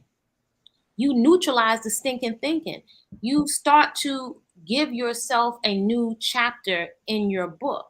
And the old chapters of the trauma, you put them on a shelf and you pull them down off the shelf just to refer to as a reference of what to do and what not to do. But you start to give yourself proof and evidence. You're not just lying to yourself by chanting Nam Yoho Renge Kyo. You're giving yourself real experiences of confidence. Mm. You're reprogramming yourself through doing something. It's like real. changing your patterns basically in Yes. life. Yes. New experiences. I get what you're saying. Someone And it's kind of like asked, rebalancing the chemical imbalances. Huh? I'm so sorry. I'm so sorry. Whenever you get a chance, just that comment is for you. Did you figure things out on your own, or did you find help? Both, I would say. Again, from a young woman, in my eyes, I was looking around at the adults and I was like, this doesn't make any kind of sense to me. Why is this person beating up on their wife? Why? But I also was able to figure, grandpa fought in several wars. He saw dead bodies. That makes sense why he drinks. I figured that out as a young person, just observing. And for some reason, I found books in the library. I don't know how I found books on an old cassette, that an old cassette recorder. I'm very inquisitive. I ask why. I like to know the reason why. I know that nobody does something for nothing. So it just means like I'm always think like this. There's something I'm not aware of. These people can't be smarter than me. I know we have different learning intelligences, right? Different strengths, but they must know something that I don't know. So once I ask that question, then it's on my radar to figure out the pattern of what is it that I don't know. So I left my neighborhood when I got my first job. And I went to the village with all these people, quote unquote, weirdos, dressing different and taking my money and buying different foods and going to health food stores. And I was exploring. So years later now, as a grown adult, when I went to the cult, I didn't need a cult leader to tell me to take the perm out of my hair. And by the way, you're not defined just by your weight or a perm. I think that's BS. To say that people don't have a value because their hair is different or they wear makeup. I may choose not to wear makeup, then I may choose. It's your journey. So I don't think we need to shame ourselves or to shame each other for where we are in our journey. I still have a Jerry curl and a gold tooth, so go figure. So I didn't need the cult leader to tell me that because I had given myself experiences. I have always somehow given myself experiences without money, right? So I would find an African dance class, health food store, books. Let's say, for example, the travel. Every time I would look at these people traveling over to this cult, I've gone across Israel and I had $6 when I left my house in my pocket. What? So it's just a matter of think, and ask the right people questions. You don't need to join a cult to go to the tropics. A lot of times these people are going around the corner taking a picture in front of a banana tree. These folks wasn't out in no real jungle. Oh crap. Every time I see that, it's not an insult. It shows our level of ignorance also is being exploited. They bring that conversation to certain people. That's why they concentrate on the hood. I've had experience in the hood. That's one of the chapters in my book. And I celebrate that chapter as well as the other chapters, right? So I can see this sucker coming straight across 125th Street. But the person that I couldn't see was this older, more savvy person that was speaking to me. And quite often these cult folks will use, there's a principle of like social proof or testimony. Will use the older women or use women and children as the example, right? So I figured out many things on my own. I sought help, but it would be in our best interest to vet everyone and proceed with caution. Y'all may be aware of the young lady that was just unalived when she went on a trip with her friends, right? So the principles are Rest in peace to her. Justice be served, and may she rest in peace. Go ahead. That's a community lesson. The principle is everybody, women and men, should be vetted before you let them into your personal space. And these are things sometimes it's like for young women and men, we're being misled, and we're also allowing ourselves to be misled by these icons and celebrities out of desperation. We're really, and we don't have the wiggle room. It's like you remove one cult leader and 5 more pop up. Was Shanquella part of a cult? I'm sorry, was Shanquella part of a cult? I don't think so. No, but that's a great example of you don't have to be part of a cult to be misled. If you want to be friends with somebody so bad that you overlook red flags, even amongst your friends. If people don't like you, we as young we sleep with people that don't. Did you get the vibe? If you saw that video, when she walked into the room, that energy changed in that room to where it was like, those friends do not really like you. A lot of people felt that when they saw the second video. Shanquilla walked into the room with the video like, hey guys, it doesn't take that long to get dressed to go to the pool or whatever. As soon as she came in, the facial expressions on the people in the room was just like, why? So she was set up. Oh, I would say this right now. Do we really think that, and maybe this is perhaps my perspective, not necessarily the truth, do we really not think that watching all these reality shows, do all of those folks appear as friends to you? Right? So we're being groomed on a larger scale through our entertainment, right? Where the amount of the fear and insecurity turn into jealousy. The fear and the insecurity, or somebody has more than me, or the poly and competing for men. Remember I said fear of being a loss of love or never finding love, right? The fear of death, the fear of old age, the fear of poverty. This is showing up in our decisions, right? And religion has not been enough to mitigate it. We have been groomed. It's a setup. We have been. Yeah, the discernment. We say these words as if you're 20 and automatically you should know better, right? That's another form. We gaslight even our young people. If you don't have a frame of reference, you don't know any better. True. And it's also, I'm sure that the young lady, in an effort to fit in, was overlooking red flags because, again, of that need to belong. So although it wasn't a cult per se, that's what I'm saying. It was It could bad be association. the patterns. Friendship cliques are cultish, in my opinion. Bingo. It's this. You see what But I'm saying? they said that she had what did they say briefly happened to her? Did they say what happened to her? Yes, sis. Very, very disturbing. There were conflicting reports. The mom got reports that her friend said it was alcohol poisoning, and then though the autopsy showed that her spine or her neck was cracked, and that Her entire what? her Spine in her neck broken, cracked. was cracked, and I think she also had trauma to different parts of her body. So even if that's enough information, right? Because we have a tendency to get information and we're and then we gloss right over it and we don't absorb the lesson. So it's one of the reasons why I would say, rather than like when folks have reached out to me, I don't have groups per se for folks to join. I like to come together around activities. Those activities usually will be fitness, gardening, or fruits and vegetables. That's all I got. Not a martyr. I'm not a therapist. I like to come because activities can kind of mitigate and neutralize a lot of that stuff. Cooperation, for example, is built in. Stress relief is built in, right? Even though you're within you may be doing an activity with other people, you're having your own experience, right? And then who cares? I don't care if you got a perm, lipstick, who your man is, whether you eat meat. I just want to put my hands in the soil and relax. I'm real simple.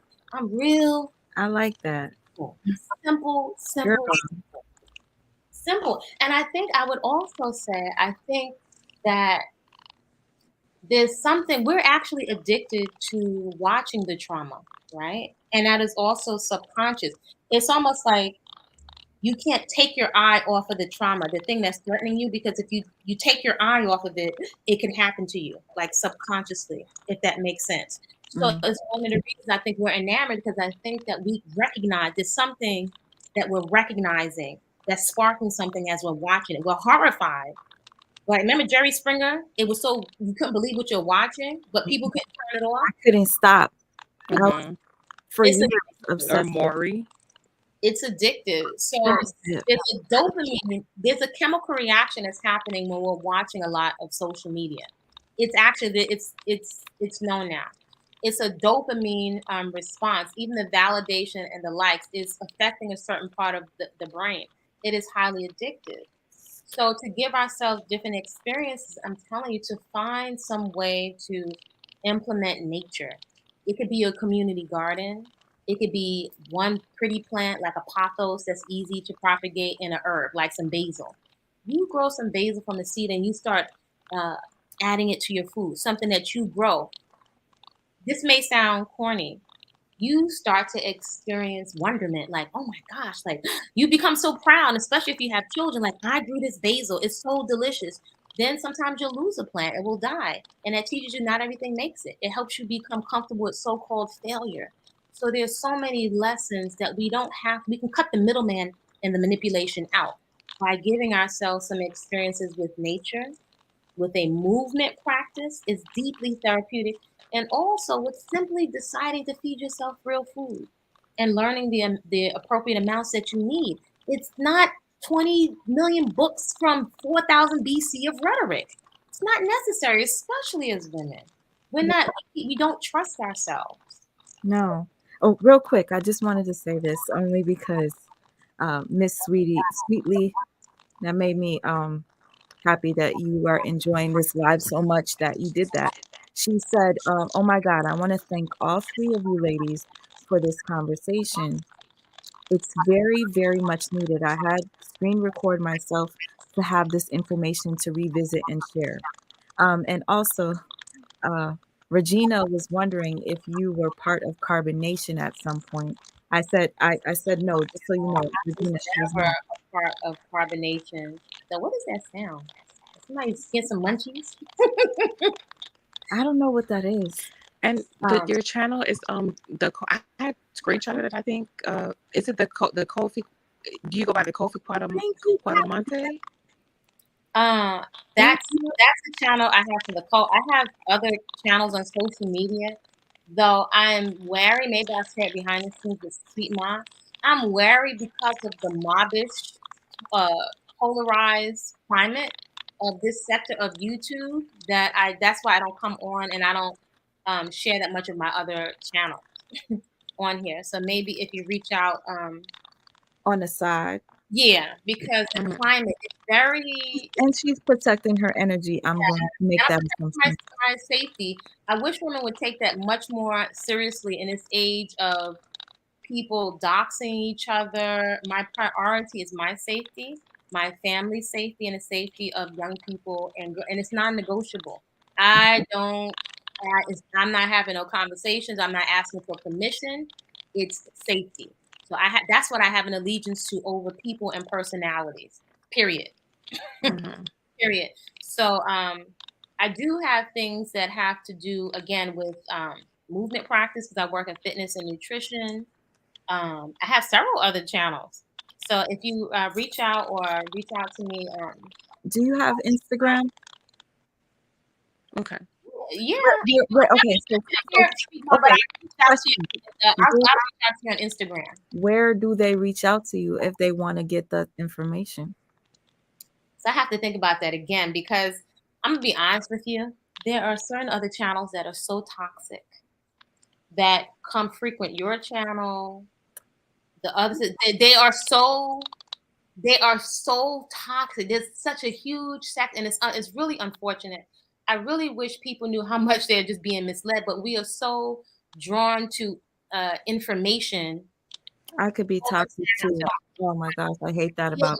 Yeah, it's on a whole nother level, and life is short. The garden is the priority. My movement practice makes me feel like $1 bazillion, where I don't have to deal with this stuff. That's real. That's something nobody can take away. My garden, I started a garden with nothing. I just experienced a hurricane. 10 of my banana trees just fell over. Do you know how much work that is? When these people talking about their gardening, I just had 10 plus banana trees and plantain trees that I started from a little teeny cup. They just got knocked down in a hurricane. But you know, when you come online, you know what people want to know? I'm cleaning up in a hurricane. You know, where'd you get your earrings? Or are those your real eyelashes? So that's the mentality. That's why I'm very protective. You're protecting the environment or the energy. Yes. And there are some people that are there's a few people that have been paying attention. I put playlists about all these cults years ago. I put links to people that have found me, that was looking for me. I could think of one person in particular, 2 people that have found me just because they were just paying attention. It's actually all right there, right in front of people's face. So, Sweet Ma, if you reach out to me, because I know who you are on Instagram. You know, I'm right underneath everybody's nose. You grow cotton for real, His Lordship? Yes, I'm grateful. I'm happy you My found friend has a garden and she loves gardening, and I'm attracted to it. I'm drawn to it, and I'm like, I want a garden, but I didn't know why. But I really feel like it's really calming. It's therapy. Let me tell you, I'm in the garden. I'm watching hummingbirds. It's like sometimes I see little bluebirds, red birds. I see all of these on my passion fruit tree. I have all these black caterpillars that are attacking it, which eat on my greens, but they turn into the most beautiful butterflies. I see which plants will give me good seeds, which is important for all of us to know because there are certain things that right now we could all, I kid you not, even in an apartment, because I've done it, be growing substantial food if you only knew. After a while, you're like, this stuff on one level is insignificant. Again, you don't have to go to the jungle and the rainforest.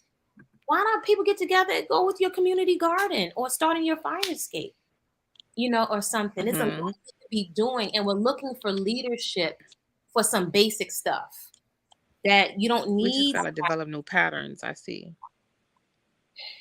It's so much like what you're saying, like reframe your whole life, like bingo, develop a new everything, like recreate your life basically. Narrative. Whatever has happened to you, you can't change it. Though you can reframe the narrative, you can take everything that's happened to you and use it as a lesson. Everything to show you a lesson, what not to do. I'm very concerned that this current generation,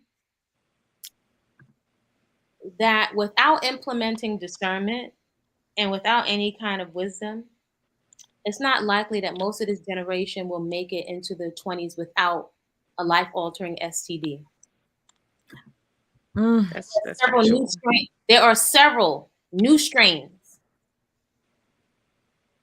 The newer strains will compromise your fertility, can make you more at risk for cancer. There's a lot of stuff that we're overlooking while we're being encouraged to overuse our reproductive organs until they fall off. And also, when you go into these different cults, they control a lot and have a lot of say in how you engage intimately. That's a pattern. That's a distinct pattern. Are you hearing what I'm saying? Yeah. Basically, they're going to have a lot of control and say because you're looking for information. Be careful who you go to asking for information. Be very careful. Principle.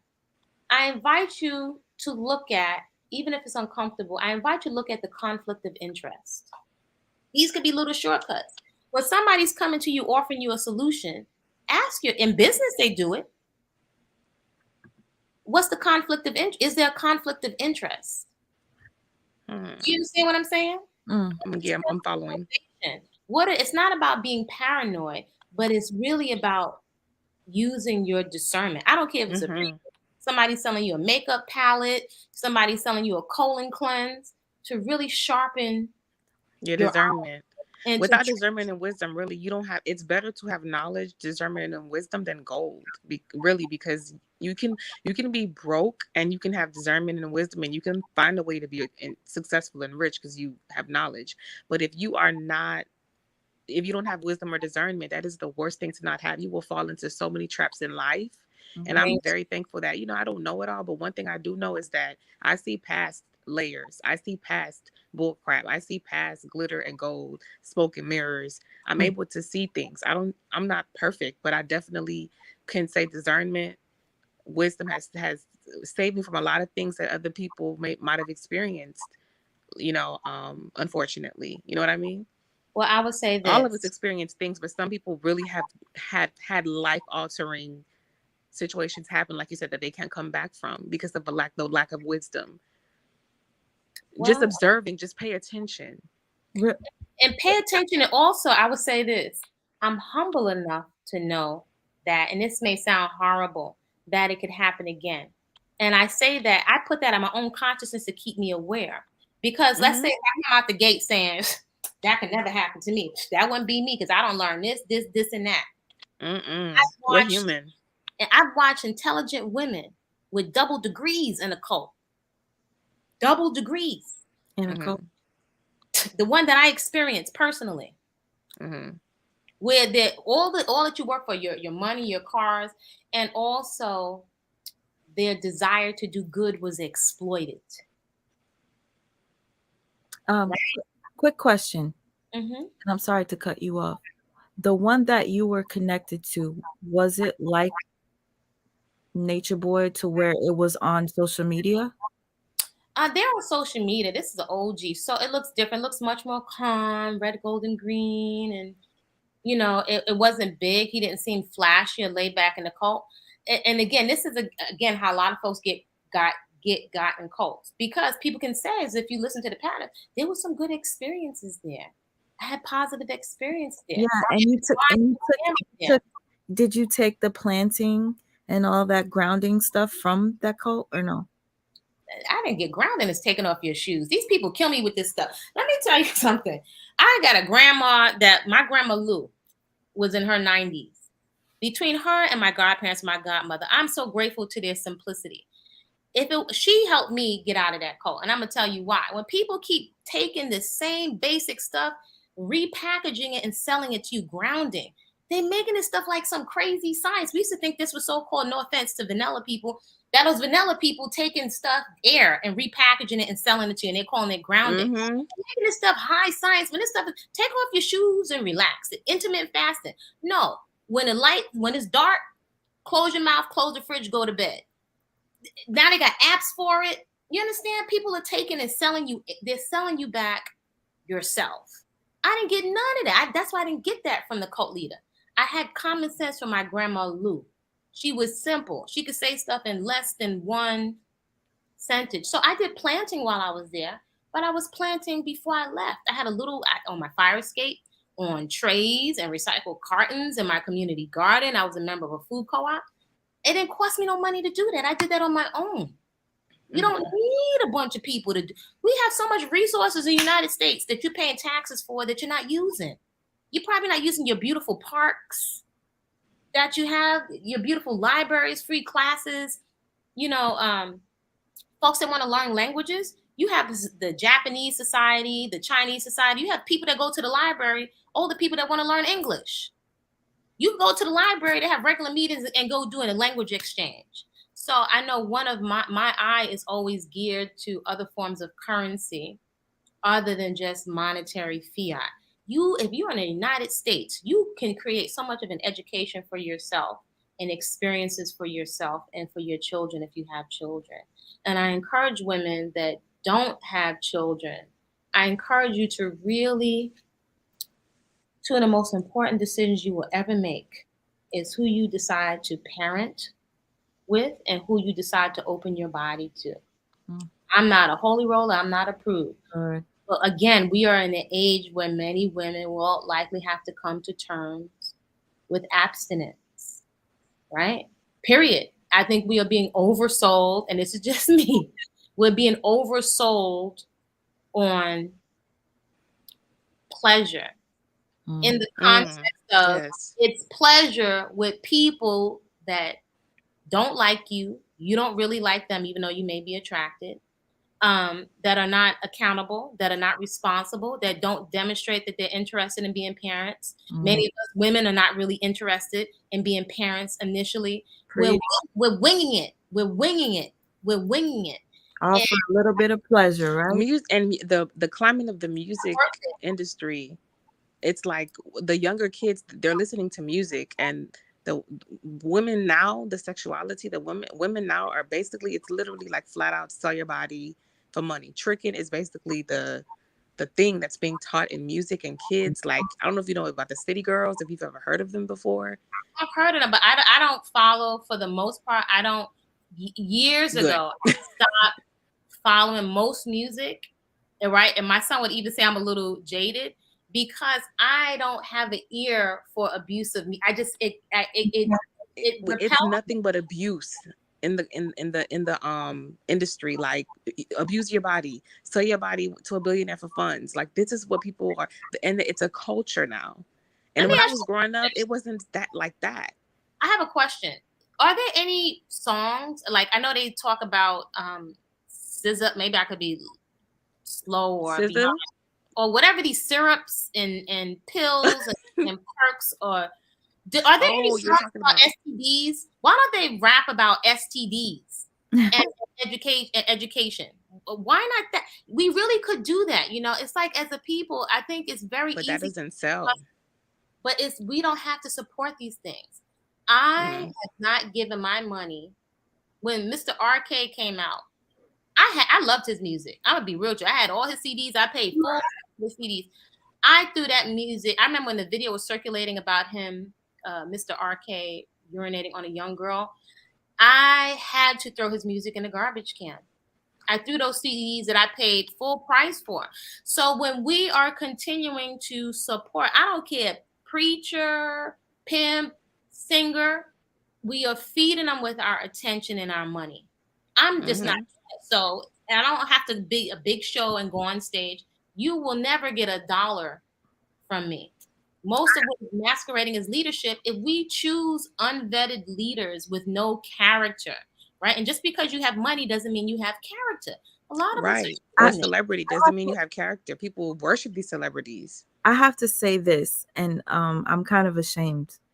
I saw the videotapes when I was younger. I can't remember what age I was, and I was completely shocked by R. Kelly and what happened with that young little girl that didn't have any hair down there. Sorry if I'm putting it being too, you know, But that's real. but I was I disgusted. didn't even understand what I saw. I saw, but I didn't even I was understand. I was disgusted by it, but because I've had trauma before and I've been sexually abused before, I kind of tuck that away in my brain and forget about it. So what I did was I tucked it away and forgot that R. Kelly did what he did. And I continued to listen to his music until it came back out. And I was like, oh shit, this is the same guy that I saw do this to this person. And I forgot because sometimes I hide trauma.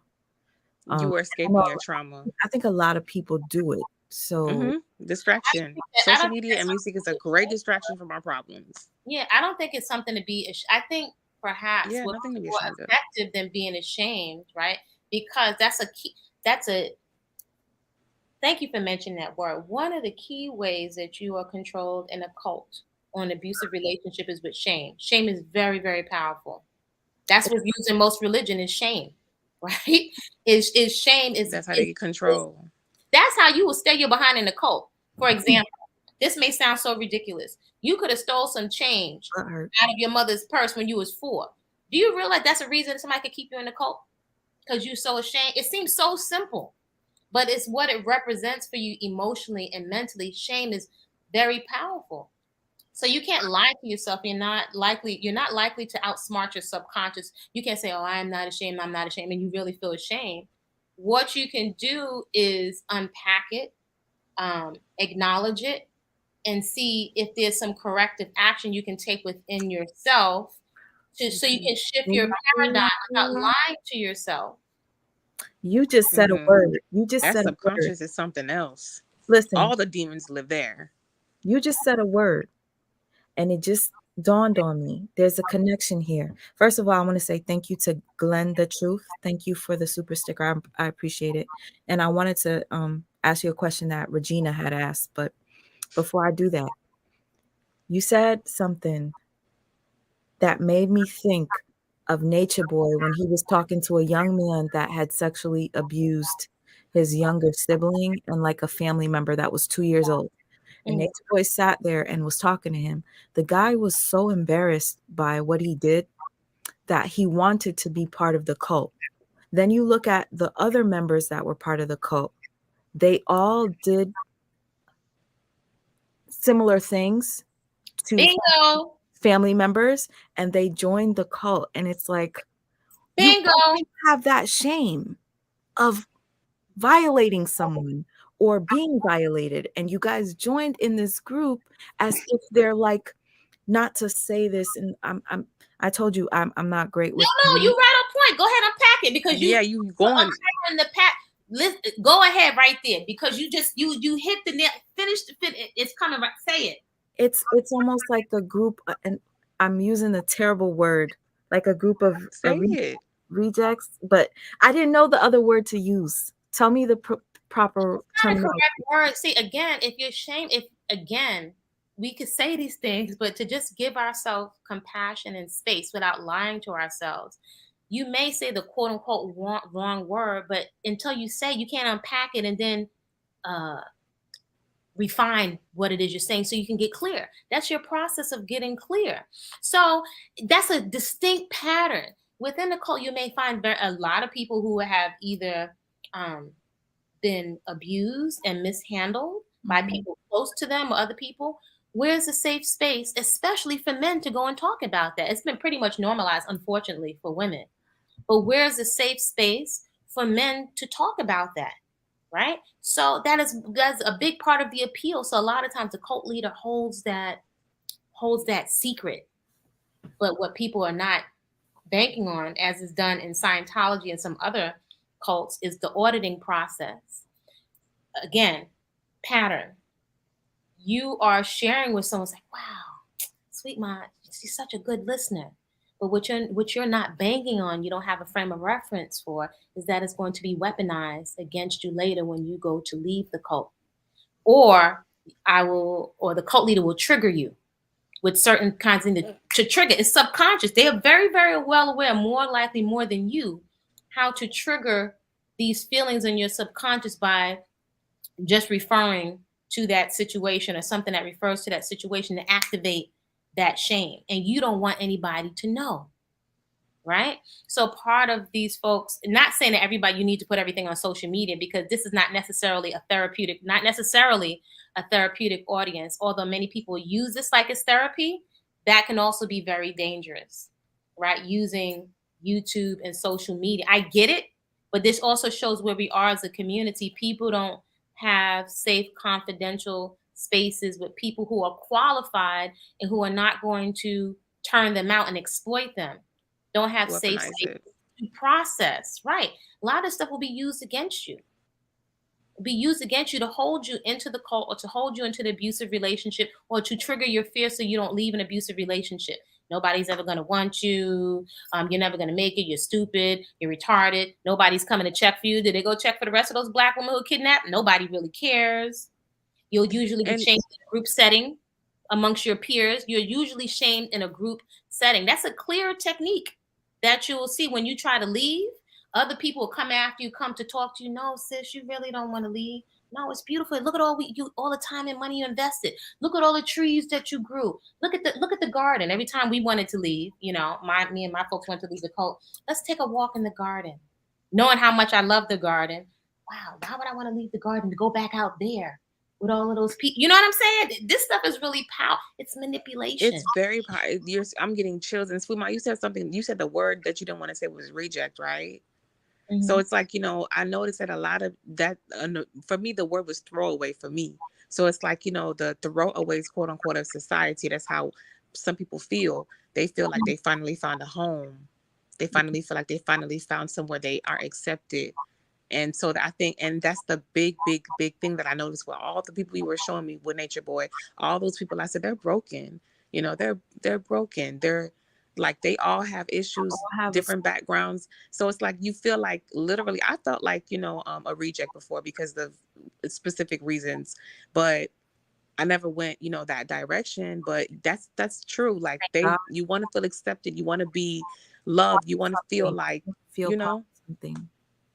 You want to feel part of something. You want to belong. And a lot of us, we grew up with low self-esteem and correct.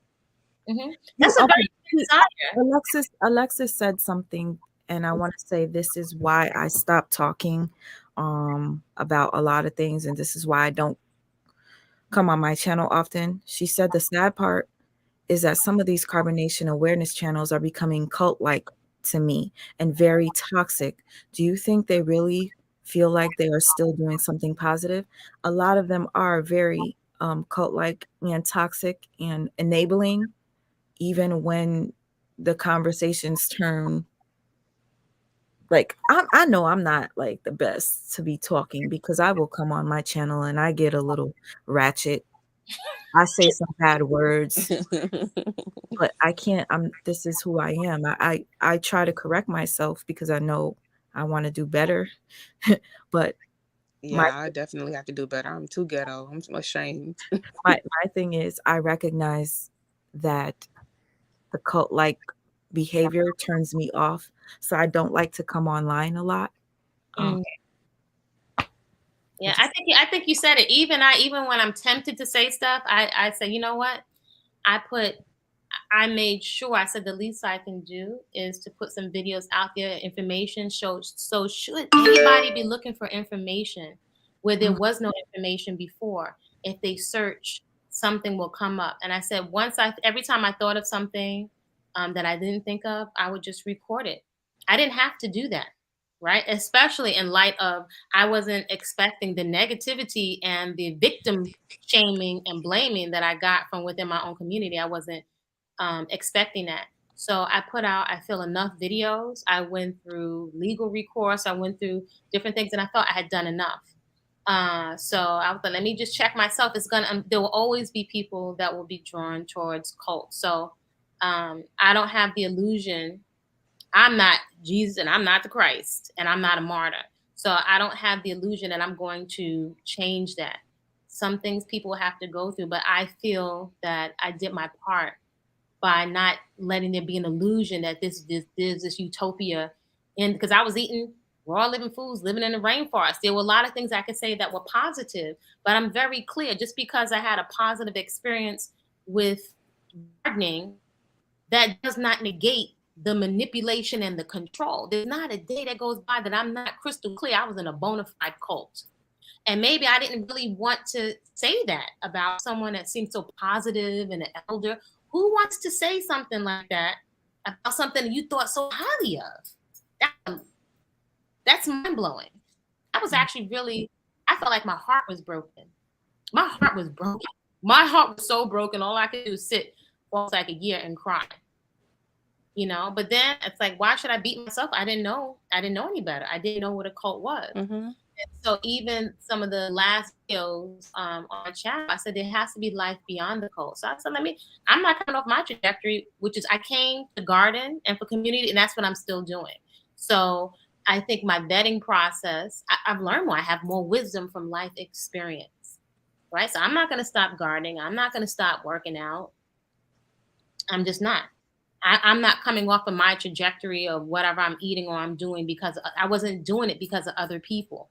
Again, I was already grounded within myself from my grandma, you know, but everybody may not have to. Or someone else. A great grandma. That great grandma. She doesn't even know. That woman will never know in her simplicity, walking around with her dark chocolate skin and her plaits in her head, how she affected me. For example, my grandma was always making coconut bread, always making fresh coconut bread. And she would take pennies and roll pennies in these little paper rolls and deposit them into a savings account. So she said, when you're ready to go home, you can go home. So she would put little penny rolls. I don't know if it was 50 in a roll. And I was like, she didn't have Oprah. She didn't have Susie Orman. She didn't have a financial planner. She didn't have an accountant. She was like an ant and a hummingbird. I never heard her complain. She was very comfortable in her skin. So having her as a living example, to me, that was more powerful than Christ because she was living in the flesh. And then sometimes she would play her little Caribbean, her calypso, and every now and then those Caribbean old religious channels would come on. And so I was like, oh, I said, Grandma, so you going to church? She started laughing. She said, I know, go there and get that my money. So with that, the little teeny thing she said was common sense that she could think for herself. With those little, I didn't need a whole lot of rhetoric. And I think we are so enamored. I think there is a term called a quote unquote sapiosexual. We're so enamored by somebody's intellect that we suspend. I think it's very attractive, almost like muscle, like somebody has a body. And we open our legs, our psyche, and our pocketbook to people that have gift of gab. Right.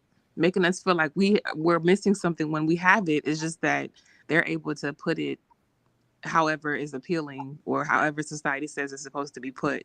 Meanwhile, it's just common sense. Just a little bit of knowledge that we have on our own, like you said. It's again, I think a shortcut for many of us is to give yourself experiences, because experiences are going to give you an experience of discernment that will bypass the intellect. Your intellect can always be manipulated. But when you have certain experiences, nobody could take that away from you, right? For example, I crack coconuts, young coconuts, mature coconuts, coconut cream. I use coconuts 5 million ways. So if I have a client come bring in this $10 carton of organic coconut water and it looks purple and they're telling me, oh, this is organic. I'm like, first of all, I know how much it costs. I crack it all the time. Second of all, I know when I see discoloration, that usually means bacteria or something's off with the coconut water. So you can come to try to give me 20 million products, but I don't need it. I've experienced it on my own. I have an eye for discernment for patterns, right? If you give yourself real experiences of confidence, that's your exercise. I'm telling you. It seems so positive experiences, not putting your hand on the stove and burning yourself, but positive you're not experiences or recreations. Well, let's say, for example, when you go to do your movement practice, your exercise, that's a form of stress, right? But it's a positive stress. You're giving yourself the experience of pushing past discomfort, right? Let's say like you want to do uncomfortable thoughts, or uncomfortable conversations. We don't want to talk about marital contracts, breakups, life insurance, if somebody should die. There's a lot of uncomfortable conversations, therapy. We don't, STDs, there's a lot of uncomfortable conversations we don't want to have. You give yourself an experience of safely approaching discomfort, right? So these things, they carry over. This way of you processing discomfort, it carries over into the rest of your life. It's like a dojo, if you will. And martial arts should constantly being taught different lessons, right? So you're having all kinds of lessons, real life lessons that will give you quicker wisdom that doesn't need to be interpreted through 50 million people. That is your common sense gets activated. That's the best way I can say it. Through exercise, the garden, and eating stuff that is real food. That's the way I can put it. It is not real, or if you know something is toxic, it could be very addictive, right? Then it's for you not to beat up on yourself, but to start to question, why am I doing something that's harmful to myself? This cat is fine as wine, but I don't want to be in a clinic for them. I don't want to be, you guys sometimes talk to yourself because these computer screens are talking to you with very real, powerful suggestions. Sometimes you got to work that stuff out. Best place to do that, your movement practice, the garden, and while you're chopping up your fruits and vegetables. It seems so simple, but I'm telling you, those are simple leverage lifestyle practices that you have access to.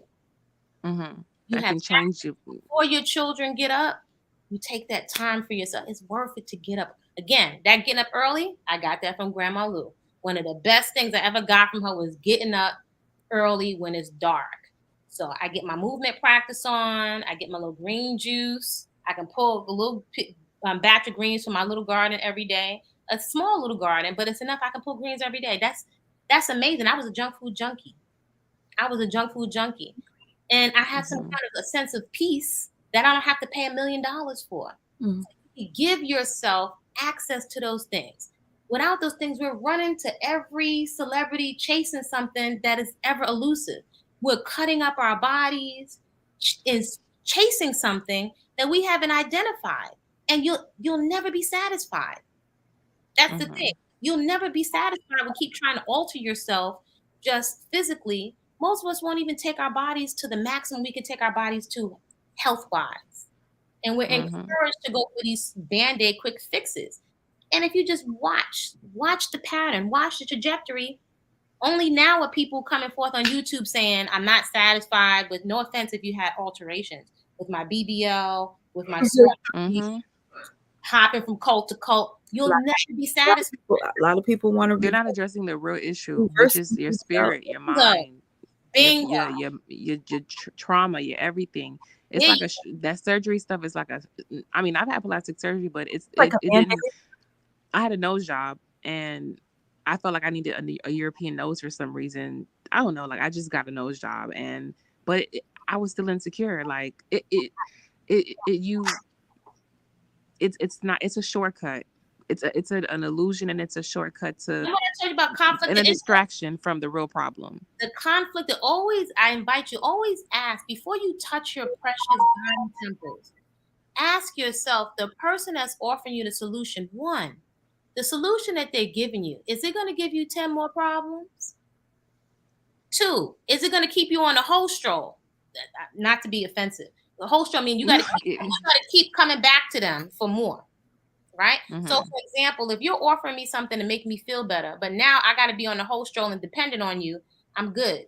You know what I'm saying? Be very wary of somebody also that's experienced a lot of trauma. It's kind of a setup. The drugs and the alcohol, you will likely abuse it, because if you've been on the receiving end of trauma, you want something to make you feel better. That's not a crime. Right. But somebody's not introducing you to something where you don't need them to feel better.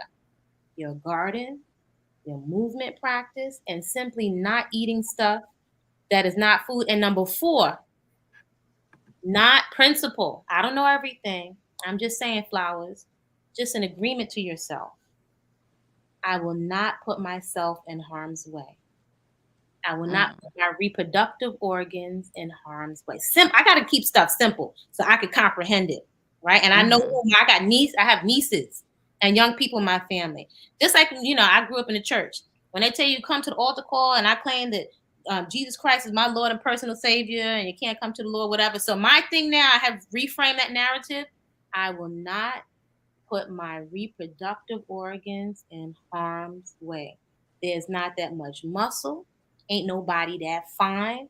Ain't that much gift of gab. You might need to talk out loud to yourself. So that means don't be in nobody's house at 10 o'clock. If you know your stuff is flowing, that's a setup. If you know you want that validation, don't set yourself up like that. Go home and work with healthy boundaries. Sometimes with your own trauma, healthy boundaries with your own trauma. The poverty pimps, the preachers, the manipulators, they understand your psyche very well, how to trigger you.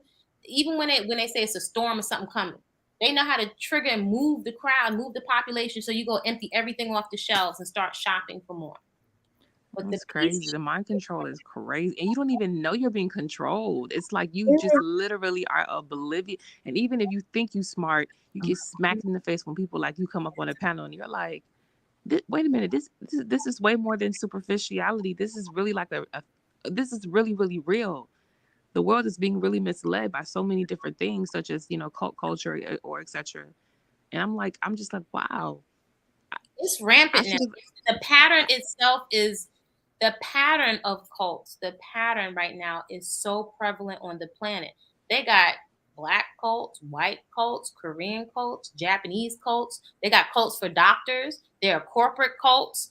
There are so many cults of people. Some of it looks sometimes we can't see ourselves, right? So that's one of the reasons why they have their own cult, and you know what that is. It's a system. People view it as just like, basically they view it superficial. Like you said, it's for entertainment, but no, it's a real system. It's a system where your mind is literally being programmed how they want to program it for their own selfish gain. Whatever it is that they're benefiting. Because I always wonder, what does a cult leader get out of doing this to people? Whatever their selfish gain is, you're the dummy. You're not the dumb. You know what I mean? Like, the test. Well, it's the energy. The chess piece. I'll say that. It's power. It's power. It's when somebody is insecure. It's like this. It's like children, right? The simplest way to look at children. Children lie when they're scared. Does that make them horrible people? If they're scared that you're going to hit them when they're scared, they will likely lie.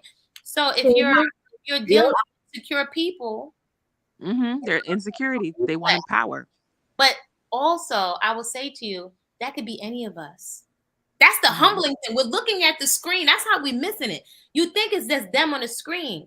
But I've learned to look, where is that me? It can happen to any of us. It's likely happening to us, but we're just not peeping it. We all have insecurities as humans.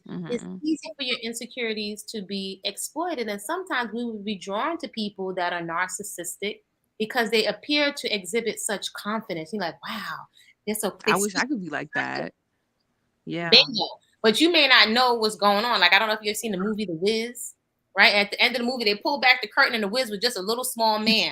They had a big voice, and he was like, wow, all of this time, you busy following this guy. He got everybody in the whole city of Oz, and it was Richard Pryor. He was scared, a scared little man behind a curtain. And this is it's a lot of insecure leaders, presidents, whatever. These are people that we're electing in office. Hitler, do you know that Hitler's whole movement was initially aimed at young people and it was a back to nature movement? What is it? I didn't know that. Hitler, initially, there was a big back to nature movement. I'm sorry. Right. So he's initially targeted young people. I'm sorry. Go ahead. I'm sorry. I was saying you usually want to go after the young people that don't have a frame of reference, who have a desire, they're optimistic, they want to change the world, they want to do something positive. So it started up there and it turned into something else. So it's easy to manipulate people who think we're going to go against the older generation. They didn't do this. It's easy to point out the flaws of the very real humans, that came before you. And you'll forget the wisdoms. There can be multiple truths. You can have older individuals who made a contribution and they have value that also have contradictions, right? So I think social media encourages us to be very polarized. So you throw the baby out with the bathwater, right? That you might have some toxicity. I'll take the best and leave the rest, but I'm not about to throw away. My grandma Lou wasn't no vegan, no vegetarian. She's my inspiration though. So you don't have to throw away all the gifts of your own life experience or your family, just to write new chapters in your life. And often that's what these cult folks will make you do. They'll encourage you to throw away, to isolate yourself from your family, throw away your awards, throw away what you work for with college, to throw away things that you have earned in favor of the cult. Right. And I was gonna say Hitler, the root of becoming Hitler, I learned when I was younger, was that I watched the movie. He was rejected by I think it was a Jewish professor because he was an artist. He was an artist. I believe I was watching it. He was an artist, and someone rejected his painting that was a Jew. A rejection happened, and ever since then it was like he became very insecure, and that's when he went and set out to, like, he became who he became. And I just find it funny that I remember back in the day, I don't know if it's Schindler's List, that movie. Schindler's List, I remember I watched Schindler's List. I don't think I took the Holocaust as serious until I was coming from Israel. And when I came in, that movie was on, and I watched it, and I just sat and I was bawling watching it. That was so humbling to just the human. That's where it was. Humane. So whatever your packaging that you come in, nobody deserves that. And I think a lot of these platforms have us very polarized. I think, let's say you don't know all the details about Hitler's life. We don't necessarily, especially as women, we don't need to know all of the details because we have enough intelligence to discern if something is not gelling right. Sometimes you don't need to know all of the information. You can discern the patterns, right? If something is off, and there can be multiple truths. Let's say, for example, with Mr. So-and-so Cosby, his Little Bill. I don't know if y'all know that cartoon Little Bill. I thought it was the best series ever. His books was the best. So if he did something, I wasn't there. But whatever he did, he's still accountable for whatever he did. But that doesn't mean all of his accomplishments. That's just my perspective. People may disagree. I don't think we need to throw all that in the garbage. There can be multiple truths. Lots of the presidents, had slaves. You know what I'm saying? Sometimes you can find people that did some atrocities. Some people take corrective action, clean it up. Some people do not. So I think social media can make us very all black and white, or nothing. It's for us to discern on a spectrum of where to draw the line with boundaries. But let me stop running my mouth on over here. Oh my God, you're so like an asset to life, like literally, like life coach vibes, professor vibes. You can really, really honestly educate. Not everybody can disperse somebody can have all the information but don't know how to disperse it. And people be like, what is she thought? But when someone does it and they know how to articulate and make it make sense, it's a wonderful thing to be educated. Literally, it's education. This is education. It's educating people, because I look at things completely different now. Well, if I get some insight, I'm grateful, because I think about when I was in my 20s, I wish somebody would have told me this little nugget could have helped me make a life-altering decision. And some big decisions of who you give access to with your reproductive organs. So that you keep your organs safe, understanding that we do not always bounce back. Likely we will carry a lot of trauma following people who are not telling you the whole story. And guess what? You carry on their traumas too. I've dealt with so many toxic people to where their energy, I feel, just hit me. Oh my gosh, I don't know. Intertwining energies, which can be is dangerous. Sweet Mind, you're speaking to what I think what you're speaking to is, and maybe something we're not as aware of as young women, or who's had the conversation with us about energy consumption. So I did have somebody that was that I apprenticed under as a young woman. And oh my gosh, she used to say such things to me that I had never heard before. So one of my mentors, right, she had so many books on her shelf that were out of print. I took a workshop with her and I came back and volunteered and I wound up staying with her for a couple of years. She said, when you are intimate with someone, no, this was my godmother. My mentor, this mentor said one thing, and then my godmother, this is my godmother, she said, you think a condom protects you. She said, when you are intimate with somebody, all of his craziness is going inside of you and all your craziness is surrounding him. Now, she's another one that would just say things laser. She said, all his craziness going right into. She said, you think it's just about a condom. Mm. And then my other mentor, she said to me that, she said, people sometimes is fighting. She said, they fighting all them steak dinners and that violence in their body. She said, whatever you eating clean, but whatever your partner's eating, he's, so-and-so ulating into you. They take those things, like, let's say if somebody's very angry, or and in addition, if the two of you are not eating healthfully, then your chemistry is likely going to be off. Also, a woman's body chemistry is deeply affected. Our whole pH is thrown off by whatever comes inside of us. Oh Lord.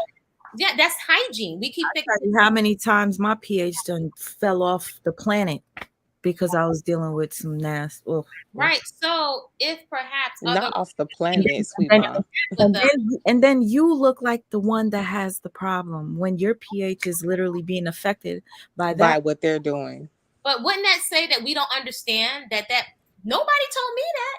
Well, this other woman did as when I was older, but even knowing all that information, you are still liable to make poor decisions based off of that trauma, because the trauma is driving a lot of your impulse decision making. So then we are putting ourselves in harm's way. So I invite you to just how can I put it? Almost like if you have a little girl, right? Like your little girl, and you're talking to your little girl, not bashing her, because why would you bash? It's like, but why would you want to do that to yourself? Why do you want to? Like, sometimes you gotta. That's how I'm just very real. I like to do it work. That works. So talking to your inner child, or I get it. Why are you opening your precious body parts to someone that's not responsible?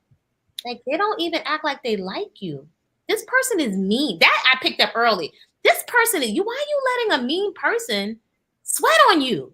Who are you allowing to sweat on you? Why are you because they teach the kids that when you're mean, when they mean that mean when you're mean that mean when they're mean that means they like you.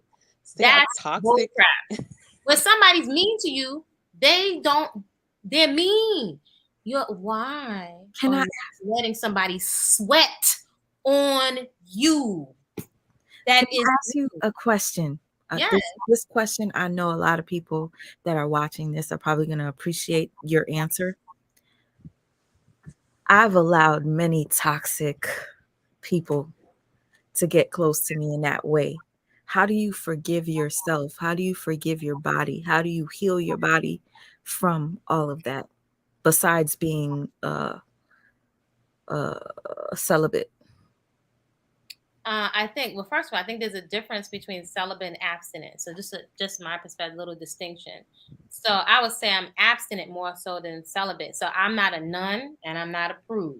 I can get turned on when I see muscle and, some fine chocolate, whatever. Though abstinent, that's why I've made a decision to myself that it's not worth me going to a clinic or something, and I'm very clear of the after effects of what it's going to cost. So I would say forgiveness. I feel different. I feel a lot different about forgiveness. It's not just with other people, but I think words have to be weighted with something. We talk about, I think it's when we talk a lot about other people breaking our hearts, I think we don't acknowledge that we break our own hearts a lot. Facts. By not, and I would dare say, as someone that comes from a family pattern of obesity and morbid obesity, which I think is a sign of depression, I don't think that, and I'm encouraged by a lot of women that are big and fluffy. All of who you are is not your weight. I don't think skinny is superior to muscle or superior. They have their benefits, but all of who you are is not your body. And I'm saying as somebody that's competed in fitness. I think that when you don't, and there are reasons why. I think you have to unpack it. When you don't honor your word to yourself, I think it causes depression. And the depression leads into those fears, and those fears can lead us, for example, into self-medicating because you don't feel good about lying to yourself and not being honest with yourself. So to forgive yourself, again, this may sound overly simple, sweet Ma. Uh-huh. The forgiveness is in the action of restoring integrity to yourself, right? You want other people to be in integrity, keep their word to ourselves, then we have to do that for ourselves. So that could be 15 minutes of moving your body every day.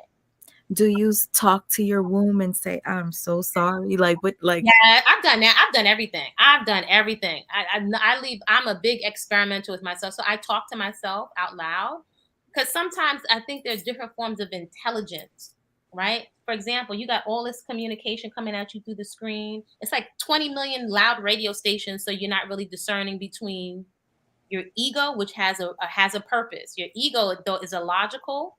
And I would say your ego, people turn it into astrology, all this other stuff. I'm very practical. Your ego has a purpose for you processing harm and danger and keeping you out of harm's way, though your ego is illogical. So your ego will take something healthy and twist it and turn it. It will think it sees a snake and act like it's a snake, and it can have you cause damage to yourself, though it does have a purpose. Yeah. And it's a part of our mental processing, and you can't get rid of it. So learning to work with it. And then I think there's a part of our intelligence where you speak to yourself, and often when you get up very early in the morning when it's dark, you can hear your common sense and onboard intelligence more clearly when the radio and cars start honking and they're loud and the phone is ringing. I just think it's almost impossible to hear, right? So distractions. Yeah, you just can't hear. It's too much. It's literally distraction. So you can't make sense of your intelligence. Plus, we're influenced when you're seeing all these pictures on the screen. They're tapping into your subconscious. So this messages and communication is happening in your brain of fear. Nobody's gonna love me. It's constant fear. I'm gonna be poor. There's gonna be a war. It keeps you in fight or flight. So when you're in fight or flight, you can't think clearly. Yeah, that's right? actual. So Fear is a very big emotion. Constant fear, always being afraid of something. I have anxiety, so that's like, fear of the unknown. But no, like there's like fear, big anxiety emotionally. Like we just like the 5 fears that you were saying that people constantly, subconsciously, we think everything we do is fear, fear, fear, fear. And it's like, how do you break free? Shackles, You can work with that fear. For example, I jumped into a pool, very scared. I think something happened when I was little, scared of swimming. So I'm one of those people taking driving lessons, swim lessons for a million years. I jumped into an Olympic-sized pool, and I did have a life vest on, and I had to get across to the other side to operate the life raft. The fear, though, I unpacked it. Anxiety underneath my feet and not being aware, like feeling like I'm going into the depths of, is freaky to me. But that gave me anxiety trying to see what you. Yeah. Here's how I work. Here's an example of how I work with it. I called my cousins who were lifeguards, and I went and visited them. I got in the pool with them. I took swim lessons. I watched videos on swimming. I went to the Department of Parks and Recreation and got in the pool. I did all these things to prep me. Now, I was still scared, but I had already given myself evidence of unpacking, got a little bit of lessons. So when it came time for the test, all the non-swimmers are in the back. I put my focus on, I'm going to Japan. My little black kinky-headed behind is going to Japan. I'm saying, I'm going to Japan. I'm going to Japan. That's one of the first trips. I'm going to Japan. I'm going to Japan. I don't know about the rest of these people. If it is a spot, one of them spots is I'm mine. going to Japan. I'm going to Japan. So the Irish guy in front of me jumped in the pool. He started hyperventilating. He failed the test. He started looking like a fish. I didn't care. I said, woof. I don't care. I don't care. I don't care. I'm going to Japan. I'm going to Japan. I'm going to Japan. It's your turn. I jumped in that water, did what other kind of crazy stop, drop, and roll. Got in that life raft. Here's the little emergency light. Next. Now, it wasn't Olympic style. It wasn't no fear stuff. Could I claim to be a great swimmer after? No. That's where I went to. Okinawa. Okay. Then I took another lesson. For years, I've been unpacking. For years, I went to, and I don't like the cold. I took some lessons with my son, and I happened to get this Russian trainer, whatever. He's the trainer. I'm like, this is the trainer? He said, you jump in pool. He took me to the deep side of the pool. You jump in water, you blow bubble, go. You blow. I said, this guy, he wanted me to jump in the ice cold pool. First, he took me a couple of laps here and there, and I'm trying to follow his instructions. Then he took me I said, this dude is crazy. He took me to the deep end of the pool and told me to jump in, blow bubbles, and go. So go where? He said, go to the other end of the pool from the deep God. to the other side. I was like, whatever his name, Schwabinoff. I said, yo, you got me, man? He said, he wasn't no emotion, no nothing. You jump in water, blow bubble, go. So I jumped in the water. I was trying to hold on. That's how they be for real. So he wasn't entertaining me. He wasn't giving me no emotion or nothing. I said, actually, he's a good trainer. Girl, I got in that water. I went across and I opened my eyes like I'm on the other side. I said, let me do it again to see if it's a fluke. I did it several times. So am I a professional swimmer? No, maybe I can tread a little bit more, but that trauma is kind of there, but I'm giving myself evidence. You prove to yourself, like, I can work past my fear with facts. Like in therapy, I did learn the wise mind, like facts over feelings. Like you prove to yourself, like, okay, I'm afraid to jump, but I prove to myself that I can get to the other side. I'm not going to drown. I know how to float. I know how to. So it's like, okay, I may be afraid, but I'm gonna do. I'm going to Japan. I don't care. And guess what? Another secret I found. And guess what? You could be scared and do it anyway. I've done several things. I was scared. Actually, when I was breaking out of that cult, I was to go up against the whole family, the community. Almost, I could have got jumped by the whole community. But I felt like, for righteousness, I'm not going to let you bully me. I'm not. You've been talking me in circles. I come to you to talk to you about my passport, and you keep giving me the okie doke. So I would march up there, and I said out loud, because I know they try to put you in they put you in a position to shame you in front of the community. And what did I say to him? I said to the so-called high priest, I said, my life is just as important as yours. And I stood up. The whole family came to me to try to, like they was going to jump me or something, like, how dare you speak? I didn't say anything disrespectful. I said, my life is just as important as yours. So a lot of times I can have butterflies in my stomach. However, my thing in my mind is I'm not going to allow somebody to bully me. Mm-hmm. I'm not. So you can be fearful. You can have butterflies in your stomach and still operate, and you can still coach yourself. Mm-hmm. It makes you so. It's like learned behavior. You have to learn it. Unlearn the fear and learn how to manage the fear and still go to Japan. Basically, that's my new mantra. Thank you for that. I'm going to Japan. Deal with bullies, or even let's say being alone. I've traveled certain places. I've seen some things that are beautiful. Nobody was with me. I had $6 in my pocket. I'm in Greece. I'm in this person. Nobody was with me. And I had my little trail mix in my bag from the food co-op back home. But I gave myself rich experiences. Nobody was there with me. So not all the time is somebody going to be with you to do certain things. But we feel so fearful. My godmother used to tell me, somebody's offering you a scholarship and you trying to take everybody with you. And she was right. I missed out on so many years trying to take everybody with me. When what you could do is plan, orchestrate your trip if you want to travel, if your cell phone's working on both sides. Bucket list. And also to really live, and because I've traveled, but it's like we really just don't shut down from social media and our phones. People don't. I found that traveling, I wasn't really enjoying the experience of the actual places. I've been to Korea. I did my plastic surgery there. I've been to Europe and stuff like that. But it's like I was with depression. I had all these different demons. I couldn't even really properly enjoy a trip. So it's like I basically feel like now I realize, you gotta elevate. You have to unlearn. You have to really shut down. Like your phone is not everything. Social media is not everything. Like you have to really learn how to enjoy experiences. It's like that we enjoy distractions more than actual life. It's a toxic pattern. Oh man. Bingo. We enjoy distractions more than we love to block out everything. And it's like, I can't. Are we afraid to face our fears or our lives? I'm always holding this. I'm always on my phone. I sleep. When I turn that thing off, I feel such peace. I actually sometimes, because I stayed out in the air of a bush where it was so quiet that the quiet was, I don't know if you've ever experienced quiet that's deafening. Like it's Yes. it's so deeply quiet. Like there's another area where I'm at that I traveled to do a book drive, and it seems like it's pretty cut off. It's one of the first Garifuna settlements in Central America, and it's kind of like almost cut off. You have to They didn't really have an internet signal in there. It was so quiet, but it's such a sense of peace. When I first came out of the cult, I was kind of thrown off because I wasn't using the computer, and that was very, very peaceful. But in another sense, I was also isolated. But in terms of the nature, I felt a deep rest. I got so much rest that everything out was sounding weird to me. So when these folks are saying nature, but they never get off of the internet, that wasn't my experience.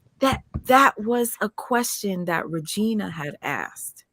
And I wanted to ask you, but I didn't want to like jump from one thing to the next. Regina wanted to ask you, why do you think that these cults are doing it on social media now? Like, why do they want us to see what they're doing? Oh, that's easy. That's how you get more recruits. That's how you get more recruits. Especially these impressionable kids on the internet. Impressionable kids, and then they're doing things that parents too, because there are parents, and I'm just going to be real with you. The parents are looking.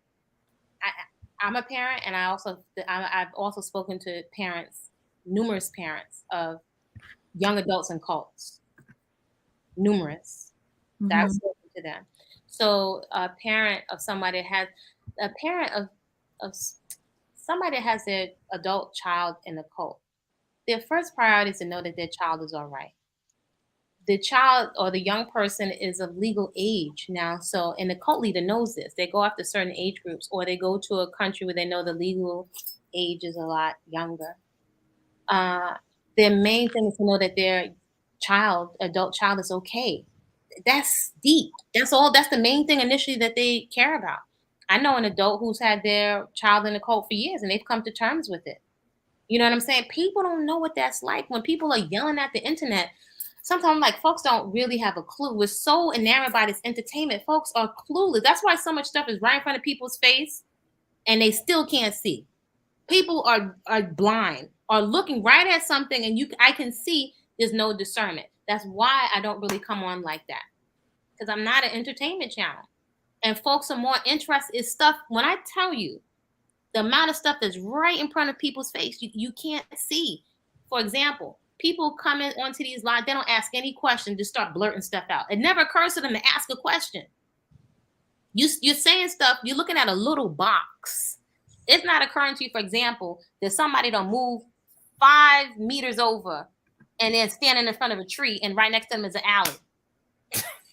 And you looking at them like they're in the jungle. But people don't ask any questions, come blurting out all of this stuff about astrology and this book and that book, talking about what we know, and never ask not one nary question. So it's we're too easy to fool. They probably don't even want to know the answer to it, distracting themselves from their own life and pain. Well, it's far more comfortable to be in ignorance. They say ignorance is bliss, right? Isn't that what they say? It's not only ignorance. I'll give you another pattern. The cult is playing to your desires and your fantasies. For example, your desire for the father that broke out and left you, or the father that you never had, your idea of a Black utopia, which is not wrong, but it's a lot of times it's a fantasy. So you forget, you so thirsty for that fantasy that you suspend all vetting, asking questions. You become so desperate, and they can get you to move quick. You got to move quick. You got to leave right now. You got to pack your stuff, leave your family right now, because the door is closing. So if you don't get on that train right now, you won't make that door that's closing to this portal of the universe to catch this divine timing of the chosen few, of the sacred few of the few. You know, Kofi, do you remember Nature Boy? When I was we were looking at the clip with him and with the little girl and the mom. She's most likely a single mother. And that's why I was asking, do you think he's talking to the child because he's trying to appeal to her? Like, of course. you know, of course. Like, cause I was remember when I was saying, he's calling her beautiful, saying I love you. He most likely knows that she's a single mom, and that child is like, he's already grooming her. Like that father, like you said, that they never had, or whatever the case may be. That child probably doesn't have a dad, and she hears I'm beautiful. Oh my God, he loves me. Oh my God. And next thing you know, she grows up and boom, So that's what I was trying to articulate. And what you just said was what I was thinking. And I don't think I articulated it well. No, you But articulated. yeah, it's like, because Question. all he kept on saying was, you're beautiful. I love you. Let me ask you a question. Do you think that the child would forget this person that was telling her that she's beautiful? It was like, it was some guy that my mom was with online, and he was telling me I'm beautiful. Mommy, you remember that? What do you think the child's memory of that is going to be? She's not going to forget it. And the mother, what do you think, as a woman? Okay, and I really don't like to mention the name of these people and these cults, so I want to give them credits. But the young lady now that's going through, one of the ladies that's going through her trials right now, she said something that's very key. And I think she is expressing some of her deepest feelings, perhaps desires. I'm going to put it that way. I don't want to say her name right now. She's like, you think y'all want me to be a single mother out here? You think I'm going to be out here? She kept saying it, being a single mother. And I think that's something that has been consistent, right? Her desire to not be. So pattern here. The thing that you keep, remember I said, if you can keep focusing on something because you're so scared of it, but you focusing on it and you bring it closer, I think perhaps she's so focusing on that thing that she doesn't want, that she keeps bringing it closer to her, if that makes sense. She's actually focusing on it so that can be triggered.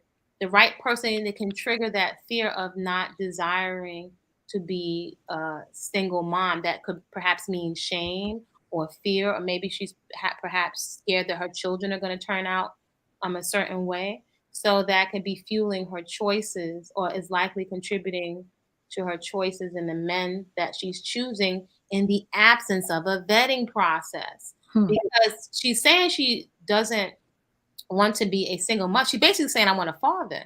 However, if you're going to choose a father, vetting process, how do you determine that he's safe?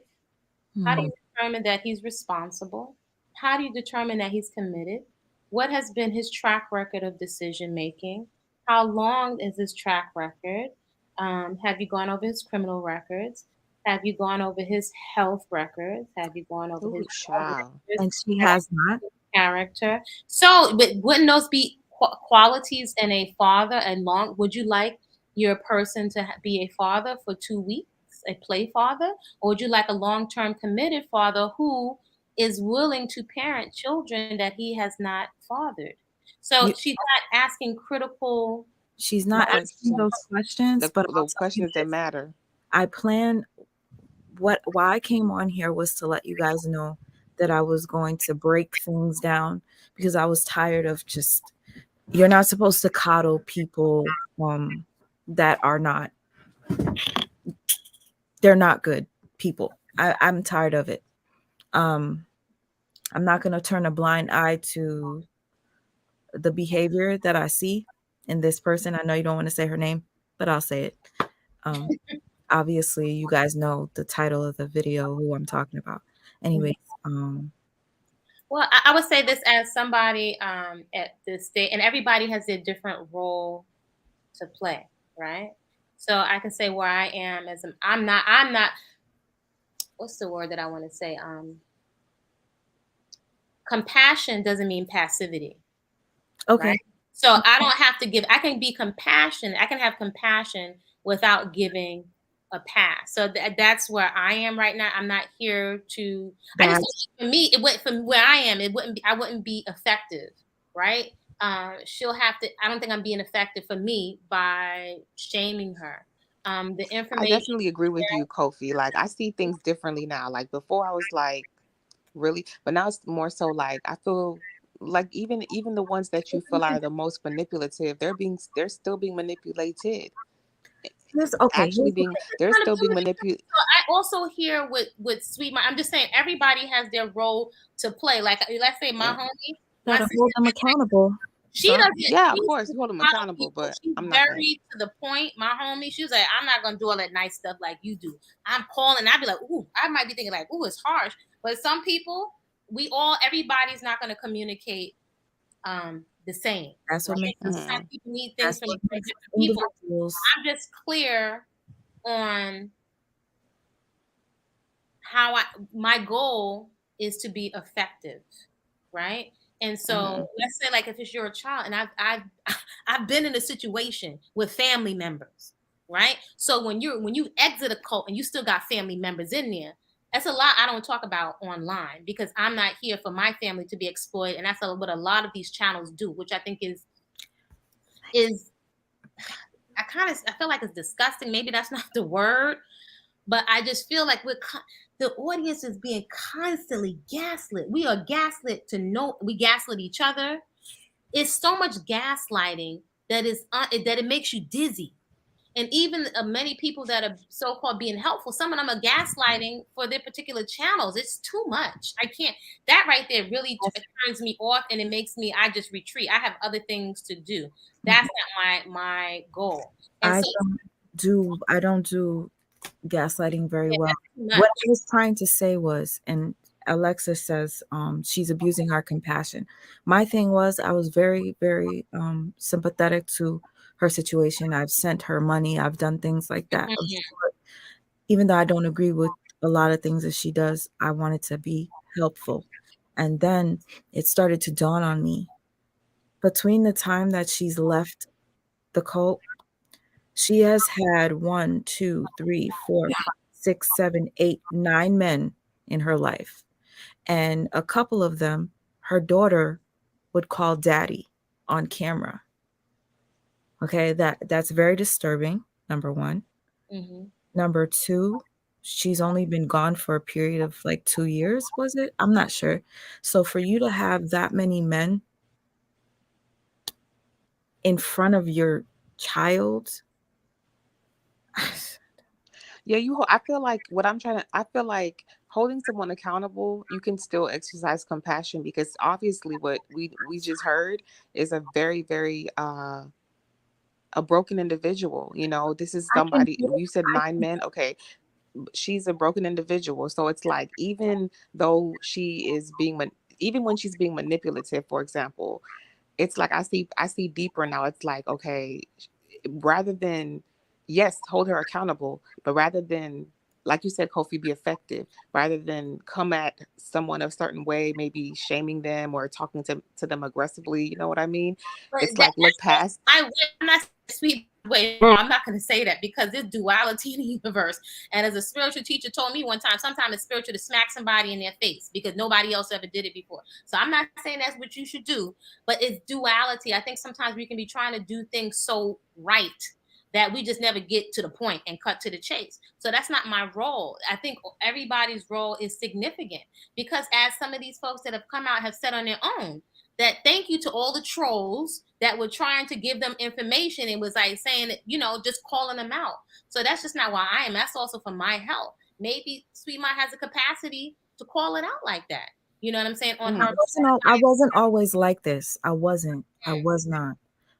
But the No, thing my thing, all I was trying to relay, I guess, is that I see that even in, for example, Velvet, what we were watching, even in her manipulation, even in all the things that we've seen her do wrong, even then, I still have this compassion for her. That doesn't mean I don't hold her accountable, but the way I'm thinking, I have this compassion for her because she's making these decisions because obviously she literally is suffering the same thing that those other ones are suffering, even if she's maybe a little bit more crafty than the other ones. You know, she needs help as well. She's no different from the others. You know what I mean? I guess that's what I'm trying to say. I think what all of us are saying is valid.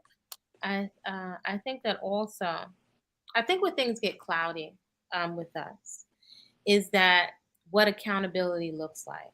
For example, when we are scammed out of money, when we are physically violated, when we are scammed, hit, threatened, there should be some distinct accountability, usually legal, financial, and sometimes physical. That's what accountability. Sometimes I think we can get so into it taught, and it feels good that the accountability doesn't land. And if there's one thing I do know, predators respond only to consequences. Only. We could be esoteric and compassion, and a lot of times we're trying to be compassionate, and particularly in our community, as Afro women, we're compassionate to predators. We hold space and we enable predators. So as women, as mothers, we're responsible for that. As aunties, we're responsible for that. For example, with RK, when there's no accountability, or we're still trying to people please and we're trying to carry everybody's bag, what do you call it, flag, then that's how we allow people, no offense, and I don't care what people do in their personal time, I don't care. But when it comes to safety, and if you can penetrate somebody in the bathroom and you're getting direction, healthy boundaries. We get very cloudy on the boundaries in order to have validation and to feel like we're looking out for everybody. But sometimes, a lot of times, like that, I get it.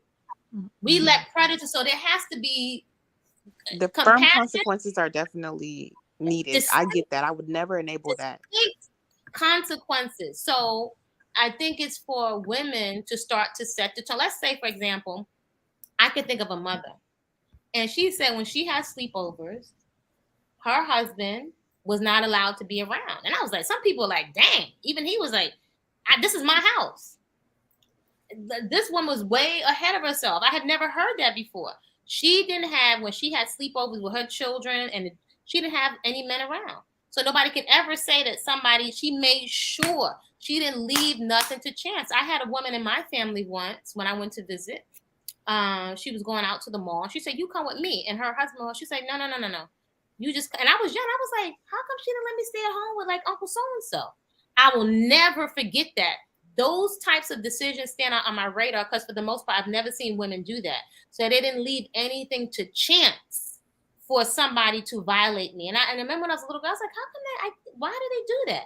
Looking back, I have tremendous respect for that. So it's for us to set a climate, whether you have children that come through your womb or not, so that we're protecting boys and girls from being tampered with at a young age. And it also is connected to who we are choosing to parent with intentionally, not have babies, parent. Because if we're not we're setting a lot of these young human beings up for failure. When we're not choosing partners that they're going to need things, they need the food, clothing, and shelter, they need emotional, mental stability, and they need to be protected. That's our responsibility as women. We can't keep winging it and then start pointing a finger at men. We're also culpable. We're also very responsible. So even if things happen to you in your past you can't control, okay, now once you know, you are responsible. You're not let off the hook. Is everybody let off the hook with just I'm sorry? There has actually been damage done. There's been distinct damage. So this reminds me of Swima, you know my videos on Nicki Minaj. Her fan base is a cult-like following. I don't know if you know who Nicki Minaj is, Kofi. I know she is, but I can never. She doesn't appeal to me. I don't know her music. It does. I don't know. Something doesn't. It doesn't. Right. It shouldn't, because the thing is, you like you said, as women, we have the responsibility to basically make sure that we ensure our child's, healthy childhood and their safety. Could you believe that because she's a celebrity, these children, these fans of hers, overlook, or they think it's okay that she married a sex offender? She knew about his past and knew that he was convicted, knew he took a plea, admitted it, knew his history, and she, quote, married him anyway and had a baby by him. And then let me ask you a question though. So this, I know who the artist is. I've seen her. I recognize her face. I don't know one of her songs from the other. And this might be a question. Let's say like if somebody had a past. Question now. What would be a demonstration that this person has taken corrective action and has changed? How would you determine and vet that? If good question. Your question is basically, how would I know if that person who offended has taken corrective action? Yeah, how not only, I'm saying let's say the man that she married, right? Somebody had a history. How can you what kind of guarantees, or how can you measure Maybe there's no guarantee. Mm-hmm. How can you measure now that a person has changed, Rehabilitated. rehabilitated? Thank you. How can you measure? How would you measure that? I would say basically the consistent the accountability, not making excuses, making sure they do everything the right way as far as, taking accountability, meaning if you have to register or if you have to do this, that, and the third because of your actions, you're not trying to escape it. You're not trying to, sue the city of New York, over something you did and admitted and you're trying to recant because of shame, whatever. It's the account for me. I would say first and foremost, what I can think of is the accountability and consistently understanding the repercussions of your actions. There are repercussions and you accept that. And that person, you see that they have garnered away from that activity, because you know what I mean? Because I don't want to seem like I'm shunning or anything, but that's a good question to ask. People can be rehabilitated, but I feel Well, like I I will kind also of, say this though. Just if somebody does a superficial behaviors, right? And I'm just asking the question just to stimulate thinking. mm-hmm. How can you determine if somebody's abstaining or if the character has changed? If the desire, right? If you don't understand where that has come from, if they, Okay. how can you determine the character? Because it's a lot. People, it's very easy for predators do all the time. They might go to like Right. a conflict resolution class or anger Mm-hmm. management class, But the right? root of the issue, because predators, me being abused, I know that it's power. It's a lot of power that they like. So basically, the root of that issue, do they have egotism still? Do they have, certain traits or certain ways of them, has it changed? Has their personality or their view or their image of life and, view of Maybe you life, can has it never know. changed? How about this? Maybe you can make. How about consider? And again, perhaps consider you might never know if they change. So let's say if you can't tell if their character changed or if it's just dormant or if it's underground. What kinds of then safety nets would you put, protocols and boundaries would you put in place to make sure that all the children around you and them are safe? What you I can. personally wouldn't. That's the thing. That's why I personally wouldn't mess. I personally would not deal with someone with that type of history because it's subjective. You don't know. For me, you don't know. I really honest, and it's like you said, I don't want to risk it. My safety is everything. Can, My kid's safety is everything. So if, for example, I know you have a past, I don't I don't feel bad, or nor do I feel, oh, you're judging, or this person, no, I'm not compromising that. If I say no, I don't want to share DNA. I don't want to do that, with you. I Also, don't want to. most of us don't know the person's past. Well, if you don't know, that's different, of course. But she knew. She But so even what was. I'm saying is, so let's say she knew, right? Because again, we can sit and look at Nicki Minaj, but wouldn't it make sense that whether you know or you don't know to put those protocols in place anyway? I mean, well, yeah, like of course, like yeah, of course, like whether the person's a predator, not whatever, you always are supposed to ensure the safety of your child and set boundaries in every single way. Some people don't even like their kids to sleep over people's houses. That's a method of safety right there. Some people don't do the sleepover, period. So let me ask you a question, right? So do you or have Hmm. you ever observed women and or the men around you having those conversations about what those boundaries look like? Say, can you repeat that? Let me put my headphones in. Have you ever been privy or had conversations or heard conversations with the women around you and the men around you having conversations about what those boundaries, what they actually look like? For example, I've never heard people converse like that. never have you, sweet mom? no. It's like a hush hush thing. Like nobody wants to talk Right. about it. It's easy for us to get on platforms and come up and sound. I'm not trying to be offensive, for us to sound self-righteous and idealistic about it. I can think of one person, two women that I have ever heard have those boundaries. And one was the cousin that was like an auntie that did not leave me at home, loves her husband, still together after I don't know how many years, maybe 50 years, 45 years. Did not leave me at home with him. I never forgot that as a young girl. And then second was a woman that said, "Well, my children sleepovers, husband's not allowed." That to me was so profound that I will never forget that as long as it stood out to me on my radar. I even thought she was odd. People, I think, even think that this woman doesn't like men. She said, "How can I not like men? I got 8 children. I have 8 children." So I have never seen that behavior. It's the same thing with the cult. It's easy to sit here and try to be intellectual about it. Though when certain things come up, it's easy for us to go with the program of the validation and to people please, and it overrides logic. Can I? So I appreciate. I'm sorry. No, I'm so sorry, sis. Go ahead. Say what you were gonna say. No, I was saying the questions you were asking me. I wanted to know, like, they were very interesting. That you were really stimulating my mind and helping me to really go deeper. Like, go deeper, go deeper, go deeper. Don't be a surface level. Go deeper. Think, like you said early on in the conversation. Think. I think she's done that for a lot of people in this. I was really like, okay, this is making sense. Like you were stimulating my mind to think, and it's like I wanted to know in that scenario that I painted. I think I just kind of cracked the nut. Like you just helped me to see things a little differently. Like you don't know, like you cannot just say things, and because some conversations, they haven't even been had, and especially in the Black community, and some people don't even know how to even approach a scenario. Look at all those questions you asked me. Like maybe Nicki Minaj, like you're supposed to ensure your kid's safety, but what if she doesn't know like all of these things? Because who talks about them? God knows what she's been through too. Exactly. I strongly think she's been abused. Yes. Her brother was accused of. Real quick, and I'm so sorry to cut you off. This is what I wanted to share. I know I told you guys I'm a visual person. Okay.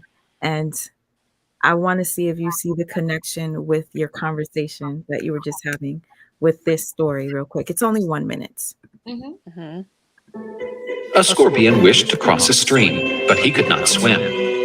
However, at the edge of the stream stood a friendly frog.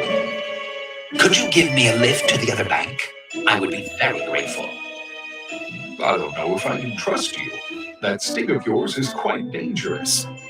There is no need to worry. I will not hurt you. Otherwise, I would drown. I really hadn't thought of that. The frog agreed to help and let the scorpion climb on his back.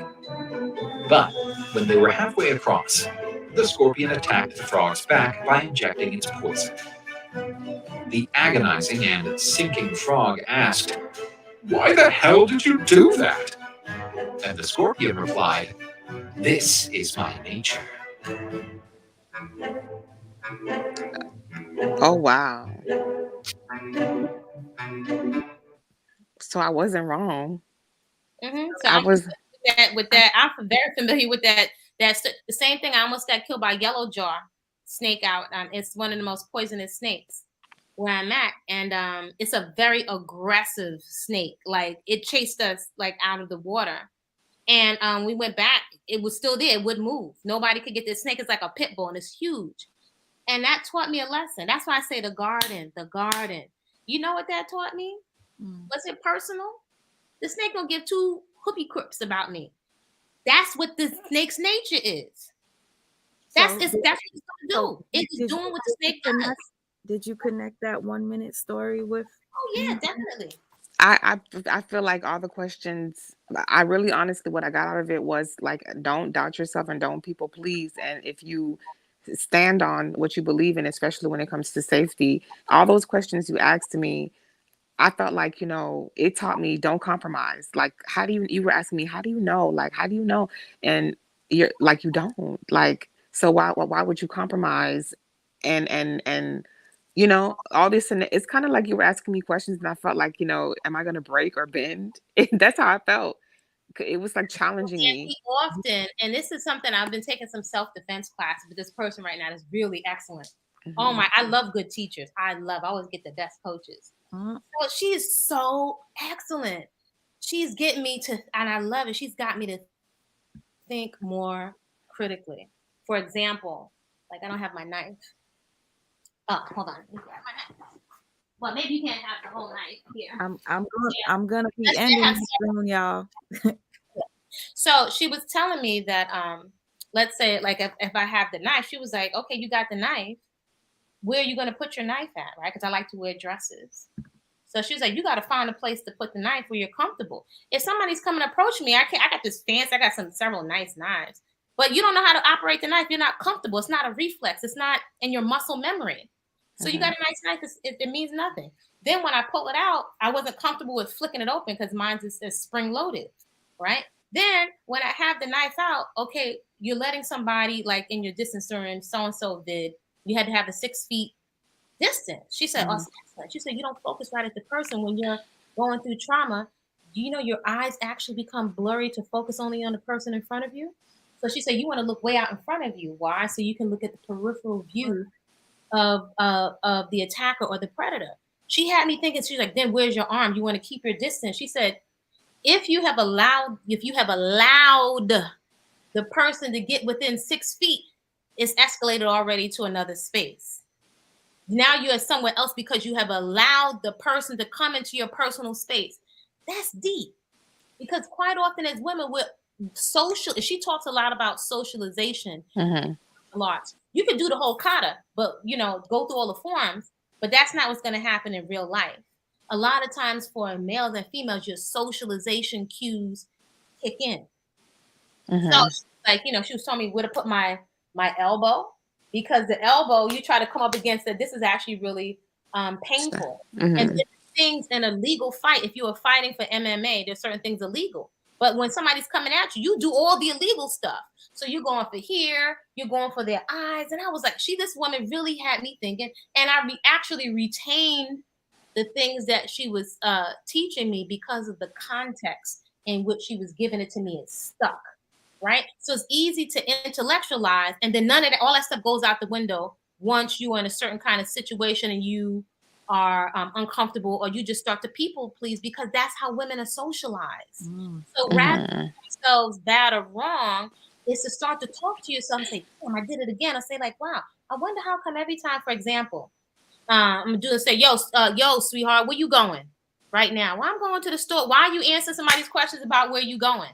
We do it all the time on automatic pilot, right? Because it's our socialization. So the predator is so keenly aware, more likely more than you, aware of your cues and how to trigger you to have certain kinds of responses. It will trump your logic almost every time.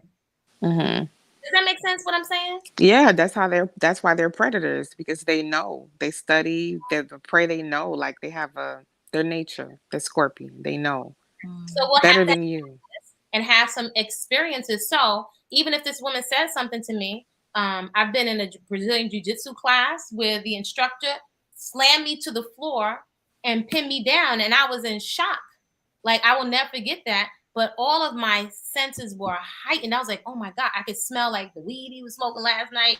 My senses were so heightened. But that taught me that, wow, I need to go and spar so that my muscle memory and I can fire. Otherwise, you can know all of that intellectual stuff and you will go into paralysis because your fear is triggered. Yeah. Right? So what I'm saying is that those primal fears and your muscle memory and what you have trained will likely trump your logic. Your socialization cues and our fears and our wanting to be validated will likely trump your logic. A lot of times it does, and we have to train ourselves and retrain that, because it can cost you your life. So yeah, that's very valid. Thank you so much, sweet Ma, for your patience. Thank you so much, Kofi. I'm gonna be looking. You said you had a book. I think you mentioned that like way early. Let me hold on. Let me see if there's a private chat. Yeah, you can privately do it. Information there, but usually if it has anything to do with movement, fruits and vegetables, the garden, and eating healthy, that's what let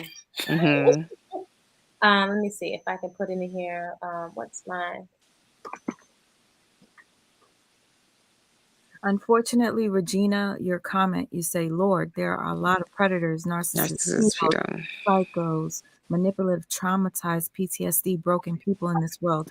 Pray for discernment. Learn to maneuver or get devoured by the scorpions. That's powerful. I love that comment. And unfortunately, there's more of these types of people that you just mentioned below in this world because social media has glorified them, giving them a platform. Nicki Minaj, her cult-like following, they are completely, and they're so blinded by their love and devotion to her, they completely surpass the fact that this woman literally chose her mate. But not only that, be who you want to be with, but guess what?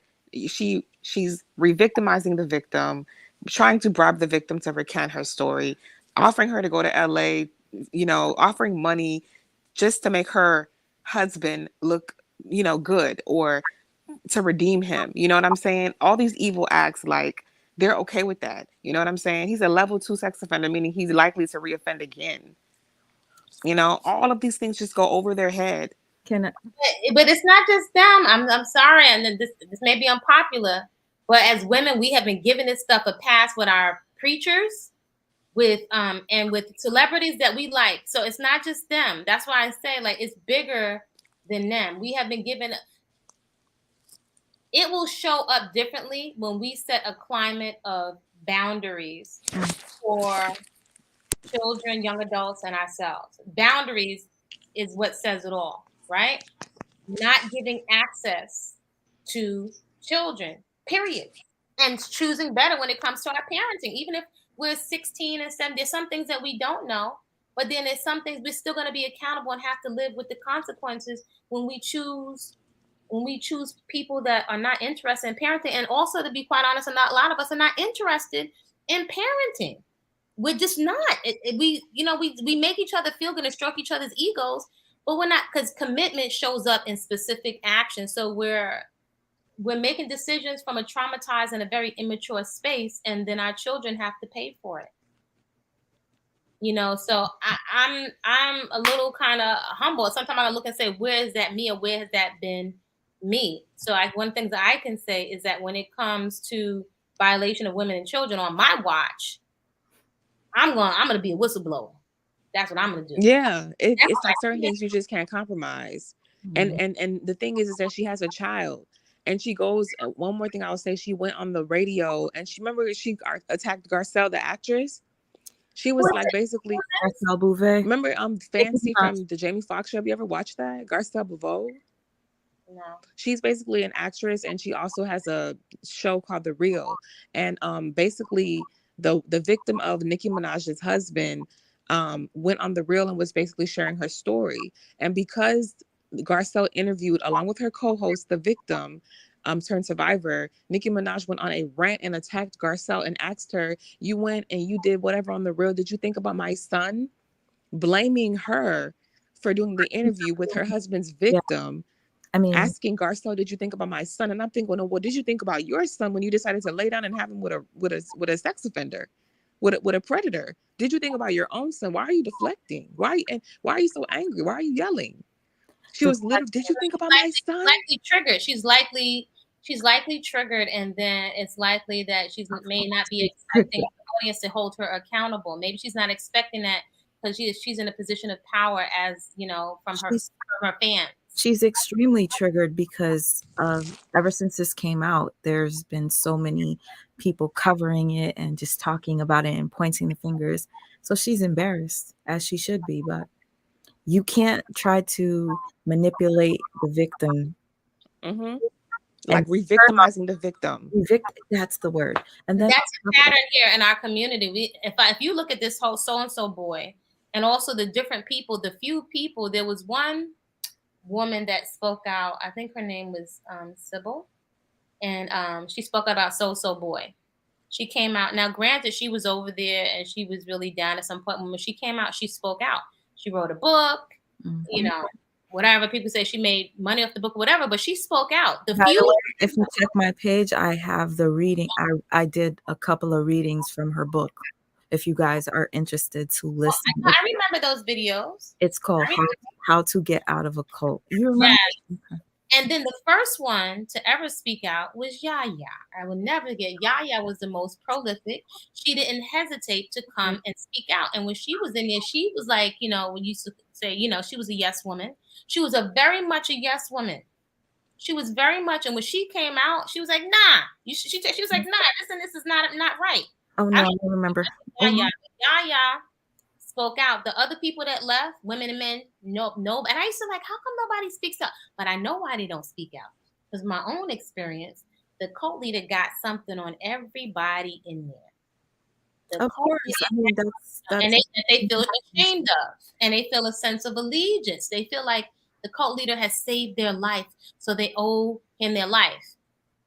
yeah. Well, at this point, I think the karma that has bestowed itself upon Nature Boy is speaking volumes in a sense. And it does make me see that there will be some sort of karmic for what's her name? Velvet. I feel like the same thing is going to happen for her. Um, and I know it's like random that I just said that, but it just dawned on me that we've been sitting here waiting for there to be some sort of justice. We didn't get that much justice. Some people lost their lives being part of that cult. Mm-hmm. It's very disturbing. Really? Yes. Oh my girl, somebody lost their life, and honestly, I don't even want to say it. How can I ask? They woke up and she was gone, and they blamed it on her heart condition, but I don't want to be disrespectful. It was deeper than that. Mm-hmm. And the only reason why I know is because the disgusting human being, I don't even want to call him a human being, uh the cult leader was sending certain people DMs and videos on Instagram that were disturbing. I don't want to say what it is, but you guys could put two and two together. I don't have to say it without um I don't have to say it with using the words. Hopefully you guys get it. He just sent, like, let's say if you asked him to see his lower area, you just DM him and ask him for it. He'll send it to you. He'll send you videos and pictures of him having sex with certain people in his That's so crazy. That's so. But the thing is that I hate to say it, a lot of this was egged on by the audience. So it's been years now since there's been enough evidence out for people to see this man's behavior, and people still. That's where the curiosity kicks in, right? Because at some point, if you step back, you got to step back and think like, what is this? It's not just him. There's something that in people choosing to support this man, there's something that's validated within them in choosing to follow this man. For example, you use the example of there are several men that perhaps that have either participated in some off behavior with their family or have been violated themselves, right? There also have been some folks that have participated in, sex work. I'm not here to shame anybody. And there's some folks that were on drugs. There were a couple of them. So One of them had like about 8 to 9 children, and she left them all. And one of them was still breastfeeding. So it's like, I mean, we could keep going. Right. So it's bigger. What we're seeing here is a community-wide lesson, because this is a microcosm, I guarantee you, of what is showing up in our own communities. There's a numerous of this so-and-so boy. Numerous. I've seen this energy ditto. I've seen it before in the flesh in the neighborhood. It's been enabled for a long time. Some mothers will look this behavior in front of their children. For validation. From when I was in high school, I had a friend who I'll never forget. I was in shock. She said her mother put her out. I mean, we'll be 15 or something for her boyfriend. I couldn't wrap my mind around that. So this is a microcosm. I think it's bigger. He should be held accountable. But this is showing. This is a community-wide lesson, and it's not finished yet. It's had to come full circle, because before, I know when I was making videos, it's almost like people was like, nah, it couldn't be this, and it must be this, and the finger pointing and the blaming. We haven't been willing, as much as we want to talk about vanilla folks and every other community was perpetuated on us, we have been unwilling to look at the dysfunction that continues within our own community. We have been unwilling to hold celebrities, family members, mothers, and other people responsible for what we're exposing the children to, and also to other women. You know better, but you don't say anything to keep somebody else safe. You watch other women walk off a cliff. Victimone, what's up, Victimone? And we're also unwilling to, as a community, like unlearn whatever trauma it is, or whatever generational, they call it generational curse, whatever you want to call it. We don't take accountability to unlearn certain behaviors and thought processes, and relearn. Learn new things, create new experiences, like you said, for ourselves, so we can save ourselves, so we won't walk off the cliff. Oh, I know the other person that was on the therapy channel. I was trying to think of her name, Dr. Tracy Marks. This right here, please. It says, but these are adults choosing this. Well, just because people are chronologically adults, that doesn't mean that they're not liable to the same trauma. Again, in our communities, we have the tendency to think they are responsible as adults. The grown people that I saw some stats today on soldiers returning from war, on their PTSD. Those are most of the people that are on drug use, most of the people that are homeless, they've gone through all kinds of stuff, are ex-veterans. A lot of them unalive themselves. So because somebody is a chronological adult, that doesn't mean they're still not privy to the results of trauma. So another person, Sweet Ma, is Dr. Tracy Marks. Excellent. Please check her out, her videos on YouTube. So there's Therapy in a Nutshell, Crappy Childhood Fairy, Dr. Julia, the psychiatrist, and Dr. Tracy Marks. Those 4 channels, they are so extremely valuable. They are free. You already pay for the internet. And the thing that I think you'll see when you investigate them, you don't hear any astrology, you don't hear any excuses. It cuts quick to the pattern, identifying the pattern, and giving you quick examples of how to unpack it and what a contrasting behavior looks like. So helpful. I really encourage people to take advantage of those 4 therapy channels. Communication skills, whether you're an adult, a child, whether it's in your spousal relationship, at work. Excellent resource. I'm so happy that you shared them with us. Like, I'll be looking out. I'll be looking gives for us something to do, so we just don't get hyped up with talking and then are not left with, okay, what are corrective actions? We can't change the world. We can't change so-and-so boy. But what we can do is get educated on the patterns, and then that's just on the coach. What do I do for myself for boundaries, communication skills, unpacking my own trauma, so I can move on? Because we have a life to live, Yeah. So I hope y'all make use of those. Yes, I know I will. I thank both of you for being on here with me tonight. Oh my God, thank you, Sweet on the platform. And Kofi, thank you so much for your knowledge. Thank you for imparting. No, I'm like so happy you came through, because wow, I mean, I think it was perfect that the both of you got to meet each other, because you're leaving here nourished with some knowledge. Channels right now in the I think it says private chat. I don't know if I can type in the comments. Yes, you could do in the comments, but the private chat is between us 3. Okay, well, everybody can take a look at these channels also for themselves. They are invaluable. Dr. Tracy Marks, Dr. Julia. Oh, Alex left. Okay. Marks, Dr. Julia. What was the 4th one I said, Sweet Mom? Oh, I don't want to forget. My brain, Tracy. Tracy Marks, Crappy Childhood Fairy. Oh, I know. Therapy in a Nutshell. Therapy in a Nutshell. Okay, cool. Yeah. Thank you so much. I'm so happy you came through. You're welcome. I was like over here just feeling so emotional over this latest set of shenanigans. I have compassion though, but as we're watching it, I'm clear we're all the watchers, the audience is deeply affected, right? And so I think we have to create healthy boundaries So we're not all traumatized, and it's affecting how we're making decisions as well.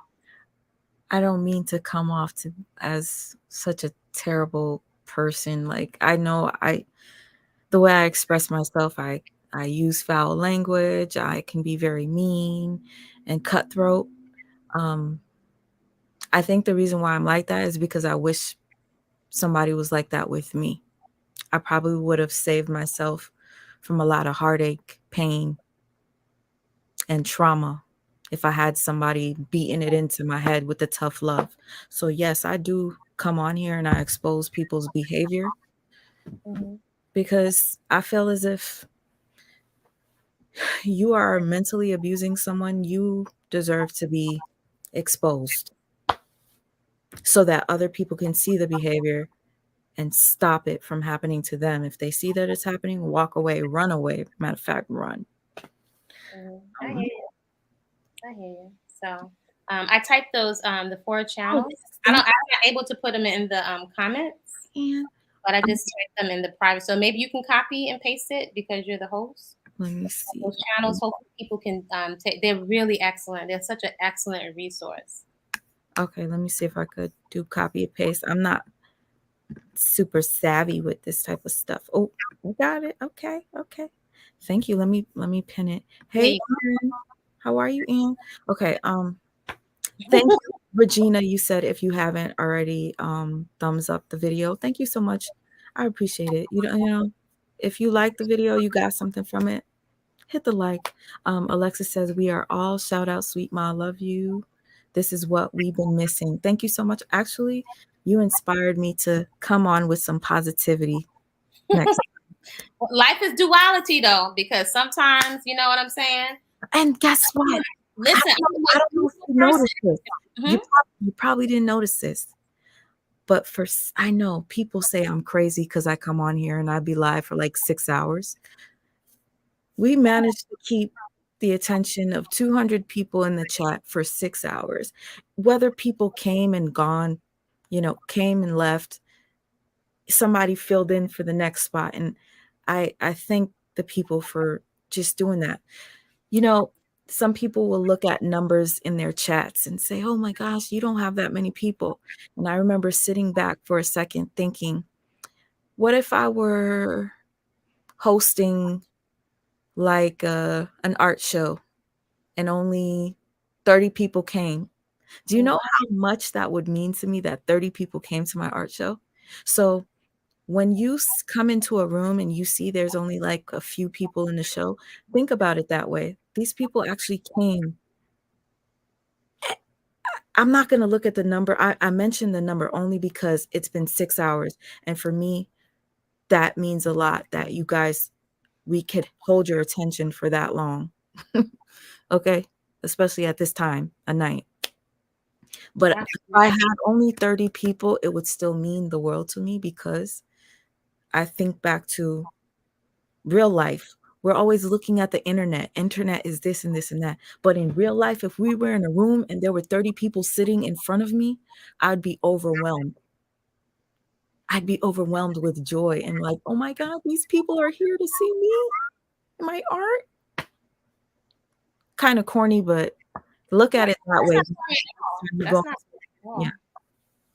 Yeah. So are you doing an art show? Well, technically not yet, but like, let me show you some art before I go. Oh, as a matter of fact, let me do like this. Since nobody likes to support my art videos, and I wanted to play this song for you guys because this song is special to me. I'm going to play the song as I exit, but okay, it's a short. This is just a short. Where's my shorts? I was in such a dark place when I decided to paint these, but I thank the person that put me down and made me feel like I was worthless, person that made me cry night after night. I was scared of this one. Looked like Michael Jackson, so I decided to add some color and turn my pain into beauty. Thank you for hurting me. Even if you don't yourself.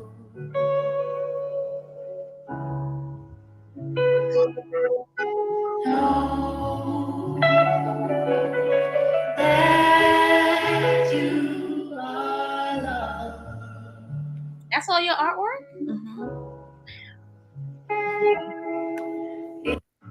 So I was in. the song I think is beautiful, and the message, hopefully the people that are in these situations, whether you be in a cult, whether you're in a toxic relationship, friendship, anything. What's the name of the song? Let me play it so you could hear a little bit of it, and then I'm going to tell you the name.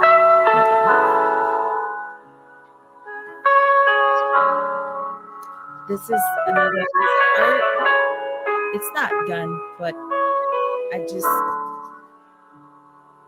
have time to do it. It was like a very fast-paced thing. That you are loved.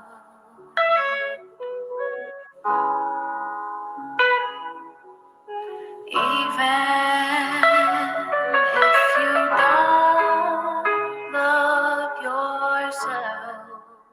You hear that? Yes, I do. I'm very into lyrics. Know that you are loved, even if you don't love yourself. Know that you are loved, even if you don't love yourself. Okay?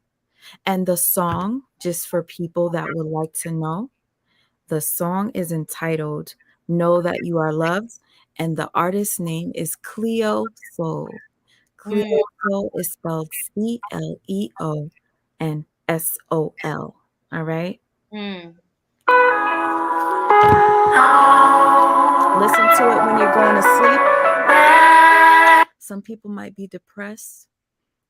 Listen to it while you're sleeping. Hug yourself. Know that you are loved, period. And I'm thankful for you coming on here, and thankful for the names that you gave us. I have it pinned on the screen. Thank you so much. You are loved. I'm grateful for you. Oh, thank you. I wasn't, sometimes I really don't come online because of the climate. I'm like, I don't know if it would make a difference. My heart just really goes out to all of these folks, but at the same time, I've also learned the necessity for healthy boundaries, right? To not just keep putting the energy investment of your heart, like not squandering your energy. You know what I'm saying? We're not to just give that out because we get depleted. So we got to be really picky about where we put our energy. Sweet Mike, you have to come work out with me in the morning. Gosh, I would love to. Listen, I found somebody on here that I used to wake up early in the morning and work out with them live, but the person was toxic, and I immediately stopped when I found out what type of individual they were. But I used to enjoy getting up early. I get up very early though, so I get up earlier than I'm always an early bird because the early day is very sacred. Though all you need is your mat. I'm telling you, that would be nice. It's the best thing. You will be bleeding with sweat. You get such a release. Listen, it's such I think it makes us more present we can be better for ourselves and for our children. Guess what? I've been going through really bad depression lately, to where I could literally sleep for 24 hours and not be bothered to eat, or sometimes not even have to get up to do anything. But I have a son, so it's different. My aunt is watching him right now.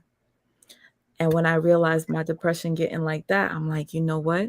I need to do something. I'll probably do like a show on that. And I feel like working out and doing all that, it's going to help. It's going to help. Your movement, I'm so like, I get chills when I think of movement. It's like it's moving stagnant energy. It's moving. It's a release. You get to feel yourself powerful. Sometimes you may feel powerless because of all the stress. Yes. Sometimes not. Movement also, it opens you up to new possibilities, right? like, let's say there's one woman that's been working with me for a few months, and she started from like 0 push-ups, and just the other day we broke it into pieces. She did 110 push-ups. So that's what I'm saying. You get, and it's slowly over time. You give yourself an example. You demonstrate to yourself the ability to apply your tenacity, not just for your son or for your job, for you. It's the best kept secret. I'm telling you. Thank you. I'm telling you, man. That's That's you know like, how to exercise just as hold effective up. as therapy. Huh? Exercise has been demonstrated to be just as effective as psychotherapy. Well, you know what? I'm going to try. I'm going to see if it's going to help. I need it. And I'm going to try to incorporate some positivity into my lives now. My sister interviewed somebody by the name of Pinky Cole. She owns a restaurant called Slutty Vegan. That interview was so deep that I want to share it with y'all. I think that a lot of people will walk away with hope that they too can one day have a story like hers or even better. So I'm going to try to do something positive, whether it be tomorrow. I'll do for Motivational Monday. I got to start doing positive things, and hopefully people do come in and check it out. Look at how tonight ended so positively. Yeah. So you know what, sweet mom, I'm gonna Yeah. get you to come into the upper room. That's like I call it like the movement is the coffee in the morning. And maybe we'll plan something for the holidays. We can do movement, and I'm also a chef, so we can make a dish or something. Oh, That's really nice and healthy. I've done that on my channel before where I went live and I had this beautiful woman cook her version of whatever. We both decided to make the same thing, but we did it our way. Okay. She was on this side and I was on this side. And we had a large amount of people just watching us cook for that time. And then, you know, just it was a beautiful experience. So yeah.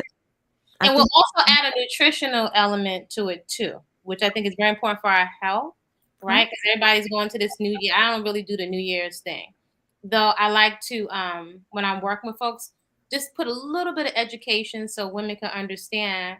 Some people don't know how many calories they need, how much fat is too fat, or maybe realize some of the things that we can upgrade or substitute for healthier things that also taste delicious. Okay. So we can be like, okay, when you start saying, okay, I could do that. I could do that. Yeah, that's like when you get the head nod. Yeah, I'm getting a little excited. Thank you. You're so welcome. Yeah, that's what's up. See, life goes on beyond it. You don't need to go to these cults to really have a beautiful life. Whatever is going on in the bank account, if you got space for a little exercise mat, you got a knife and a cutting board, you could go to town. And I mean, really make beautiful food and have a beautiful movement practice and start a little teeny garden.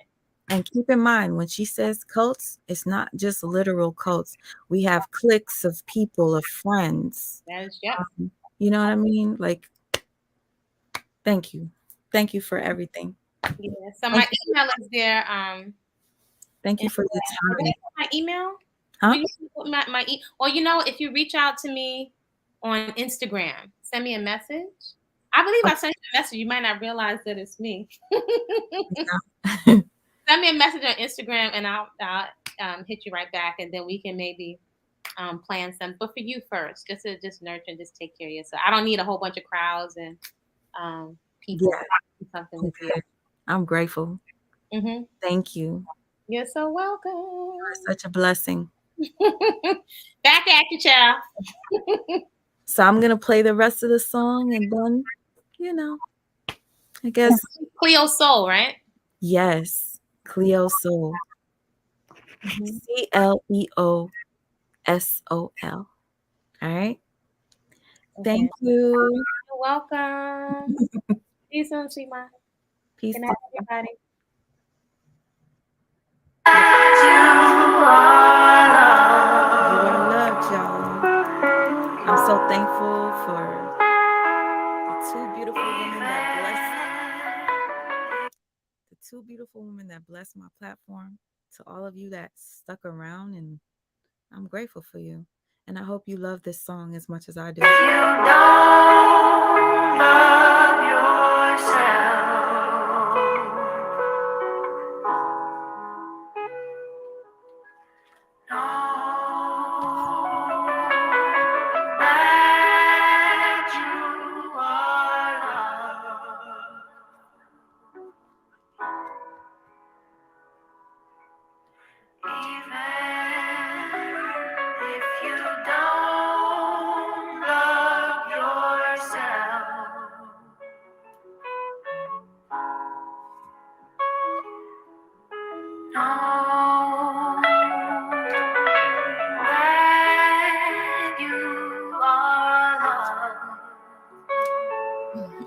The light is pretty bad.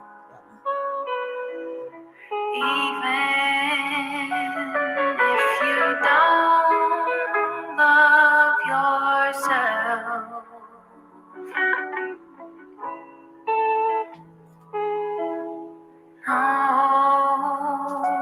Beautiful song. that you are loved.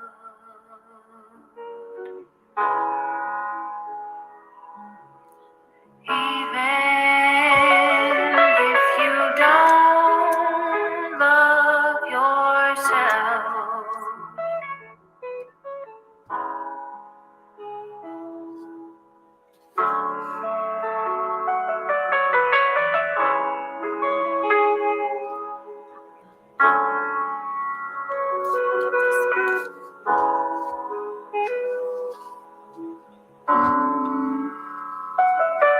Anybody's interested in the song? It is by Cleo. So look her up. She's a beautiful artist. If you're suffering from depression, sometimes music is healing. I just want to thank you guys again for being here with me. I just love my son so much. I love to paint him. So it's my baby. And this is on glass. Okay. All right, y'all. Wash hands, wash hands. She says wash hands. I think it's time that I take my booty to sleep. And y'all should do the same. Peace. Love you guys.